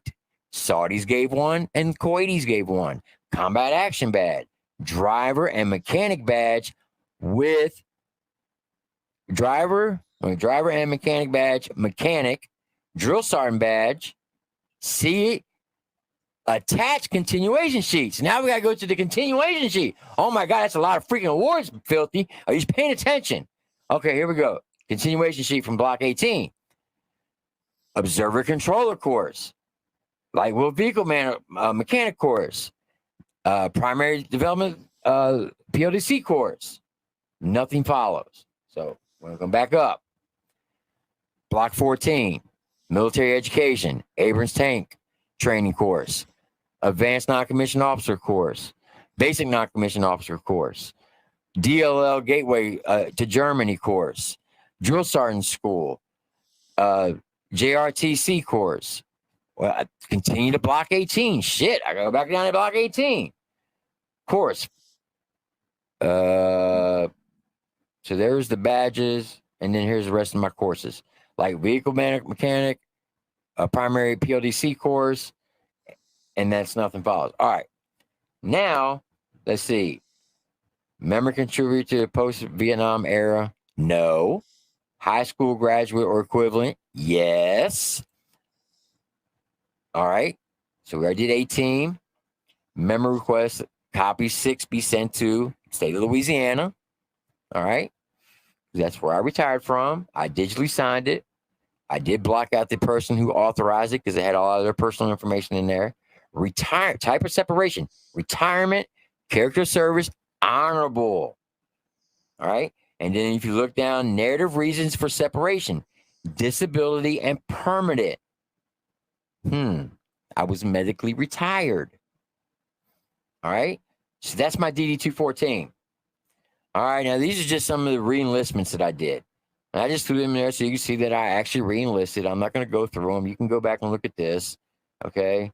These are all my re-enlistments. You have another certificate of training. This one's my mechanic badge. Here's one of my MSMs. Another MSM. This is my NATO medal. Here's my NCOER. It's like your report card, as a leader. I'm not going to read all of them off, but when you come down to the bottom, it'll say successful and superior. Go to another one. This one says successful and number 1 superior. Go down to another one. This one says number 1 is successful. That's the highest you can get. Number 2 superior. Okay, come to another one. 2 and a 1. Here's another one. A 1 and a 2. Here's another purple heart. Here's another purple heart. Here's my PLDC 1059 when I graduated PLDC. This right here. Okay, but you've proved enough to the. I'm almost done. All right. Okay, another certificate. This is my retirement orders. Okay, there you go. Let's see, what's this one right here? Life insurance. I don't know why I threw that in there, but I figured you might want to know about my life insurance and who all's going to get something when I die. It breaks it down for you. Okay, more life insurance. Here's my ERB. Now, this is a very important document as well. It's almost like the DD-214. Okay, if you look in the upper left-hand corner, it tells you start and end dates of every place I've been. It tells you where I've been, how many months I've been there. It breaks down all my duty stations. It breaks down all my schoolings. Breaks down my awards. Okay, physical disability information report. You can see right here, disability retirement, 20 years, 3 months, 1 day. Basic pay, 20 years, 3 months, and 1 day. Data separation, February 28th. Place on retired, March 1st. All right. No certificate. So there's all the dirt you can get on me, filthy. Okay. So that way you don't have to rack your brains up, sit behind a keyboard, paying that $6.99 a month to waste your time on me for people verification, because I just gave it to you all right there.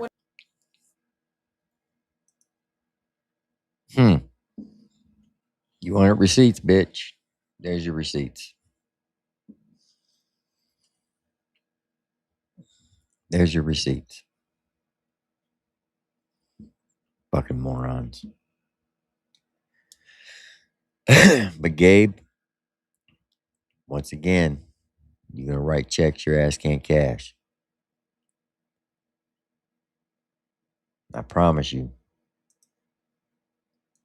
You're going to keep fucking around. Find out where you live. Then you're going to get a letter in the mail. And then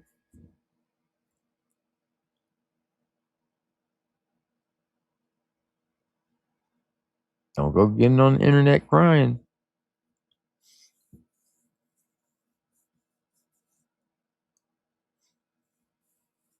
Don't get on the internet and start fucking crying. Because it's not going to end well for you. I'm just letting you know.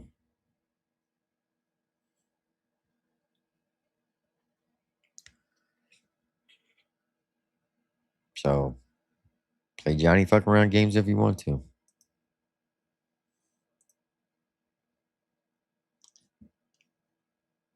Somebody sent me this from the Gotcha Man's channel. Said I should play this.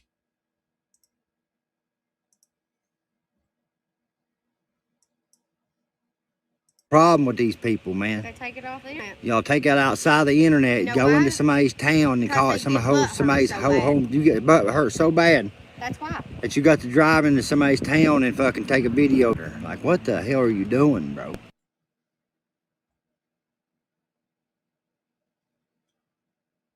Hey, old Noogie. I'm in your neck of the woods, bud. Old Nug Nug. I'm in your neck of the woods.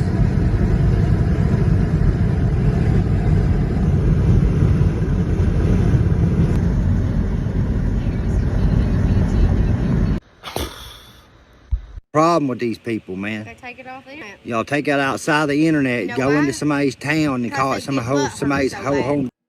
That's funny because that's not the first time he's done that. But he'll sit there and cry about it when somebody comes to his town. Man, didn't age too well for you there, bub. That didn't age too well for you. Just saying. Another fucking moron.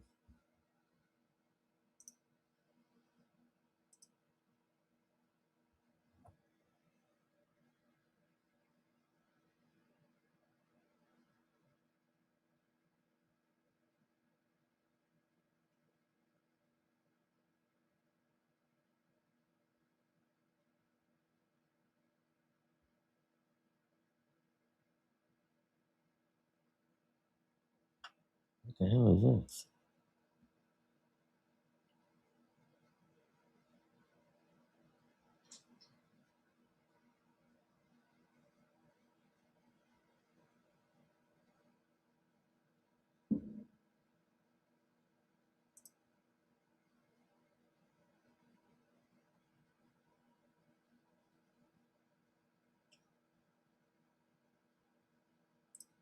Oh, okay, I know what that is. I know what that is.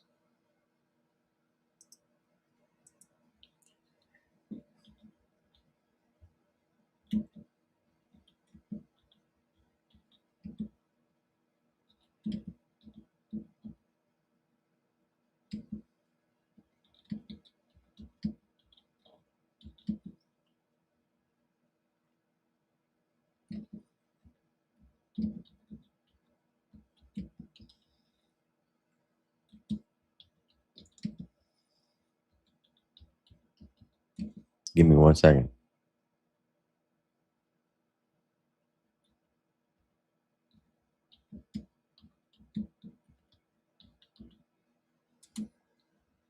All right.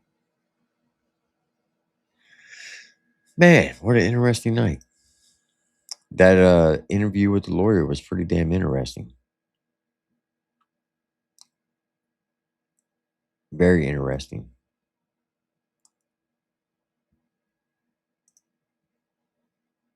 So shout out to Chad and Chelsea for doing that. And shout out to the lawyer for coming up and actually explaining a lot of that stuff. But anyway, I've been in here shit 4 hours, 4.5 hours. It's 2 o'clock. I'm going to bed. So I appreciate everybody coming out tonight. Shout out to Slayback for coming up on the panel. But Gabe, I'm telling you right now, you better get control of your damn panel. And tell Mr. Jody over there he wants to keep running his fucking mouth. And you want to keep running your mouth and keep calling me a fucking pedophile and saying I'm stolen valor. You don't live too far from me there, Gabe. Okay? You don't live too far from me. Like I said, my lawyer's in Lake Charles. You know where that is. So, you think I'm playing, keep doing what you're doing.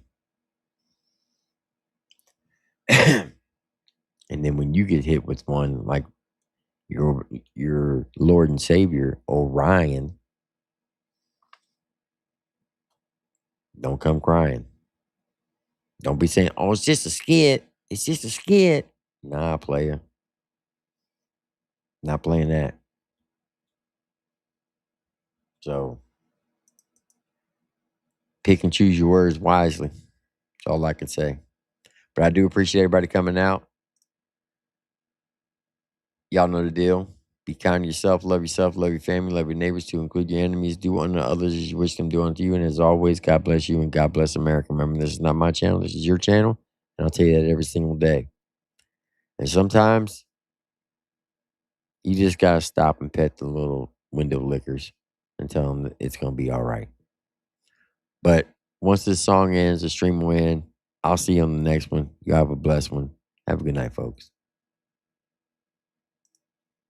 To be very costly going up against Larry Bird. You know how Bird is. He feels that when the money's down, no one is better than He lined all those balls up to be in the perfect position on that first track. I'm surprised he didn't do it all. He has 60 seconds, 25 balls. He has to meet 15 points. But he warms up as he gets going.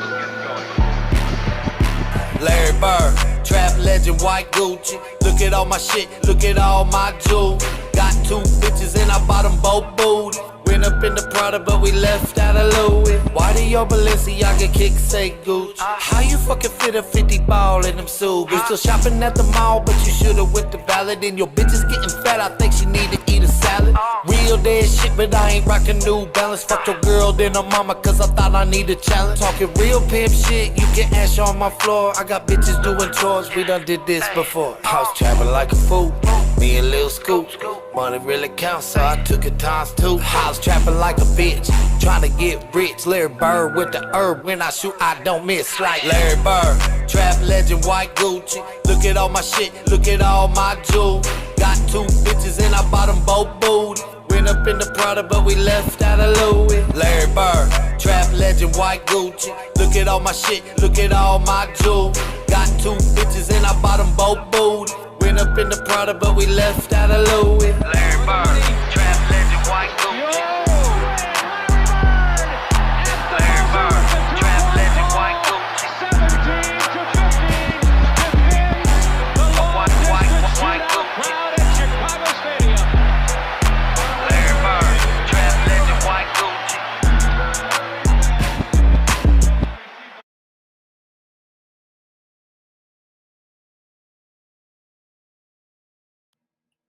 Oh, one last thing. Don't forget to go check out my video at 8:30 in the morning. All right? Make sure you like it, put a comment, share it, and tell me what you think. Based off of what y'all say, it's going to determine if I continue with it or not. But I think y'all like it. Have a good night.